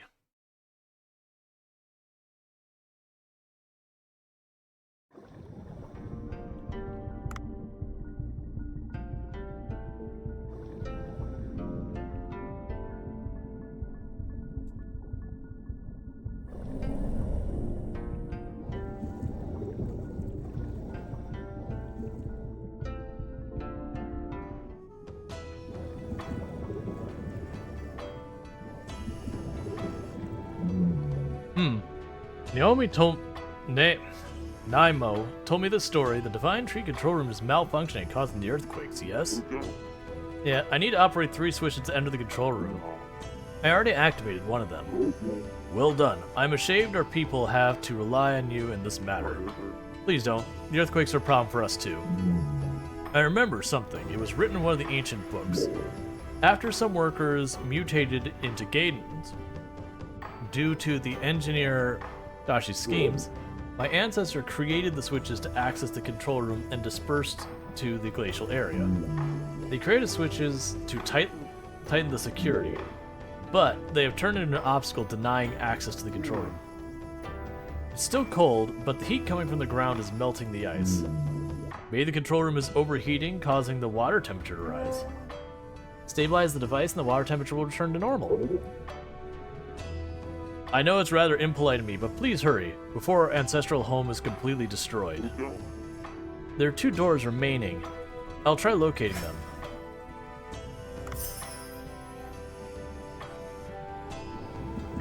Okay. Back down we go. So... Okay.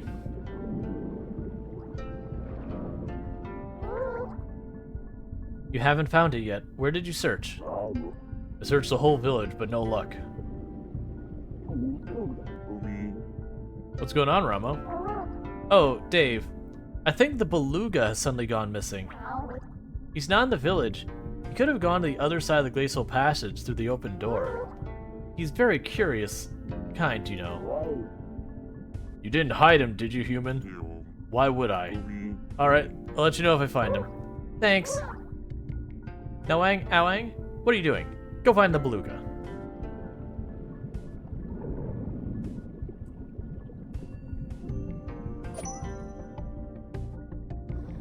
Alright. So let's try and rush over here.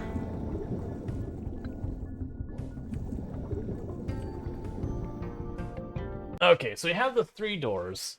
So we can't get the bomb because the control room is melting down. My assumption is once we open the door, we'll have to deal with that.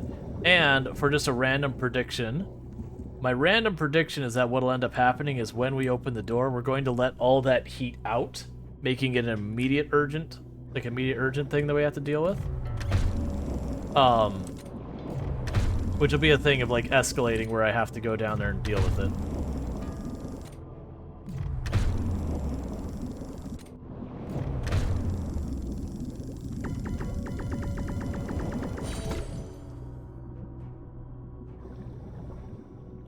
Okay.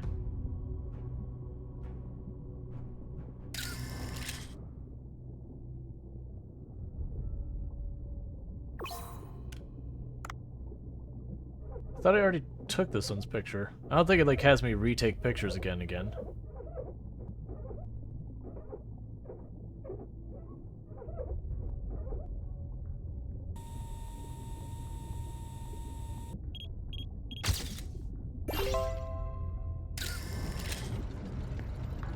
Alright, sure, I guess.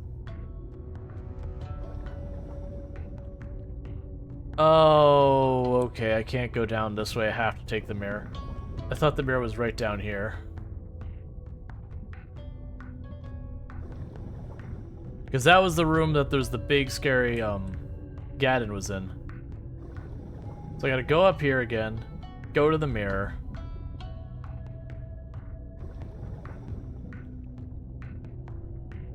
And then use the mirror to teleport us down below. I see. It's kind of annoying, actually. Because there's more distance I have to cover.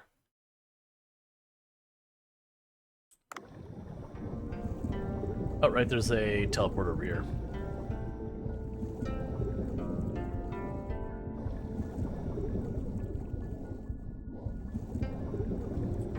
Okay.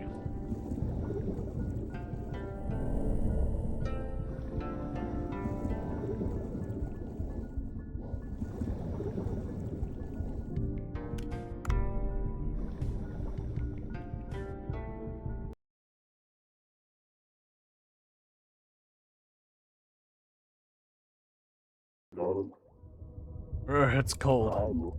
Human, your clothes look very warm. Why don't you go inside and take a look? You're weaker than you look.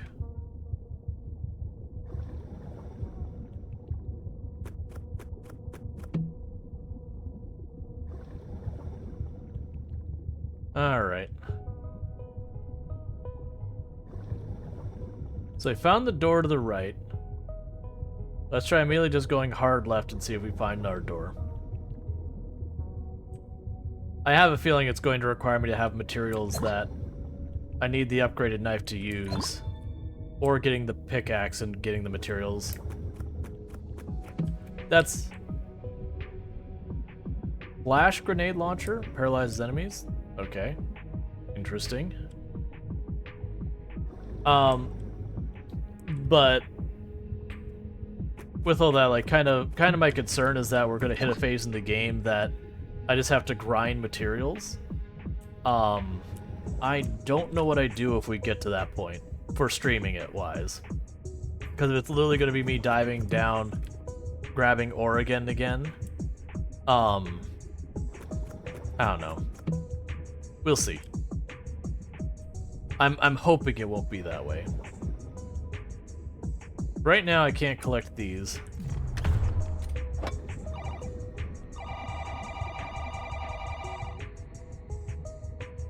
Alright, I got confused by what was happening there. Apparently I hit it and I froze.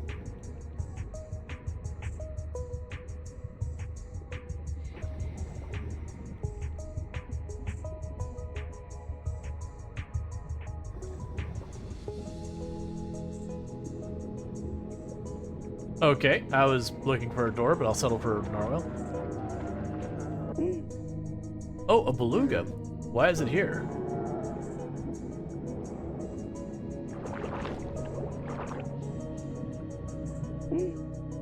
Oh, is that an Antarctic octopus? Its venom may be poisoned?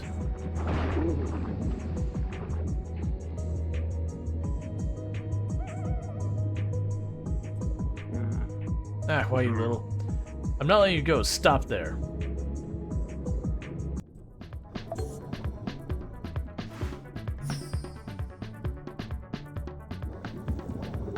Okay, I thought I was just like a distraction that I need to be dealing with the beluga.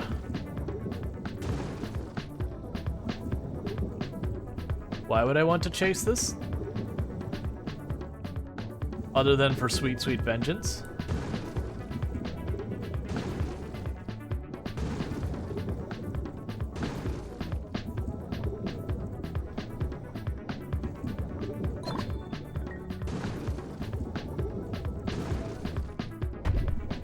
Well, that sucks.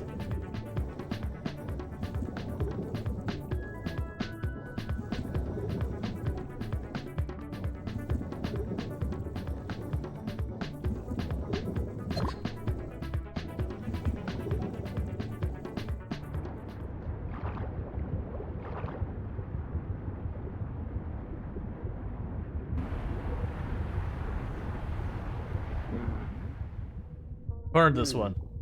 Looks kind of pitiful up close. Let's see. Harvest rescue. We will rescue it.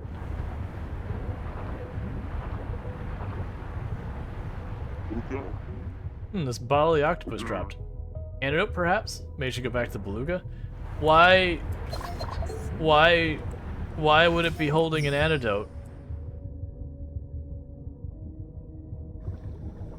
Oh, I bet you what'll happen is we'll rescue the Beluga and I'll be allowed to use the Beluga in extra areas. And then I'll use that to go through that door.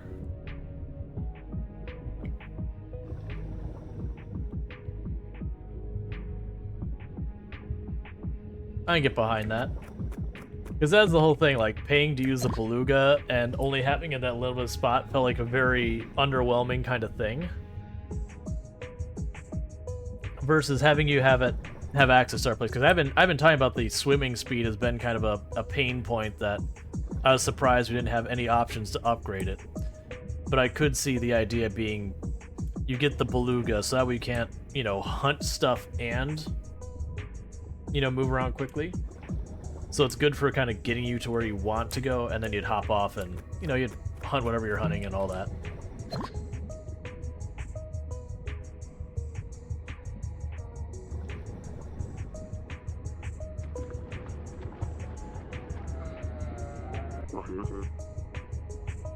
You don't look well. You want to try this?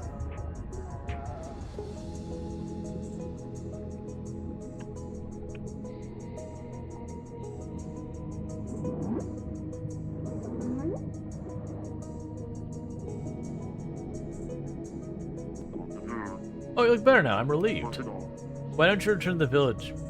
You can get there alone, right?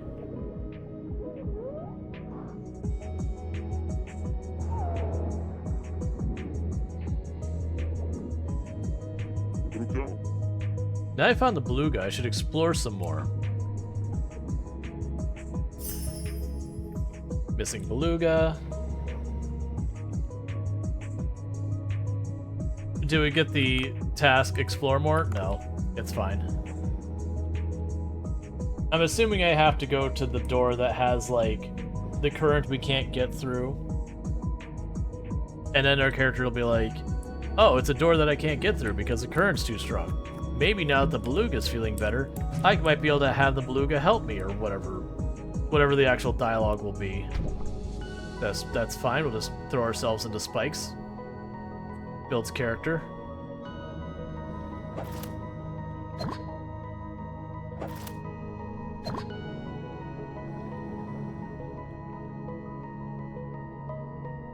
Are you gonna be a pickaxe? Nope. Let's hope he has a pickaxe so he can get whatever that is.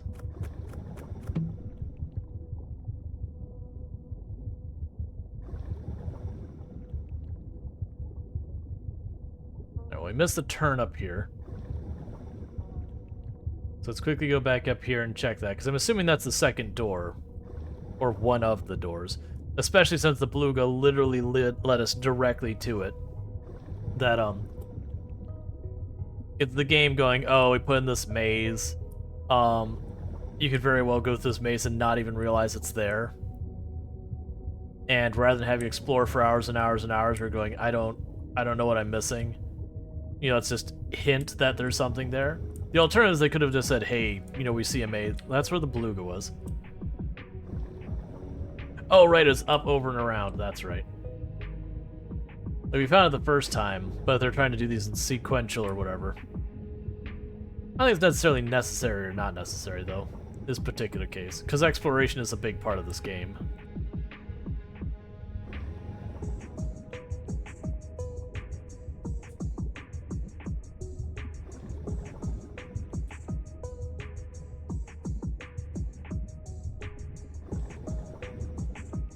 I'm assuming this is the second door, and then, I keep taking that corner so too close and hitting those spikes.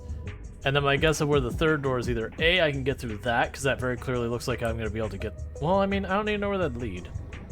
So I think we're going to go through this door over here on the right, with the current.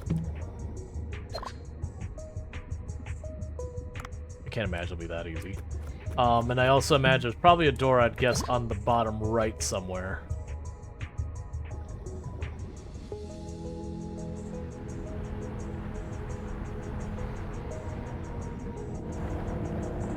Yeah, so I absolutely can't go through. But it didn't trigger an event or anything like that.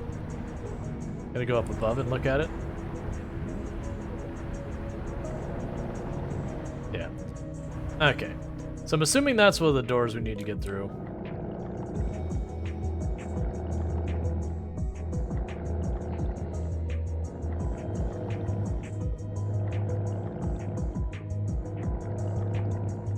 So the next thing I gotta check is the far right on the, like, kind of on the lower end. Because we had one at the top end, we have one kind of center middle left. That, like, this whole thing takes that. So that make me guess the far right's gonna be the last one. Well, actually, did I say 3 or 4 switches? If there's 4 switches, probably 2 on one side, 2 on the other. If there's 3 switches, probably 2 and 1. Because I'm also noticing this one doesn't seem to be as randomly generated as the other one. It seems to have fairly static layout. Like, the fish might move around, but the layout's fairly static here.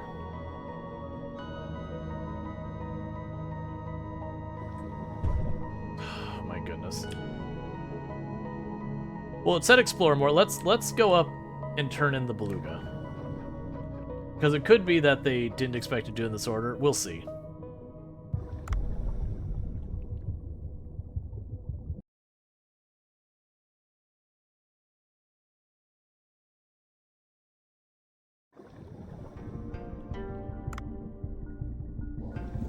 Okay, so I'm gonna turn it over here.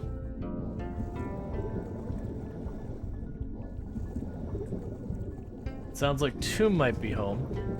Which does mean here in just a couple minutes we're gonna go ahead and get to where I do stream for 11 hours, which does mean at some point, you know, I gotta eat. Oh, are you way up top? Don't tell me you're way up top. Don't be way up top. Okay, you're just right here. That's fine. Where did it go? What happened, Gumo? The manatee's baby has suddenly disappeared. Well, that's a big problem. Manatee's mom is also worried. Things are getting out of hand. Do you have any ideas? Maybe it saw the beluga and went into the glacial area? There's kind of a suspicious place. Go check it out. Oh, human, I'll be waiting.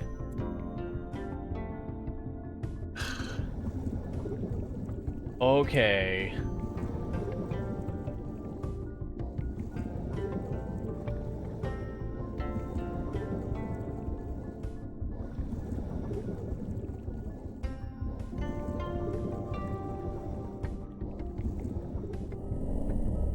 That's not what I actually wanted to use. That's what he did use, but that's fine.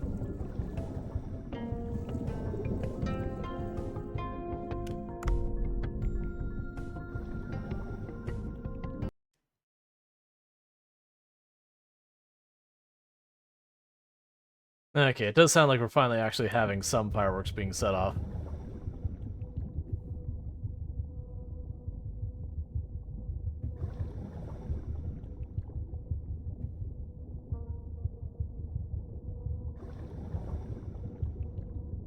Which is surprising. Usually they do that a lot earlier. Still. Well, that's nice.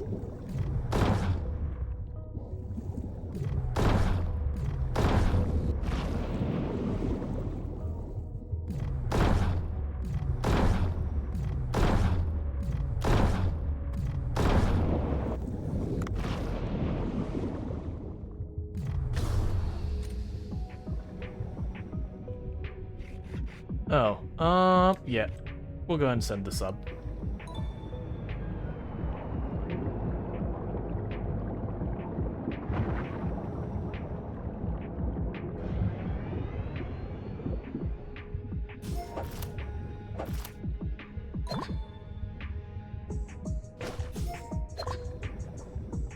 Oh, we got ourselves a leafy sea dragon.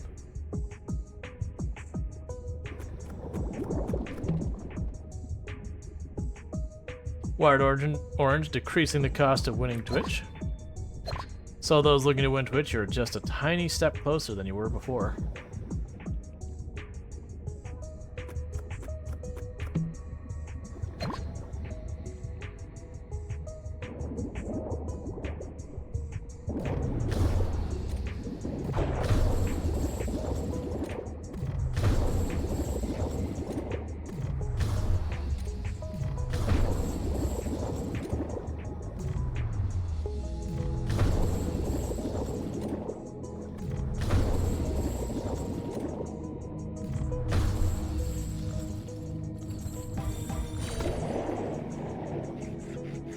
Okay.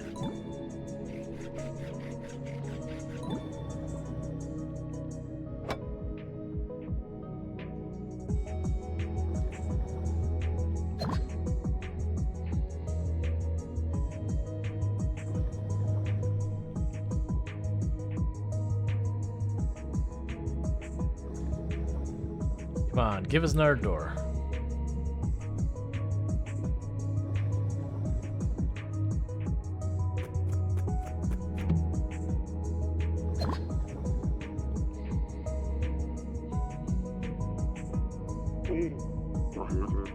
Nope. Okay. So we checked the whole right side. Maybe there's a spot in the middle?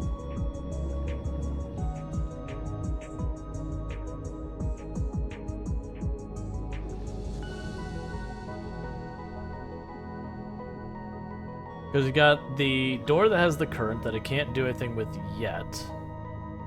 Oh, is this literally going to be the maze right here? That's the maze right there. Okay, so it's not in the middle because there's no room for it to be in the middle. That's curious. A frozen cod.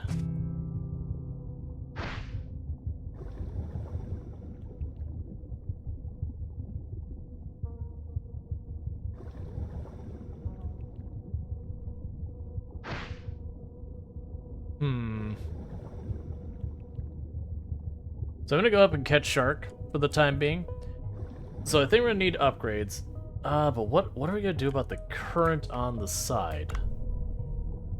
Because I tried, like, you tried pushing through and it seems to stop you physically from swimming and going back. So it might be one of these things that we've rescued. Oh wait, we were looking for the baby manatee. I forgot we were looking for the baby manatee. Let's just try going straight to the right. I don't think it'll be, like, I hope they don't just have us go to the exact same spot again for the baby manatee. I'm also finding it weird because manatees need to breathe air. So it shouldn't be able to just be down here. Like, they would need to be near the surface.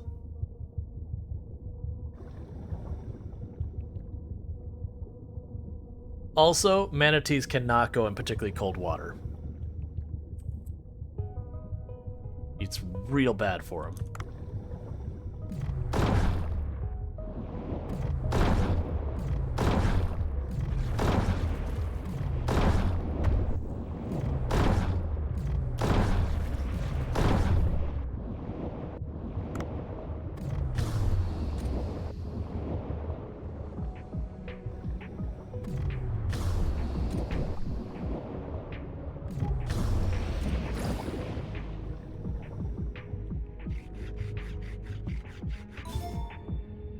Right?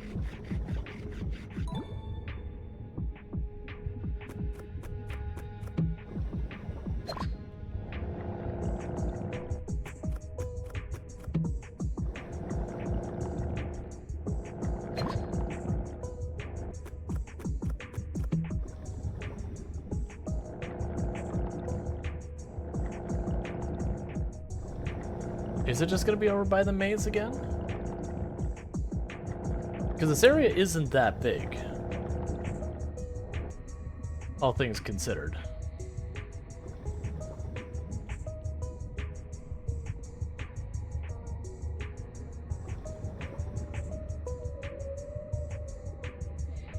Alright, well, is that a crying sound?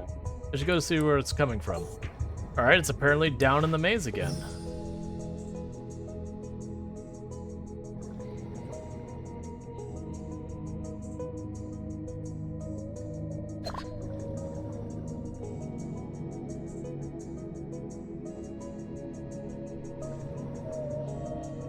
Okay, they're giving me rocks this time.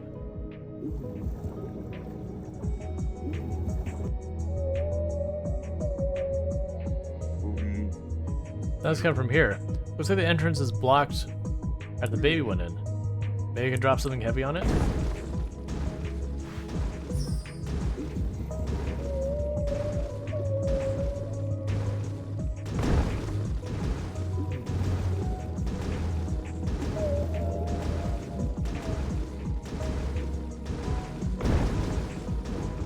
Alright, it's open. Let's go inside.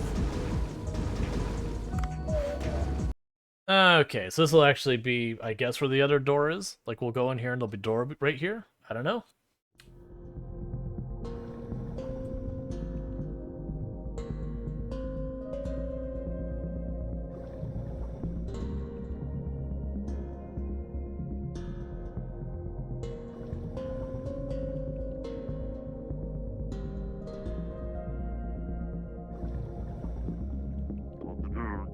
Oh, there's the baby manatee. It looks scared. We need to calm it down. Oh, this might be one of those things where we escort it back.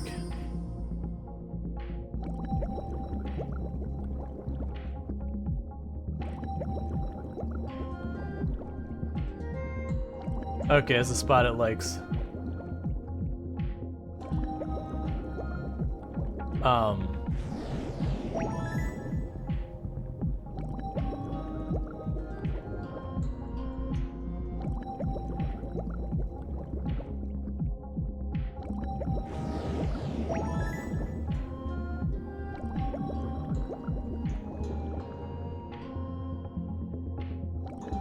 Okay. You joined at the right time? Okay, it's calmed down a bit. Shall we head out?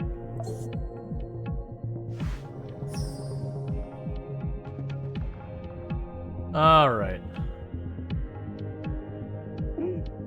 Oh, Narwhal came through the opening. If we don't take care of it, the baby manatee won't come out.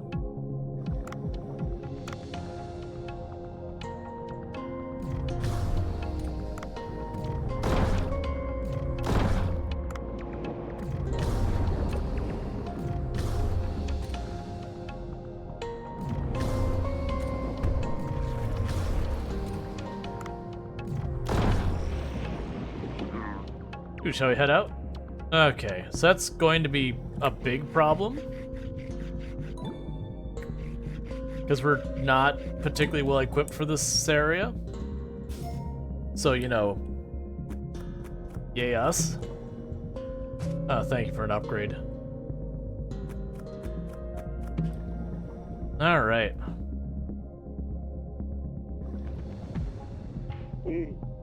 There's a shark here too. I think we have to take the shark to get out of here.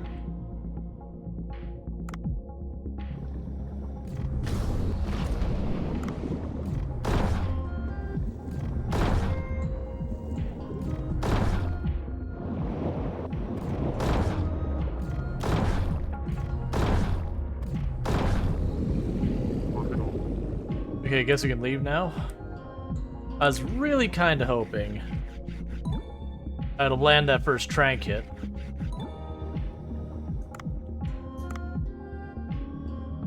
Because that would have been pretty good for us.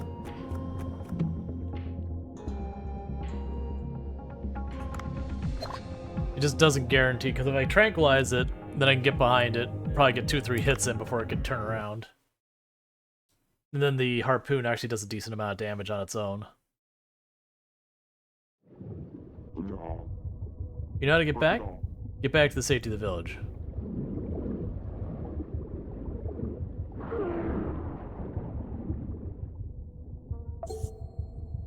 Wasn't there a mirror down here we could teleport back up from?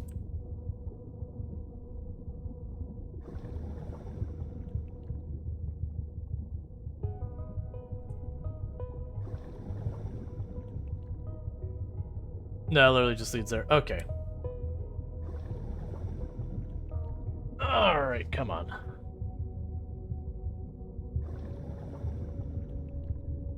So teleport back to the village, and they'll probably be like, oh no, another thing has gone missing. Not really.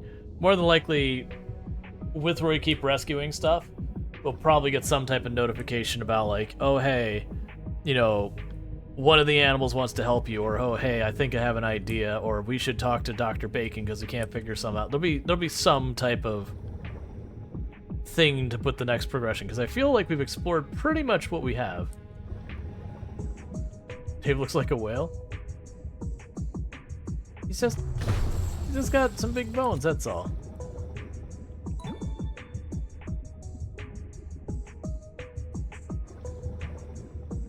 Oh, we can grab that. So I don't know what materials I do and don't need, so I'm just gonna grab them all for a while.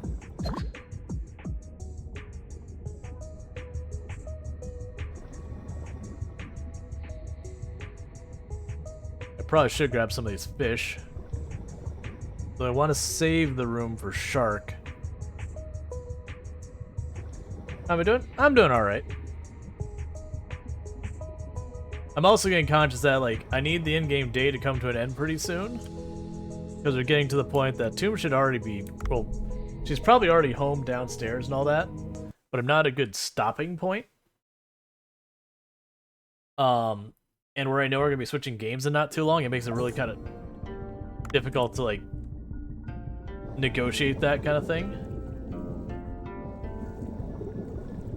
So what I probably need to do is, more than likely, we're gonna wrap up like this dive, and then we'll do the 5-minute break, and then we'll do the switch over. Because unfortunately, I just spent so much time trying to fight that shark boss when we were terribly, like, the things going against us is I didn't have materials on me, like consumables. That's one. Great, it got back safely. Went all down to the glacier area. Children, whether human or animal, are full of curiosity. I'm glad to see the mom is now at ease also. Human, you have a really good sense of smell. Well, I didn't actually find it with my nose. Oh, well, anyway, you have my gratitude.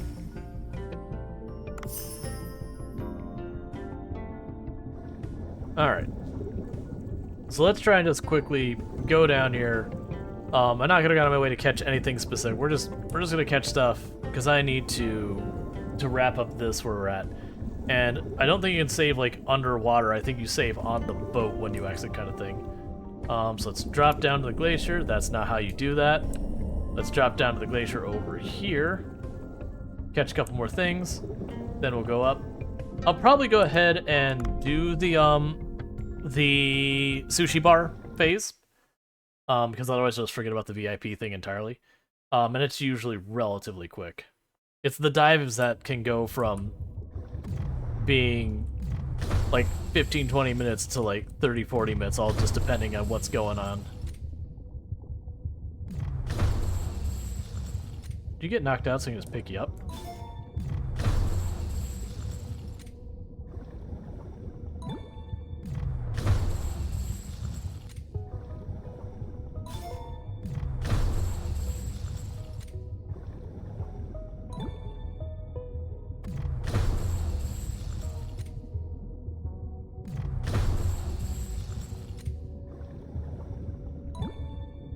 Okay, we're almost loaded up.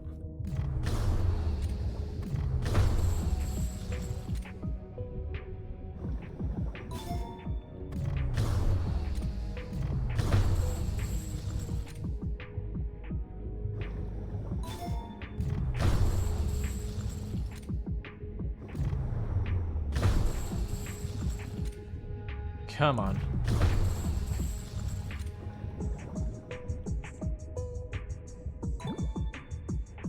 And boat. Alright.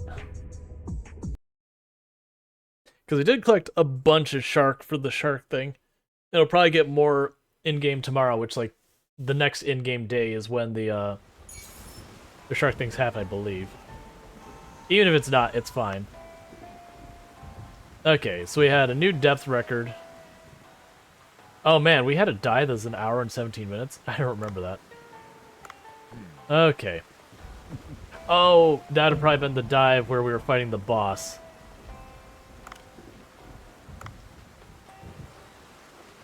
Alright.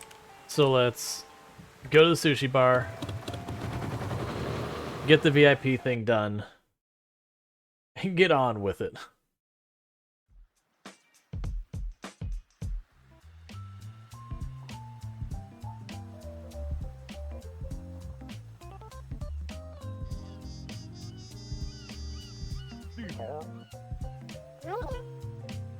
Hello everyone, this is Yui from the NDC station. Ladies and gentlemen, as you know, today is the day of the showdown. Challenge the chef. Bancho, are you ready? Of course. And Wang Pang. The same, I can't wait. Excellent, then let's the challenge begin.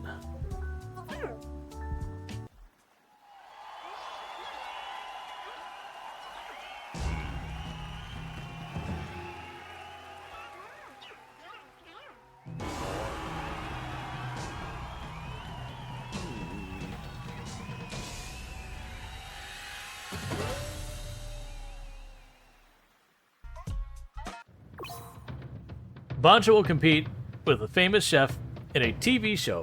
Let's bring him the ingredients he asked for.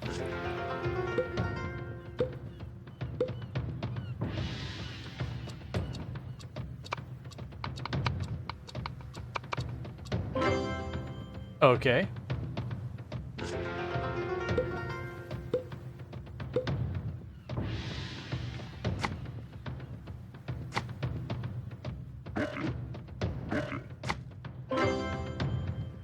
All right.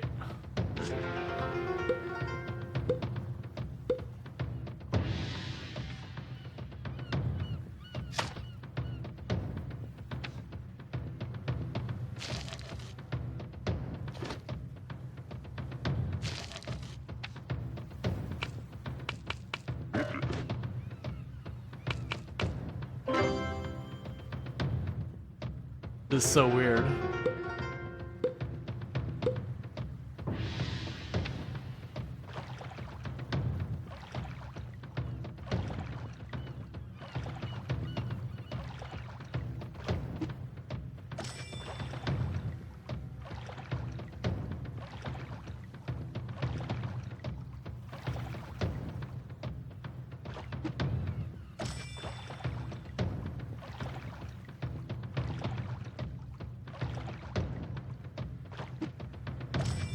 Hi. Hi. Thank you. Give me 1 second because I can't pause right at the moment.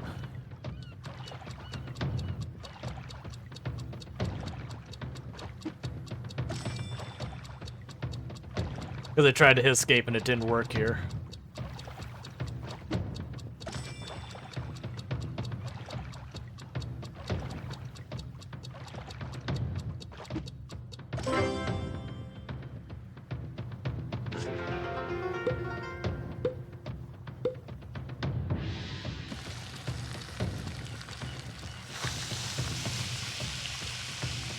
This is a very long, non-pausable section of the game for some reason.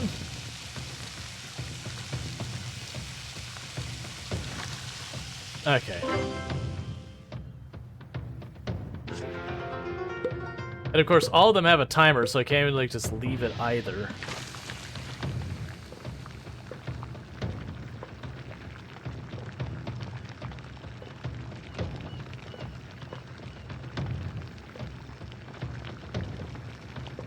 Okay. Oh, I see. Thank you. I'm sorry I can't pause. I love you. I still know. I'll be there in a minute. As soon as this is done, I'll be going on my little break.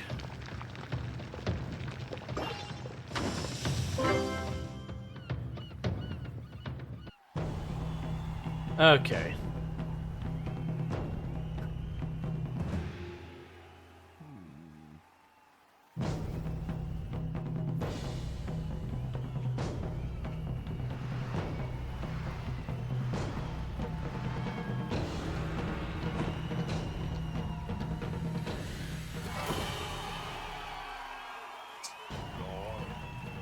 Such a ridiculous thing.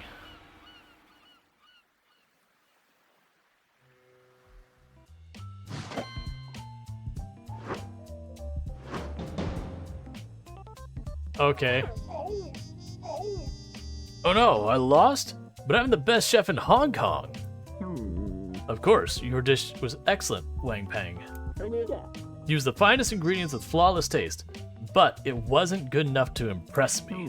But Bonko's dish gave me a whole new experience with a fish called Stargazer. To be honest, it was my first time tasting the fish. Bancho gave me a perfect blend of an interesting and fresh taste of the Stargazer and a classic taste of sweet and sour sauce.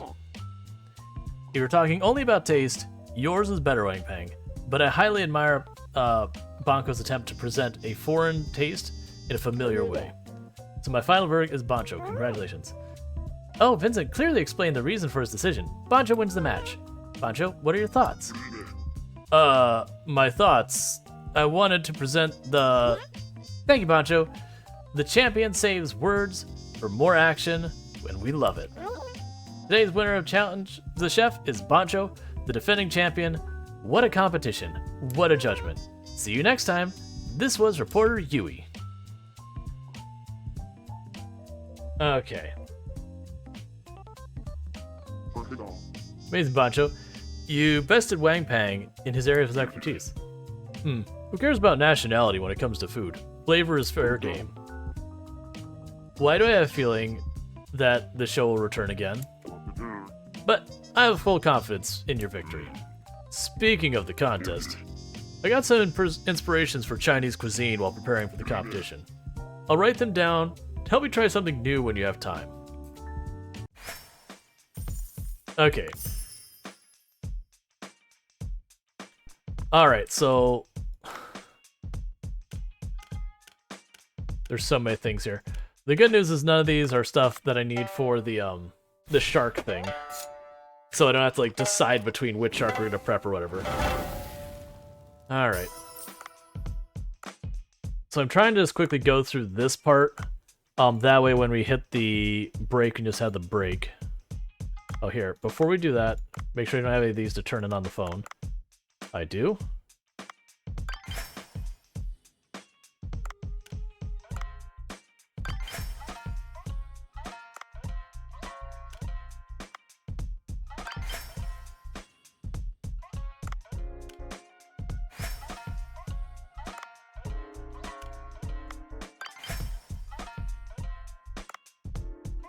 Okay, now I can actually look at what we do here.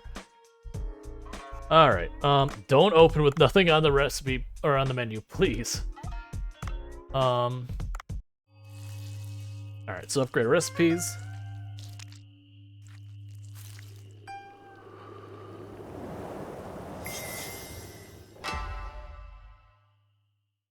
Alright.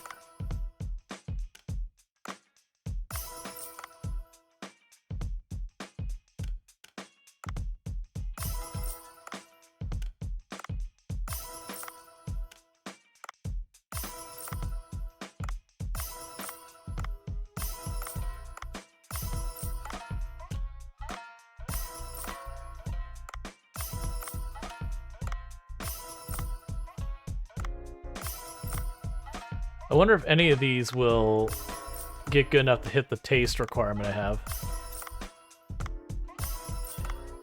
There's something weird about having narwhal on the menu. Like, I understand it had like a whole lot of exotic things that we've been serving, but narwhal feels a little weird compared to the other ones. Okay. Let's close that, reopen that. Alright, so we do not want to serve the shark yet. The shark's for the next, like, the party or whatever. But the Jedi of the ocean? The unicorn of the sea.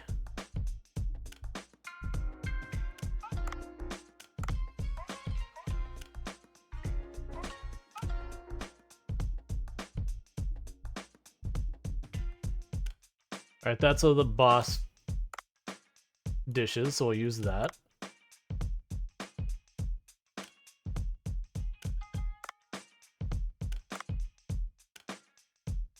Okay. So I got that on the menu. Because then I want to make sure to stop and thank him for picking up dinner and everything. Like, it bothers me I wasn't at a good point for stopping for that. It's just with, like, ending the recording and all that, when this fishes, I don't want to have, like, the last little bit of the segment just be kind of, you know, 5 minutes of me dealing with that, and then, when I've been deliberate that I try and have the 5-minute break between recordings.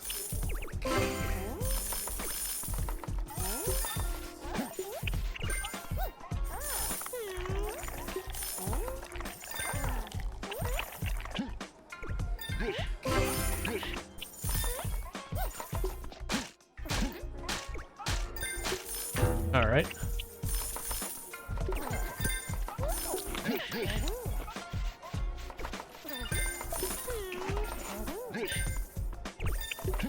Oh, got more things going.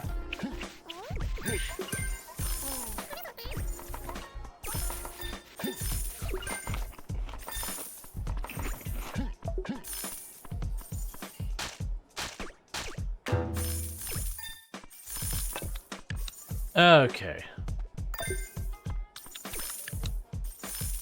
All right.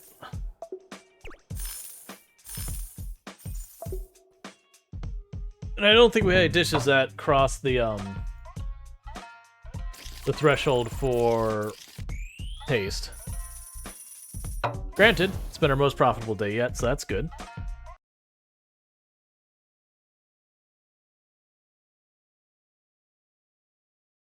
All right. Game. There you go.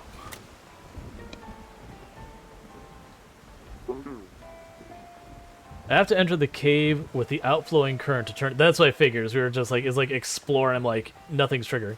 Turn on the second control room. Is there a way to enter the cave? The current may be weaker today. I should go check. Okay. Wait, can I have you for a moment? You're the reporter from before? Do you need help with something?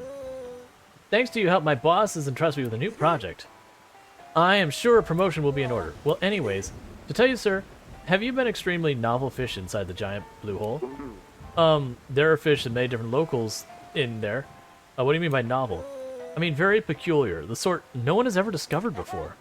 Our magazine has a secret weapon, the fish radar, that tells us that this blue hole is a treasure trove of undiscovered species. We Weekly Fish are planning a series of specials that cover the next few months to showcase these precious new fish. It's called the Catch 'em All Project. We can research the fish on the weekdays, and we can catch the specimens for us over the weekends. They'll be featured in the specials that we'll be publishing on the Weekly Fish. Every Monday, yes, Monday. Me catch them? Well, you are kind of the only diver in these parts, aren't you? I'm not really following your logic.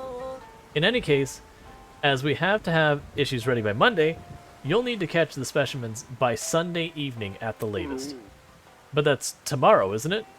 This is just so sudden. Now then, let's get down to business. The fish radar spotted something on our radar this week was a humphead parrotfish. A horned parrotfish. I've never seen anything like it. The location is close to the boat wreck. That's what I can detect. Oh, and I'll give you the fish tracker. If there's a fish mon you can catch nearby, it'll vibrate and play a sound. Oh, don't be surprised. Guess what this device can do? It allows you to see the information about the fish even while diving in the water. So it's your best. Let's see. You can see your best grade fish, how many fish you have at the restaurant and the fish farm, and more. Is that right? But how is it possible when I don't link my device yet? Oh, are you clueless, aren't you? By the way, good luck then. That's still Sunday, or tomorrow evening to be precise. Oh, this is so sudden. Work for a magazine? Come to think of it. I think I've seen the boat wreck in passing. Yeah, you've seen the boat wreck in passing. You've been there, defeated bosses and everything. Okay, so they've introduced a whole new thing. So I actually appreciate this, because I found myself underwater being like, oh, I need to find this. Where do I find it? So it uses the tilde key. Okay, with all that said, though, what I'm going to quickly do is we are going to be stopping the recording for a moment.